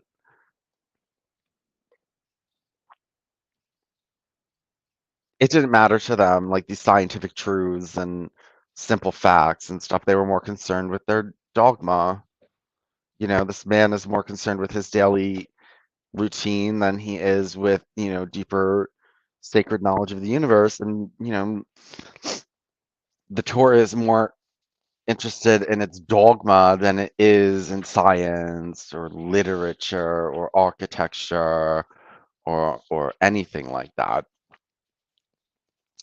In this amusing banter between Sherlock Holmes and his good friend Dr. Watson from the beginning of Sir Arthur Conan Doyle's novel A Study in Scarlet, Holmes explains the principle of learning how to differentiate between the vital and unnecessary, while his colleague Dr. Watson is astonished at Holmes' apparent lack of knowledge of certain facets of modern science. Yet when the deuce does when yet what the deuce does modern science have to do with morality and ethics of the Torah? Precisely, what does science have to do with the ethics of the Torah? Science is certainly an important subject, but intellectuals such as the atheist Richard Dawkins, like the exasperated Dr. Watson, believe that science is the ultimate in knowledge and that religion teaches us not to change our mind and not to want to know exciting things that are available to be known. Yet Dawkins and his ilk do not seem to grasp that there are more important things to learn other than how many molecules of RNA can dance on the head of a pin. As Susan Jacoby explained, the job of higher education is not to instruct students in popular culture, but to expose them to something better. But Jacoby then myopically states that our schools of higher education should offer a course in which students are required to read Crime and Punishment and Wuthering Heights, and they may come to understand why Friday the 13th and Stephen King novels are not worthy subjects of deconstruction.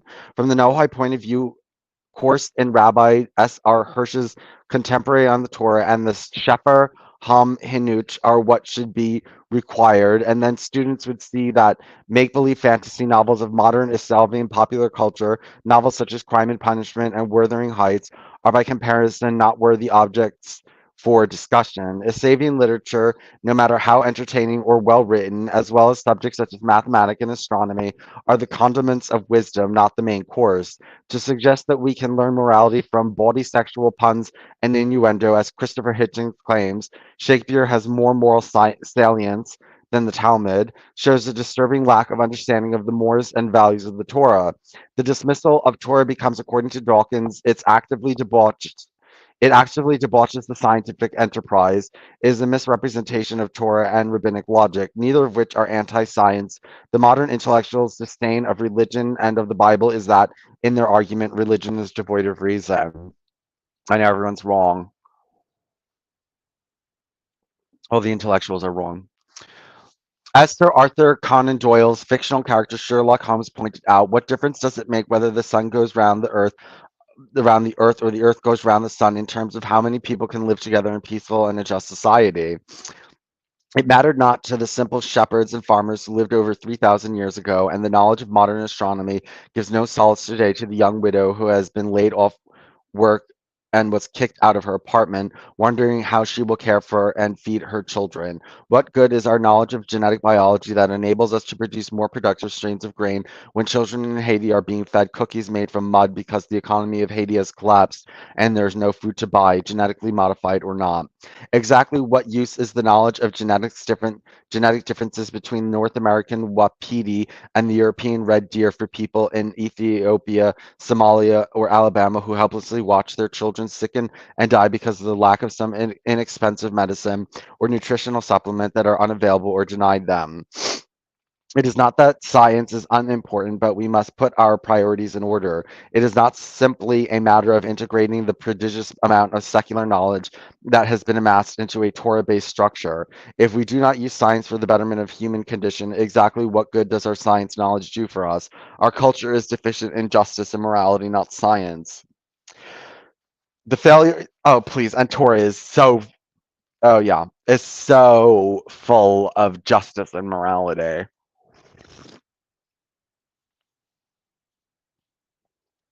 The failure of our education system to teach morality and its prioritizing of its solving values was explained by Rabbi S.R. Hirsch.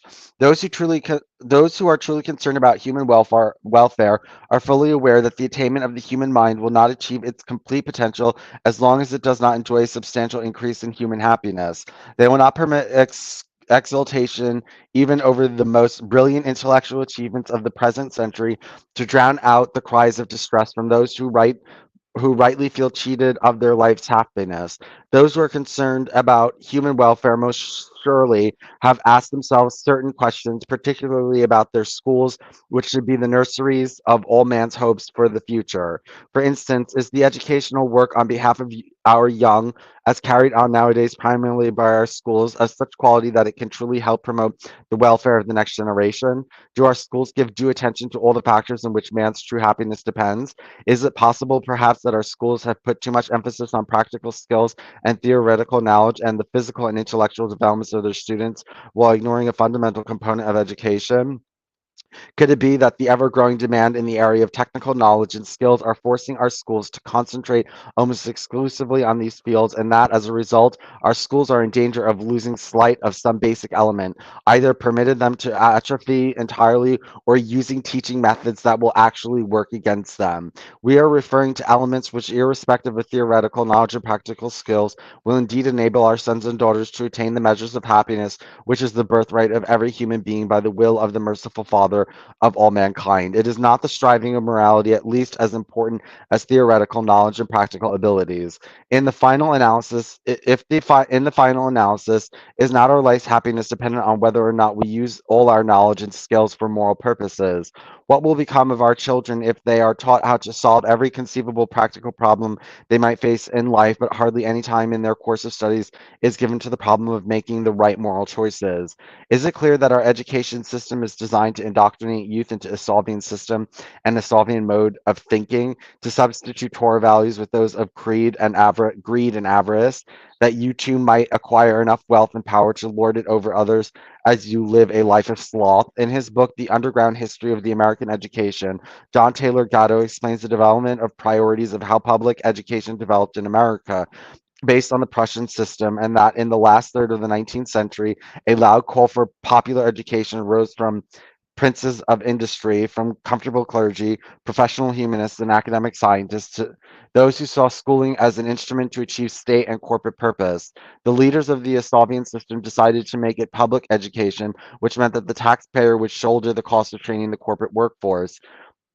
The first step in transforming our Solvian-based culture to a Torah-based one is to focus on education from kindergarten on up to the graduate level. Structuring academic disciplines on the Torah would give all disciplines the proper moral and legal framework, as our sages have declared. Without intellectual education, there can be no moral education. Without moral education, there can be no intellectual education. Our reluctance in implementing Torah in our present educational system comes from the intellectual resistance of anything religious and secular academics. Our public schools are based upon teaching the Asolvian culture, and it is an essential support system for a model of social engineering that condemns most people to be subordinate stones in a pyramid that narrows as it ascends to a terminal of control. Yeah, public education is bad. It was made to, the bad corporations and bad clergy and bad scientists wanted corporate slaves, and so they came up with this diabolical plan to institute the public school system. The emphasis on science and technology, the fruits of Greek and Roman culture, was a deliberate attempt at social control brought about through the criterion of wealth due to the use of inexpensive fossil fuel energy. And as our schools turned toward science and technology to be used to create more wealth, money was diverted to schools that produced engineers and scientists rather than teachers of Torah. Not only has our education system kept Torah off of the intellectual menu, they've tried to keep Jews themselves out of the education system. In the 1920s, the big three universities, Harvard, Yale, Princeton, changed their admission policies and proceeded to limit the number of Jews that were flooding into these top universities at an alarming rate. In the book, The Chosen, Jerome Carbell explained that the centerpiece of the new policy would be character, a quality thought to be in short supply among Jews, but present in abundance among high culture Protestants. Excellent academic criteria alone was no longer enough. Subjective considerations such as social background, sturdy character, and an undergraduate who devotes his time to his club and his sports teams was the ideal. The new policies were constructed by the Protestant upper class in response to the Jewish problem, and the new regime was a radical departure from traditional academic selection practices. Abbott Lawrence Lowell, the president of Harvard University from 1909 to 1933, was a firm believer in the superiority of Anglo-Saxon values and customs. When Lowell was asked why he wanted to limit the number of Jews admitted to Harvard, his answer was because Jews cheat. When a distinguished alumnus objected on the ground that non-Jews also cheat, Lower replied, "You are changing the subject. I am talking about Jews." To Lau and many others, there was a great gulf between Gentiles and Jewish character, which was a shorthand for an entire ethos of way of being. Resorting to subjective criteria in their admissions policies meant that Harvard, Yale, and Princeton could control over the composition of the freshman class constructed by the Protestant upper class in response to the Jewish problem. It has been observed that what is influential in the higher intellectual circles always ends up in the school.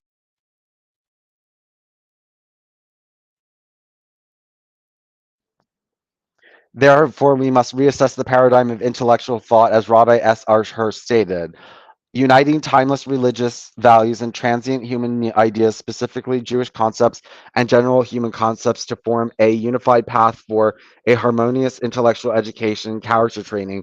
Only if home and schools can transmit the teaching of secular knowledge and learning from vantage point of a Jewish truth, and utilizing the results of secular studies for a clearer and more complete understanding of the truths of Judaism. Only if they will know how to relate specifically Jewish teachings, their concepts and methods to secular knowledge. When it comes to the Torah, the intellectuals of Western society are, in many ways, as narrow minded as the theologians they so often ridicule. To quote Richard Dawkins, I suspect that for many people, the main reason they cling to religion is not that it is consoling, but that they have been led down by our education system. I prefer to say that I believe in people, and people, when given the right encouragement to think for themselves about all the information now available, very often turn out not to believe in God. It is true that we have been let down by our education systems as we have seen it. It is they, the intellectuals, who have kept Torah knowledge out of academic discussion. It is they, the intellectuals such as Dawkins, who have discouraged people to think for themselves by limiting the information now available. It is they, the intellectuals, who are against the Torah because they disagree with concepts such as prohibitions on hedonism, which is often little more than the desire to have sex outside marriage, and is, along with idolatry, too often the reasoning behind the Constitution thumpers' constant yammering about freedom, equality, and liberty when confronted with Torah.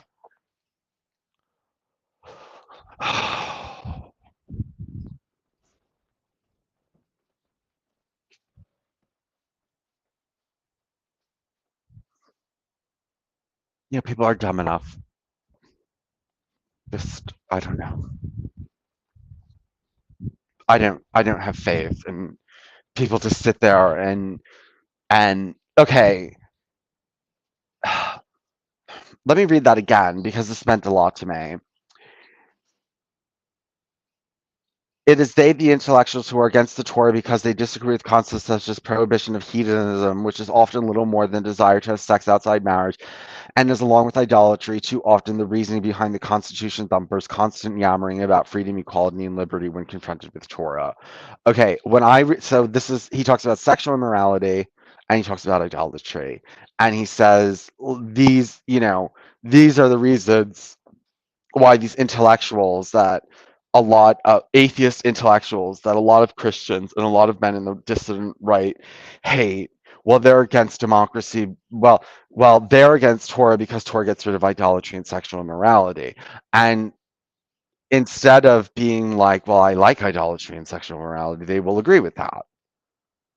And they're going to say, well, Torah is the opposite of atheistic scientism, right? And it'll get rid of sexual immorality and adultery and idolatry. That's what most people hear. Most people just heard getting rid of idolatry and homosexuality. Most people did not become upset like I did at that. Yeah, most people are not going to become upset with that.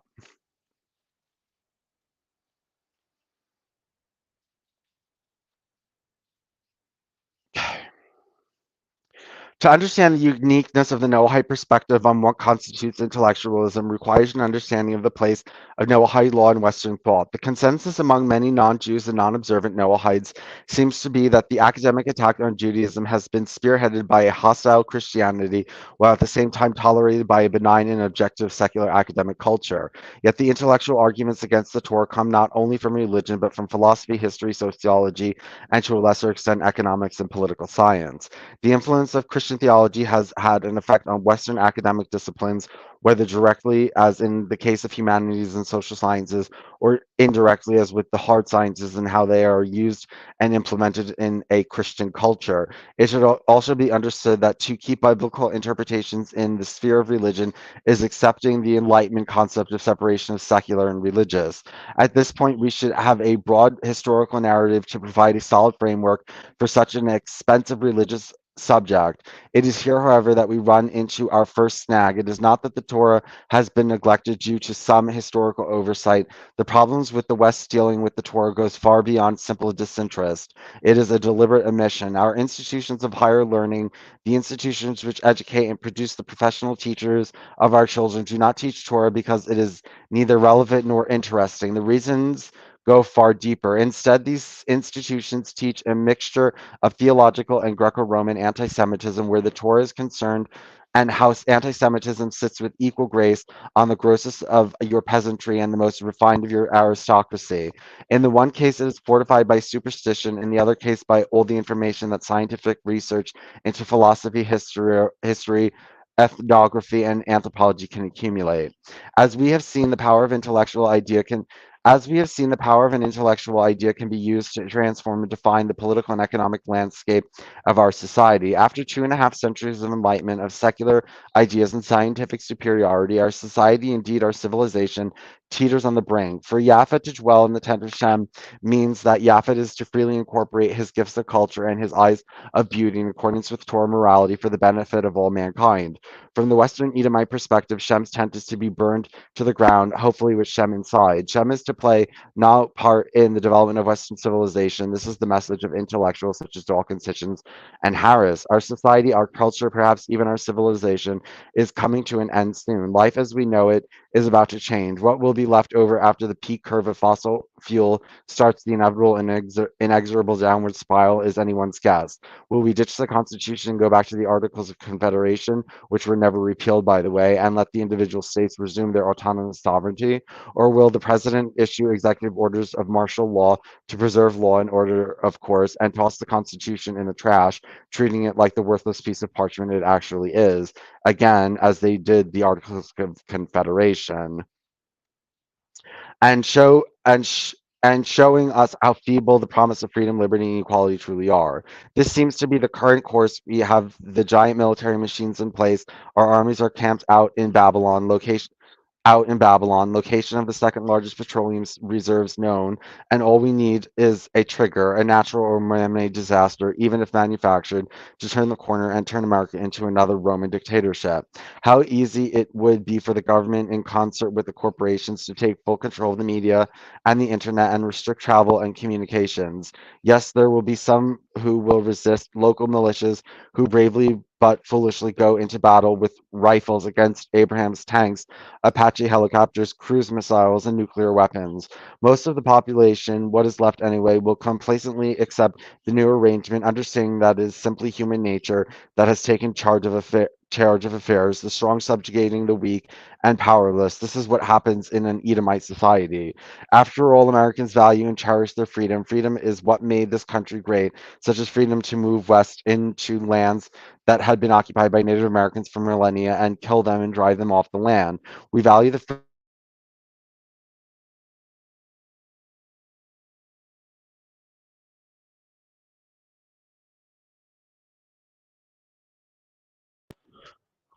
Hello?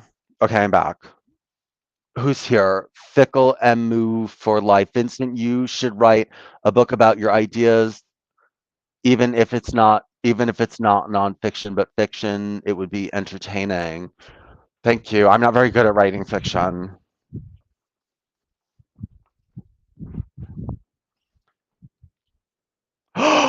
Chama! since I'm asking just on time.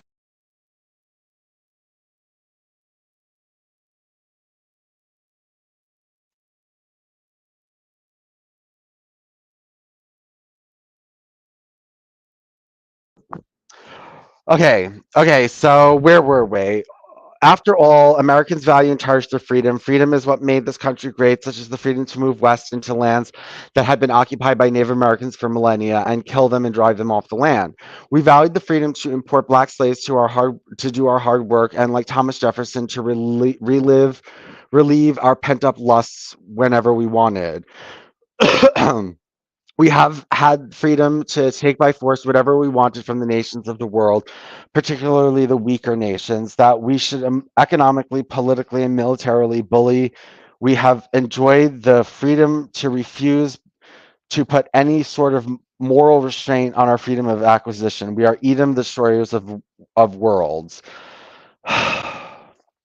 It is those who want their freedom of idolatry and hedonism who rail loudest against establishing a theocracy. Yet theocracies in the past and present have been based on organized religion, not Torah. It is theonomy, not theology, on which we should base our governmental structure. The rules should be of God's law, a law that was literally set in stone. It is not the type of government we should choose to have that is important. We could have a representative republic as we have now, or a constitutional monarchy, or a parliamentary system, or whatever sort of government we want.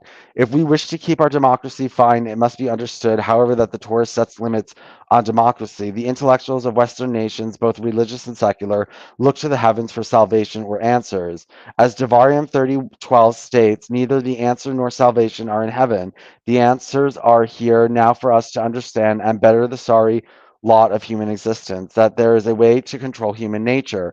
We have a plan, a guidebook on how to live with one another that keeps the abuses of the law of the jungle in check instead of anti government, anti law, individualist, hedonistic attitudes, the do whatever is good in your own eyes sort of philosophy, which has divided us to the point where we do not know or trust our own neighbor. Instead of a Gnostic religion that teaches the selfish salvation of the individual, we could have a moral code that is centered on the family and the community.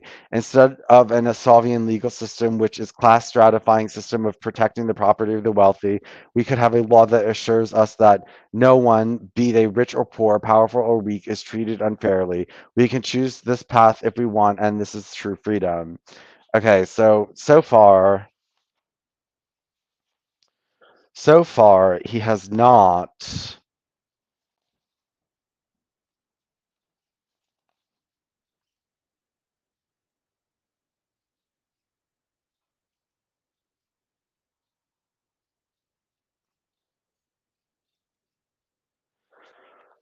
He keeps saying that Torah will fix all this.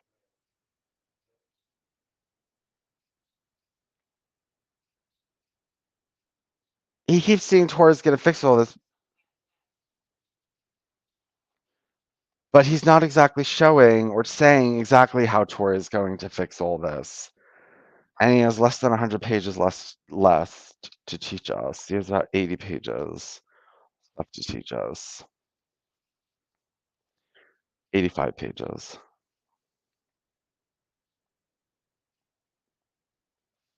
Okay, let me take a little break.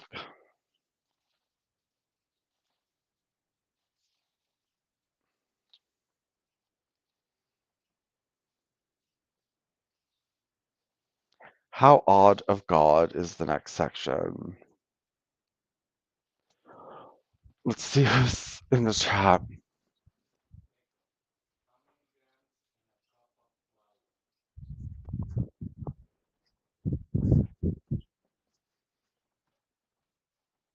Is anyone in the...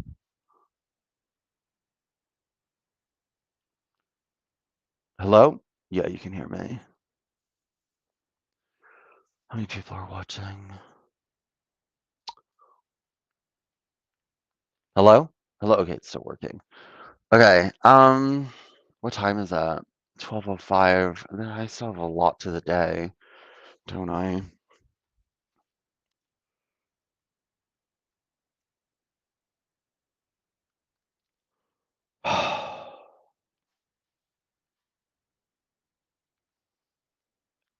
I guess I have to do stuff. If I get off of here, I have nothing to do.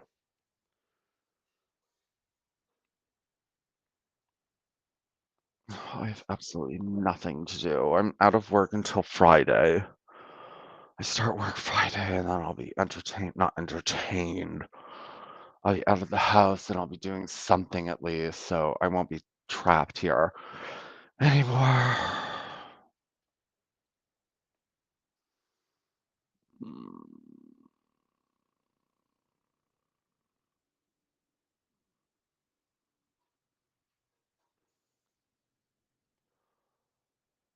Well, I don't want to keep reading.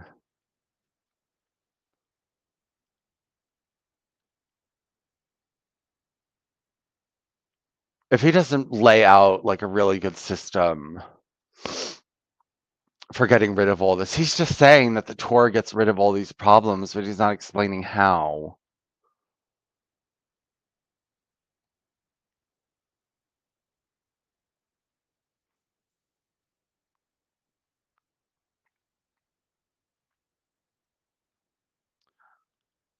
I don't want to be disappointed in this book. Well, I'm not disappointed in that it's good propaganda to show people how scary the no-hide laws are.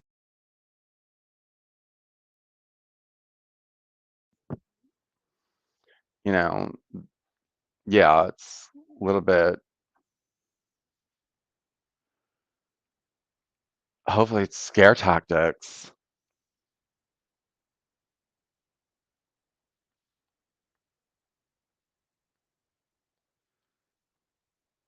Scare tactics.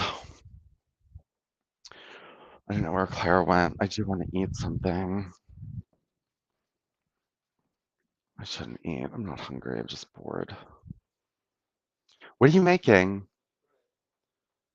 Okay.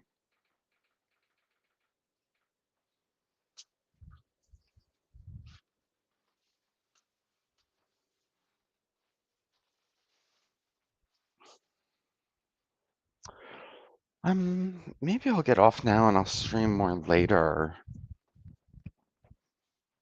I could stream again today to keep reading. Though I don't want to give up on my 4 followers. You're all here watching, so I don't like giving up on people I know you're here, but I don't feel like reading, and so I don't know how to entertain you. And Claire's not here, and there's nobody to talk to. Um,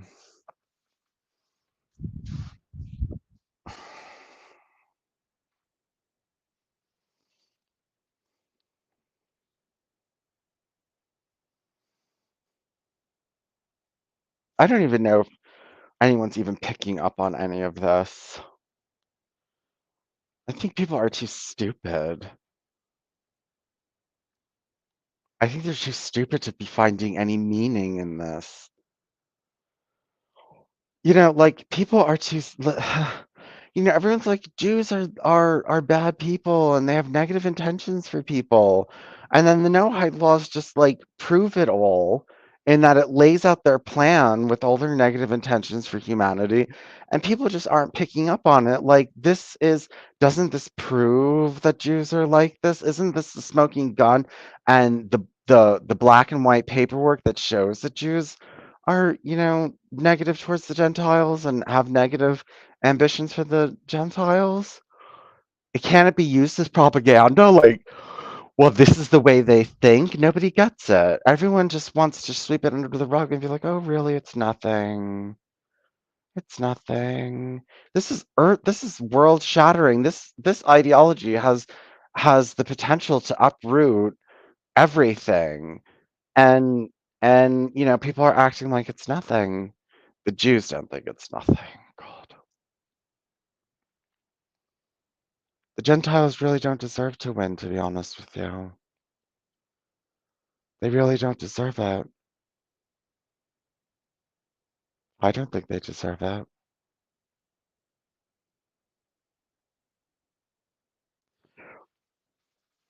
I really don't.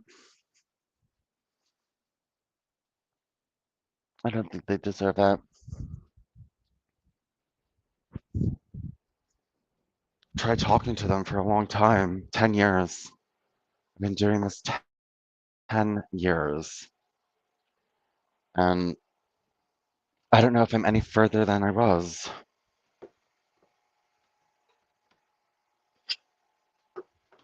I'm further than I was in that people know what I'm talking about now.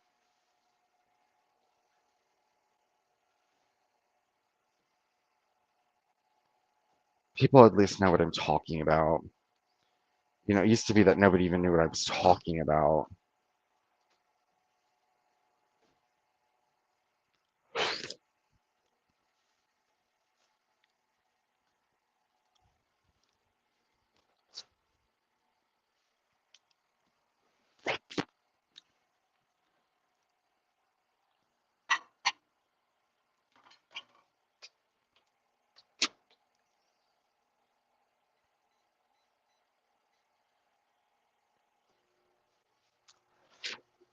Um, Now they know what I'm talking about, but they don't really care. Not even leftists care. You would think that homosexuals would care that the government made anti-homosexual laws, stated they were the foundation of American civilization, but it's the power of the Jews. I mean, they're too cowardly and they're too stupid. They're too stupid.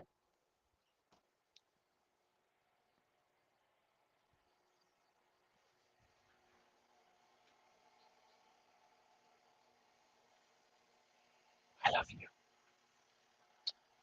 Um, I'm just making some lentils.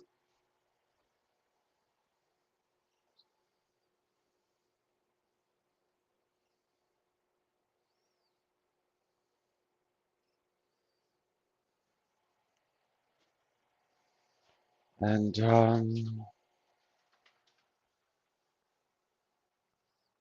that's the problem with everyone, too stupid and too cowardly. Ford said the Jews have the right to hate the Gentiles because they're such cowardly pushovers. They're pushovers.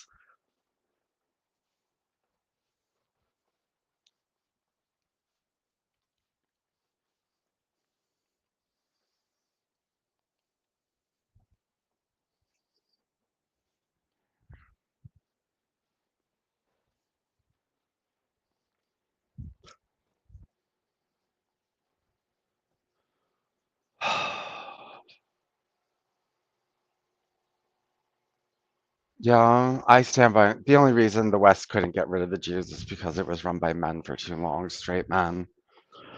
Stephen J. James was like, I don't want to even get rid of the Jews. Of course, you know what? Because to straight men to just like really let loose and to go full throttle and to kill everybody is unhinged and feminine. That would be feminine, wouldn't it? It's more masculine to go in and kill a couple of the men, but leave a lot of them and all the women and the children, and now you have enemies, and then their civilization can grow back and cause you more problems. And it's not manly to go in and kill all the women and children and everybody, right?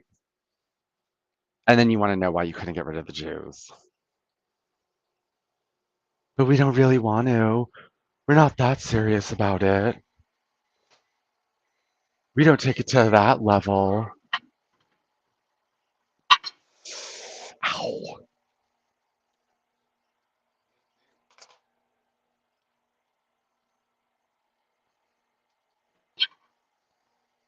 You don't want to take it to that level. I know. It's 100% obvious.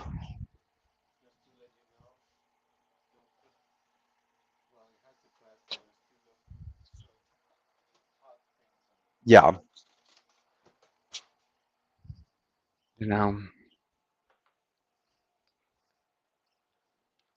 heterosexuals, white men have done a really bad job at maintaining civilization.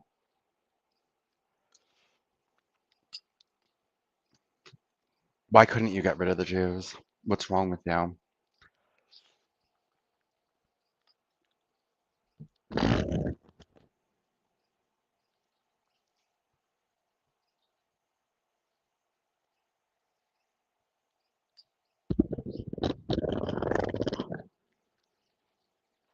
You're not smart enough to get rid of everybody.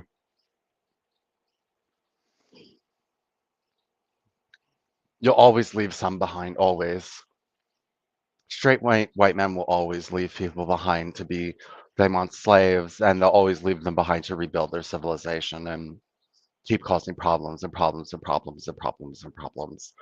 Because straight white men know that if there isn't some constant problem going on, then they're less needed. Women and homosexuals want to get rid of the problem because you know what, we're a little bit, it's harder for us to defend ourselves, so we want it obliterated and we don't want it coming back.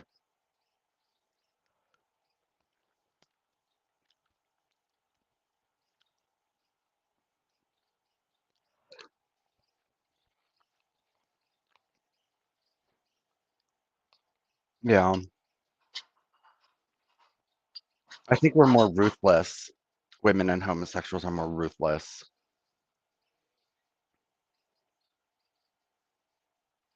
once they're in power.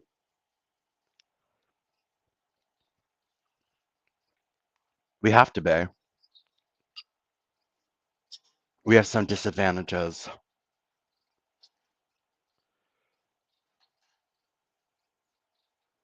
And we can't afford to just like sit around and crack jokes. It just, we can't afford it.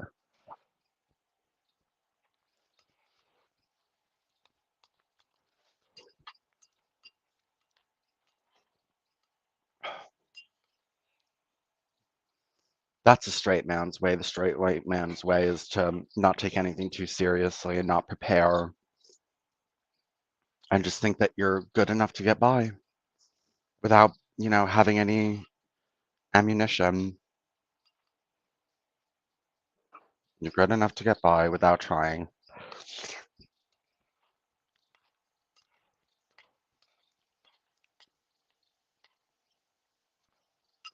Straight white men can't fight from the bottom. They don't know how to be minorities. They don't know how to work their way up.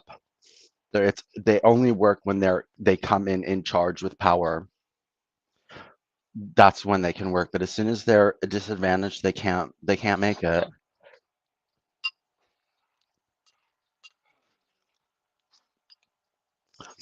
They don't have the persistence or the patience or the cunning of women and homosexuals.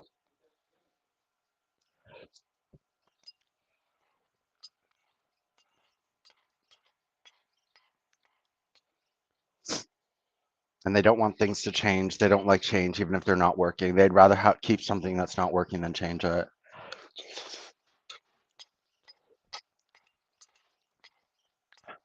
And they don't really care that they can't maintain their civilizations because they make them too strict and then everyone rebels and they just can't maintain it.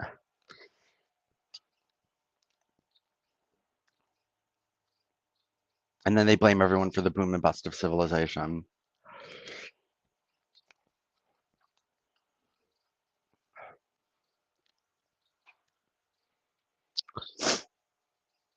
You made this mess of this world. And now you want to blame everything on women and gays.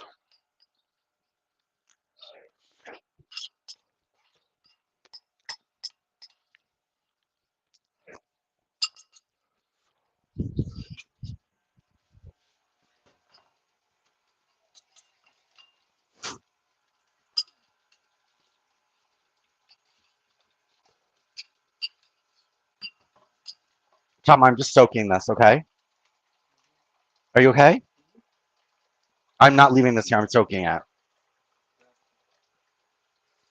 because it's a little bit, it has some stuff stuck to it.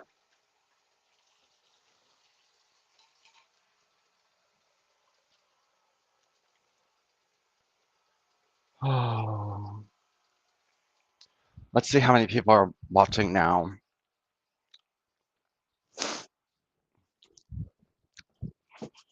This attack on the West is very straight. The Torah, Judaism is the most heterosexual religion on earth.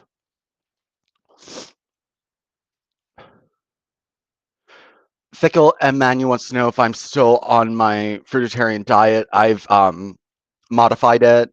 I eat 2 fruit meals a day, and then I eat a vegan meal. And sometimes I eat eggs and milk, honestly, for a 3rd meal. Fickle wants to know if there are no hides in their community. In his community, I know there's Freemasons. Freemasons are Noahides. They'll always work with the Jews.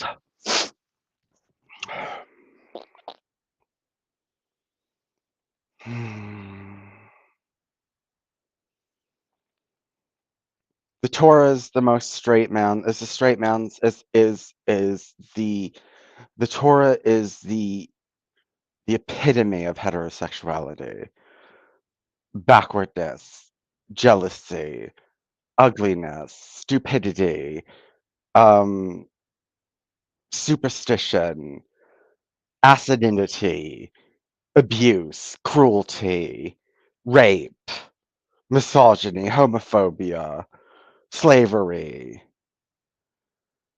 all these things that represent heterosexuals and the heterosexual order. And of course, you have to persecute homosexuals if you want to maintain that order because we would resist it because we're the people of light, we're the people of good, we're the people of freedom, we're the people of happiness, we're the people of ending slavery and ending hatred and not, unless your civilization is some fucked up, backward, barbaric place like Islam, not going in and killing all the women and children. Well, I just ranted about how straight men don't kill women and children, but in the Bible, they did, which is, take take a chapter out of Judaism on that heterosexual white man, but you'll never do it. You'll never wipe out your enemies. You don't have it in you. Um,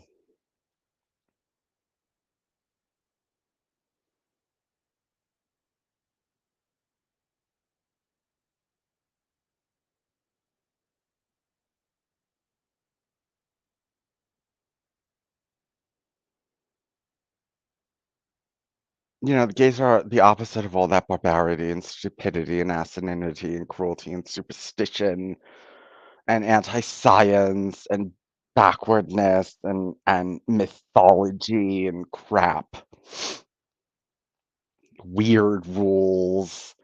You know what I mean? Like, we're the opposite of all that.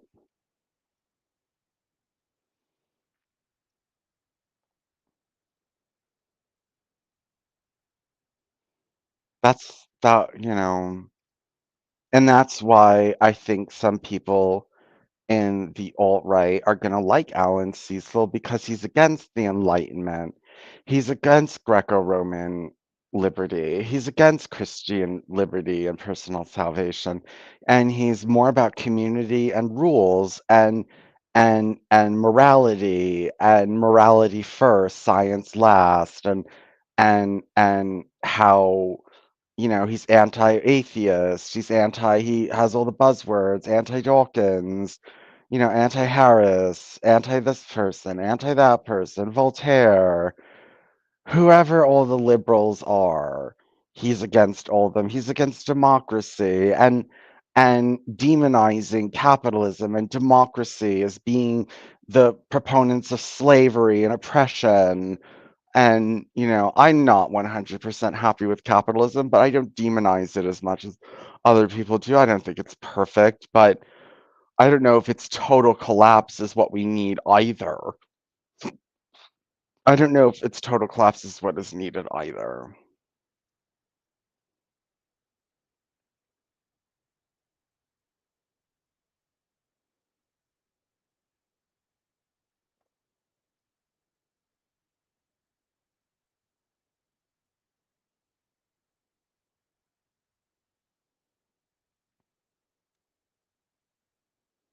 Yeah, I mean, I don't believe in getting rid of it either.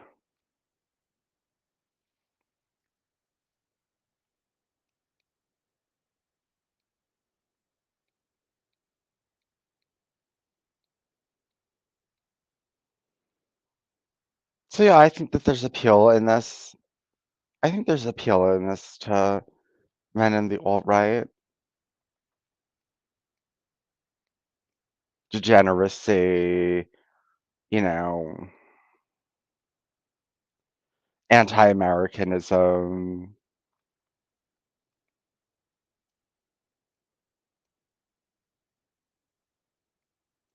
When Cecil says that the West is anti-Torah, that really means anti-social conservatism. you know, anti-traditionalism.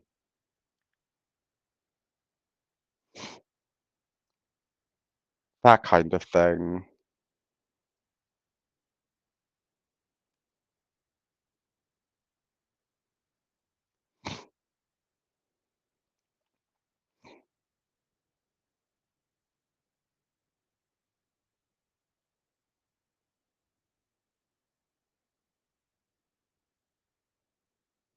Yeah, all you need is a little bit of hate. A little bit of hate for the gays. That's why Sherman Burgess converted to Islam. A little bit hate for the gays. Little bit hate for women, little bit hate for this in the West, little bit hate for our freedom, little bit hate for alcohol. All you need is hate, and they'll convert. Burgess believes Muhammad flew to the moon on a horse, on a flying horse, and, he believes that, the holy book, man's international holy book, was written in the Arab language, and, you know, he'd rather become Arabized than be okay with gay people. And, I think that the same will happen is that these men would rather be Noahidized than be okay with gay people. You hate gays more than you hate Jews and Muslims. You'll join with Jews and Muslims against gays.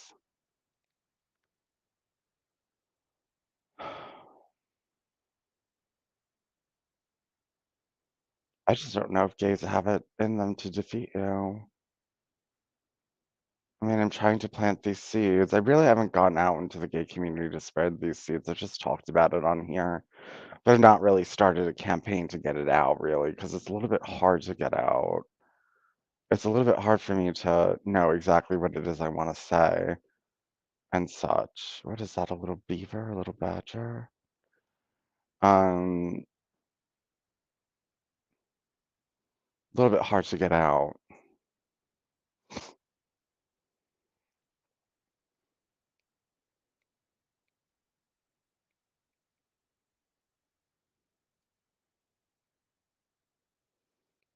In a good way that'll work for people, but I do know I have to be extreme. I do know that I need to take it to extremes, or otherwise I won't get attention.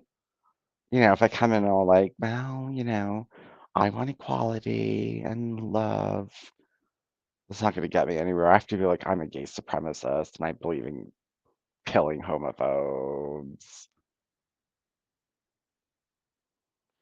Is anyone in the chat?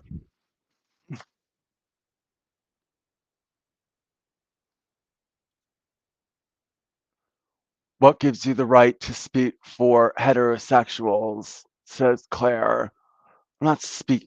I'm speaking about them, not for them. Fickle says they are a ton of Freemasons in my old church.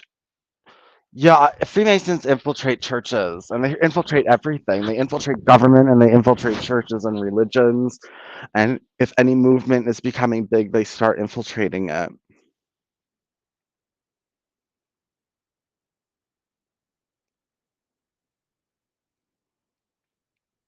They start infiltrating it.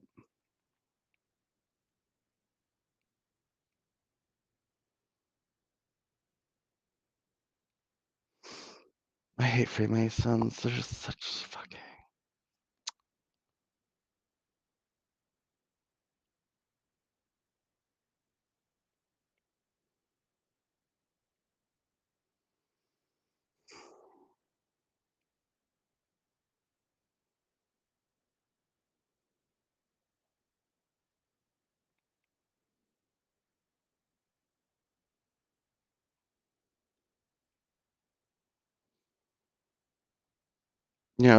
I've noticed other evil people, just like Freemasons. Fascists are leery of them. Because they say that Freemasons are the force between democracy and communism and equality and fraternity and that kind of thing. Equality and fraternity. And at least that's how they present themselves.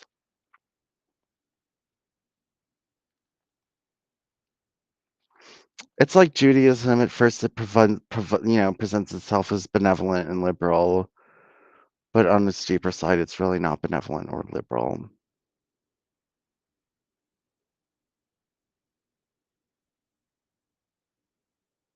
There's a renewed interest in Freemasonry these days, unfortunately, especially in fucking India. My God, they're so willing to sell out. I did this whole thing on the Indian Illuminati and stuff and how it was connected to Freemasonry. And this fucking Hindu contacted me and wanted to know how he could join the Illuminati for money.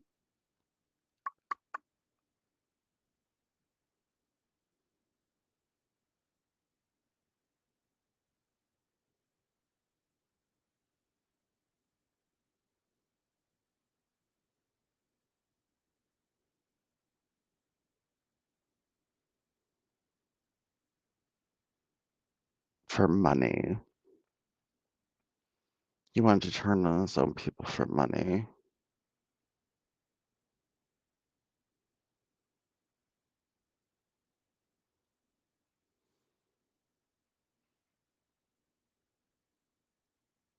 I don't know.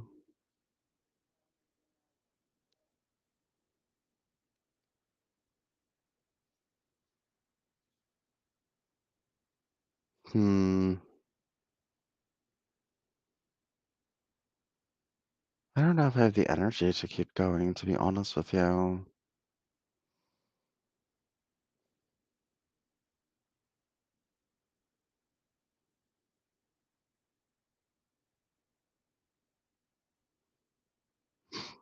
I wonder if if I have the energy to keep going.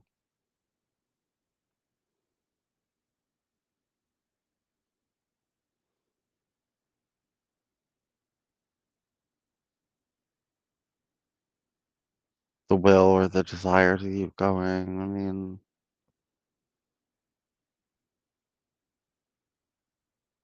what am I fighting for?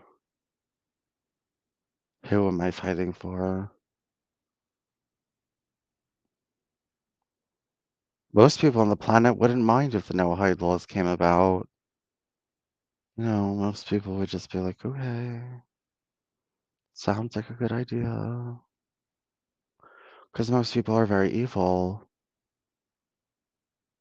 And anyone who did think negatively about it would be too stupid and cowardly to do anything about it.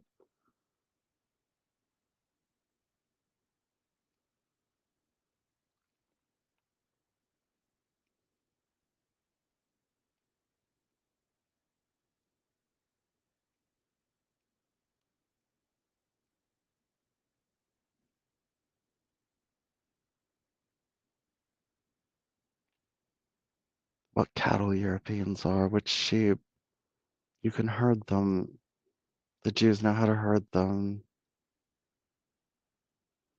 Very disgusting to look at.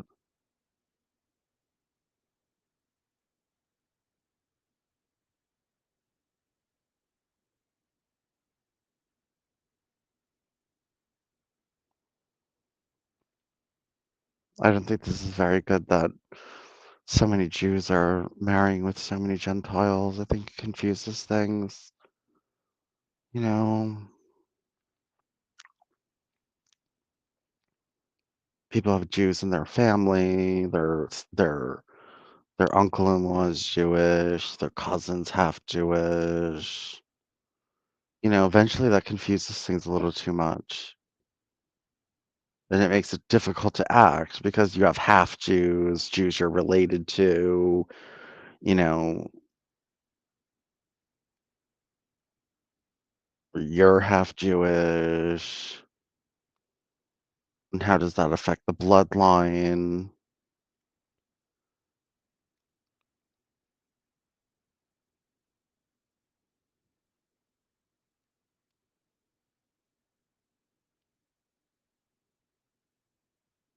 you know. But that's heterosexuals for you that just can't help but like breed with anything. You blame us, you mix it up. We don't mix anything shit up. You do it for yourselves. You want to do it. Heterosexuals do what they want to do. Nobody forces them to do anything. Nobody forces anyone to do anything.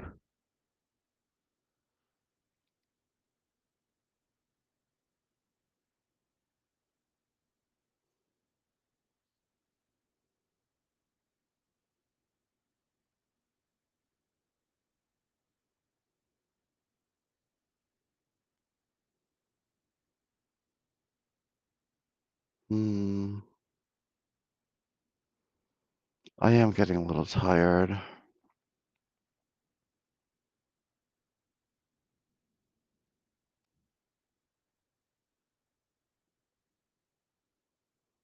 Maybe I'll take a nap. I don't think I can read anymore. I'm not gonna have anything to do for the rest of the day, though. I don't know what I'm gonna do. Okay, let's see if anyone commented, and I think I'm gonna go. Oh, Claire's back. Okay, well. Hello? Hello. Hi, you're back. Okay, I was about to get off, but if you're here, I don't have to Oh, we talk can to talk you. about what you read. I'm afraid I haven't really heard what you said. I mean, it was I was playing it on the phone, but not with headphones, and I didn't really hear what you were saying. Oh, it was just now he's getting into how Torah solves all these problems without really giving the specifics, or he hasn't started to. He's just like, well, Torah, if it's based on Torah, it's fine, and that we need to teach Torah in school before science, and just fucking. Ugh. Yeah, He's- it's retarded, the whole thing. I mean, what about the? I mean, what people need to know are the rules. I mean, so if that statement means anything at all, it means that most of the people living in a country should be able to agree on what the name of their moral system is. It's like we're liberal, we're Nazis, we're fascists, we're commies. I mean, they should be able to agree, right? And we can't. In the West, we can't agree on what we are because there's no official moral system. So they don't even know what it is they're supposed to believe in. I guess the Constitution is our moral system. Well, it's not enough, obviously, because you're all, well, not really getting it. Well, And also, if you read Washington's farewell speech, he's going on about religion a lot of the time.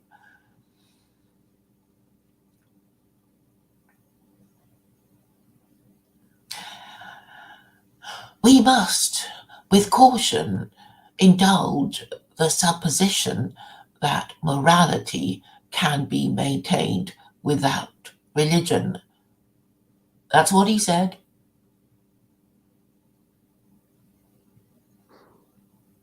she said morality cannot be maintained without religion. He said, we must with caution indulge the supposition that morality can be maintained without religion. That's in his farewell speech. So he's on about religion. Obviously, as a founding father, he will know that, oops, we have separated the church from our state. That's, the separation of powers thing, right? And it's like, well, and actually, Americans don't have an official religion. And he was worried about that, I guess. And he shared his concerns with his fellow Americans, and nobody cared. And they still don't care to this day. And they still haven't answered asked the obvious questions like,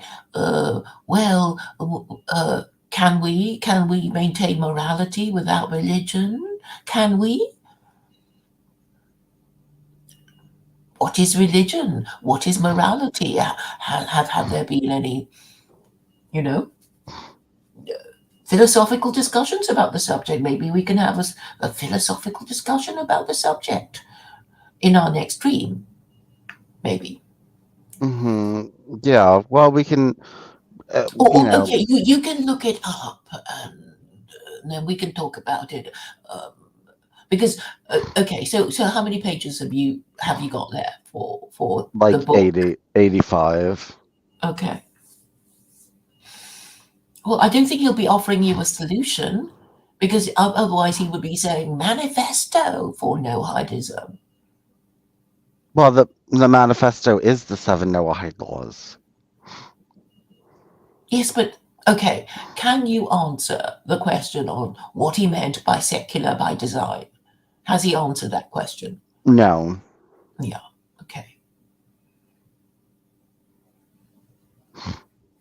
No. All right, I have to do something in the kitchen again, Okay. but I'll be back very soon. Okay. No, he has not said why the book is called Secular by Design.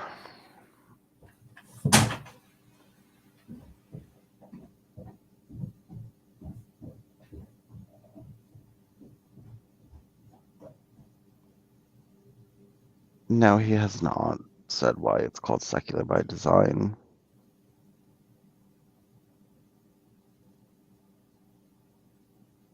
I'm getting tired.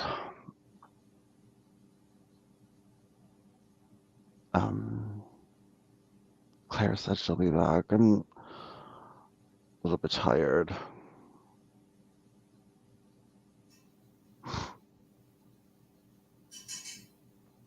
I can hear her.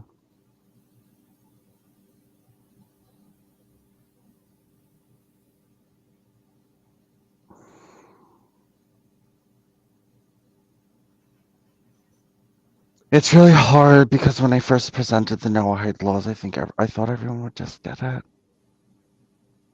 I thought people would just see it for what it is and see its potential to lift the yoke of Jewry if we just focused on it as a problem and to get those laws repealed and to bring Jews out into the open about this and get it out of the shadows. And I wasn't prepared for people's hatred for idolatry, blasphemy, and homosexuality. I wasn't prepared for the vast majority of the earth when you ring out these laws for them. They don't see anything wrong with them. I wasn't prepared for that, and it's really broken me. It's really broken me to know that this is the way the vast majority of people think, and that they can't see any potential in using the Noahide laws as anti-Jewish polemic. They don't see how far we could get in removing power of Judaism by attacking this subject. Because that wouldn't be heterosexual. It wouldn't be heterosexual to go after a little problem and destroy it while it's little.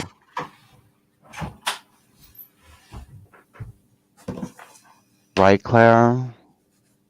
I'm back. Yeah, well, I was saying that, it wouldn't be heterosexual to go after a little problem while it's little. Because, heterosexuals are above that. They're Well, above no, the. actually, some of them do plan ahead. That's not fair to say that all. You're No, they making haven't. terrible generalizations, like be heterosexuals this, gay people that. I'm sure there's, a lot of people who don't conform to type as you don't. Well, there's definitely streaks, and there's definitely, movement towards the polar ends between heterosexuality and homosexuality. And yes, I think it is more homosexual to go after a little problem while it's little and to be nitpicky than it Can is you to be. even give examples of this? Well, tough on homosexuals all the way back. I was saying that, you know, the world is still predominantly heterosexual thinking, and then I think it's a heterosexual legacy to not really care about the Noahide laws because it's a small problem, and it hasn't manifested itself in a big problem yet. And the heterosexuals' way of doing things is to let little problems become big problems because you just think you're too good for a little problem. You know what I mean? It's not going to do anything for your ego to put out a small fire. You know what I mean? And you're not going to And they're appreciate busy any with other things. what? They're busy with other things. These heterosexuals, Well, and they don't have also they have bad priorities. They have bad priorities, and you know what? They wouldn't thank you for putting out a small fire. If there was a small fire in their field and you put it out, they wouldn't thank you. They wouldn't care. They would only care when the field was fully on fire and they lost all their crop. Then they would start doing something about it. But if there's a little fire, they're not going to do anything about it. yeah, yeah, and also the more frightened of Islam than of Nohidism. So whatever they say about Jews, they're not afraid of Nohidism because guess what? The media isn't making a big fat fuss about Nohidism. It's only making a big fat fuss about Islam and Muslim terrorists and that sort Yeah, of I thing. know, and I think that that's because they don't. Because it's the legacy of heterosexuality in that there's so few of them, what can they do to us, and just leave them alone and the problem will go away. And you They know don't think Nohidism is a problem. not yet, but it will be, and it has the potential to be. And it's very heterosexual to just overlook it while it's in the egg. Like, you let the egg hatch, whereas the homosexual crushes the egg. You know Can what I you give mean? an example of this thing that, of homosexuals Or crushing eggs and no, I'm saying, smothering well, all throughout infants in? history, look, a homosexual is going to be, if you say something anti-homosexual or if you're a homophobe, they're going to put a lot more energy into destroying you, no matter how small you are, no matter how insignificant you are. Whereas That's only because heterosexual, they've got the force of law behind them. no, but it's also in our nature. It's in our nature to like go after every little thing like women because every little thing is a threat to us. And heterosexuals don't feel threatened by anything, so they don't go after every little thing. Okay, well, I guess it's their privilege of being many while you are few. Well, that's a privilege. You shouldn't take that privilege. That's a trap. That privilege to just feel unthreatened by things because you're the majority. Well, some people can, I'm sorry, heterosexual people can say we should have, crushed homosexuals. We should never have liberalized Yes, the law. exactly. Mm. Well, Well, exactly. they can deal with that, Yeah, well, that's why more they lost. more That's why they effectively lost. next time. They weren't ruthless and they didn't go after every little thing and they let things pass. Yeah, homosexuality started out really slow.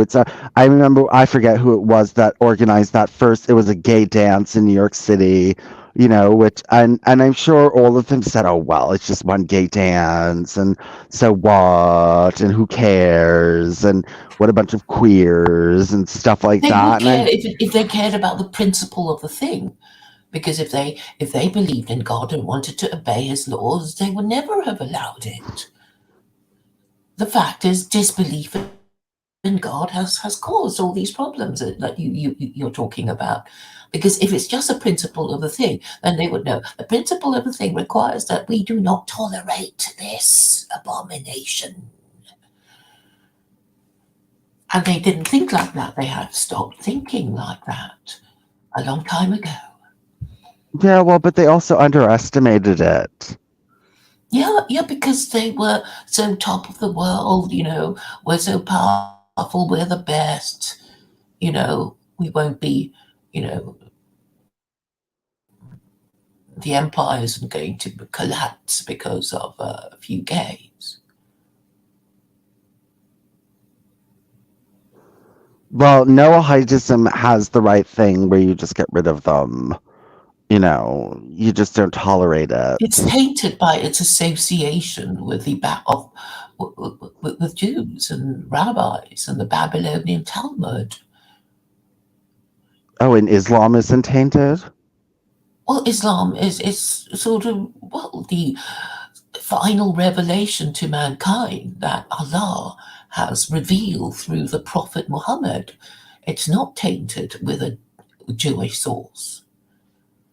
I know, but a Muslim source is just as tainted in the world's eyes as a Jewish source is. Well, it's the same God, obviously.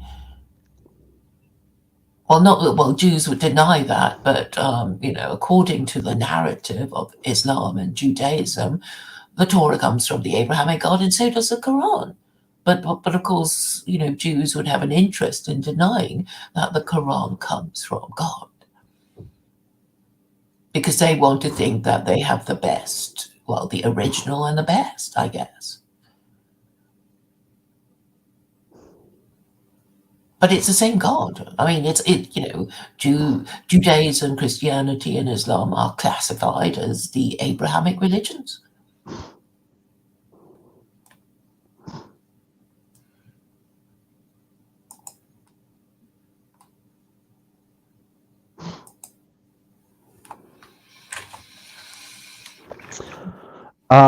Are you going to stream today? I have no plans. I kind of want to. I don't know. I have no plans. I sort of feel I shouldn't, because I have things to do, and I've stayed with you for quite a few hours. But I may. I don't know. I don't know. Well, I'm sorry to tell the audience, but I think I have to go because I have to take a nap because I'm getting tired. Alrighty. Talk to you soon. Okay, I'll talk to you soon. Good Let's nap. just see what the chat said. Okay. Let's see.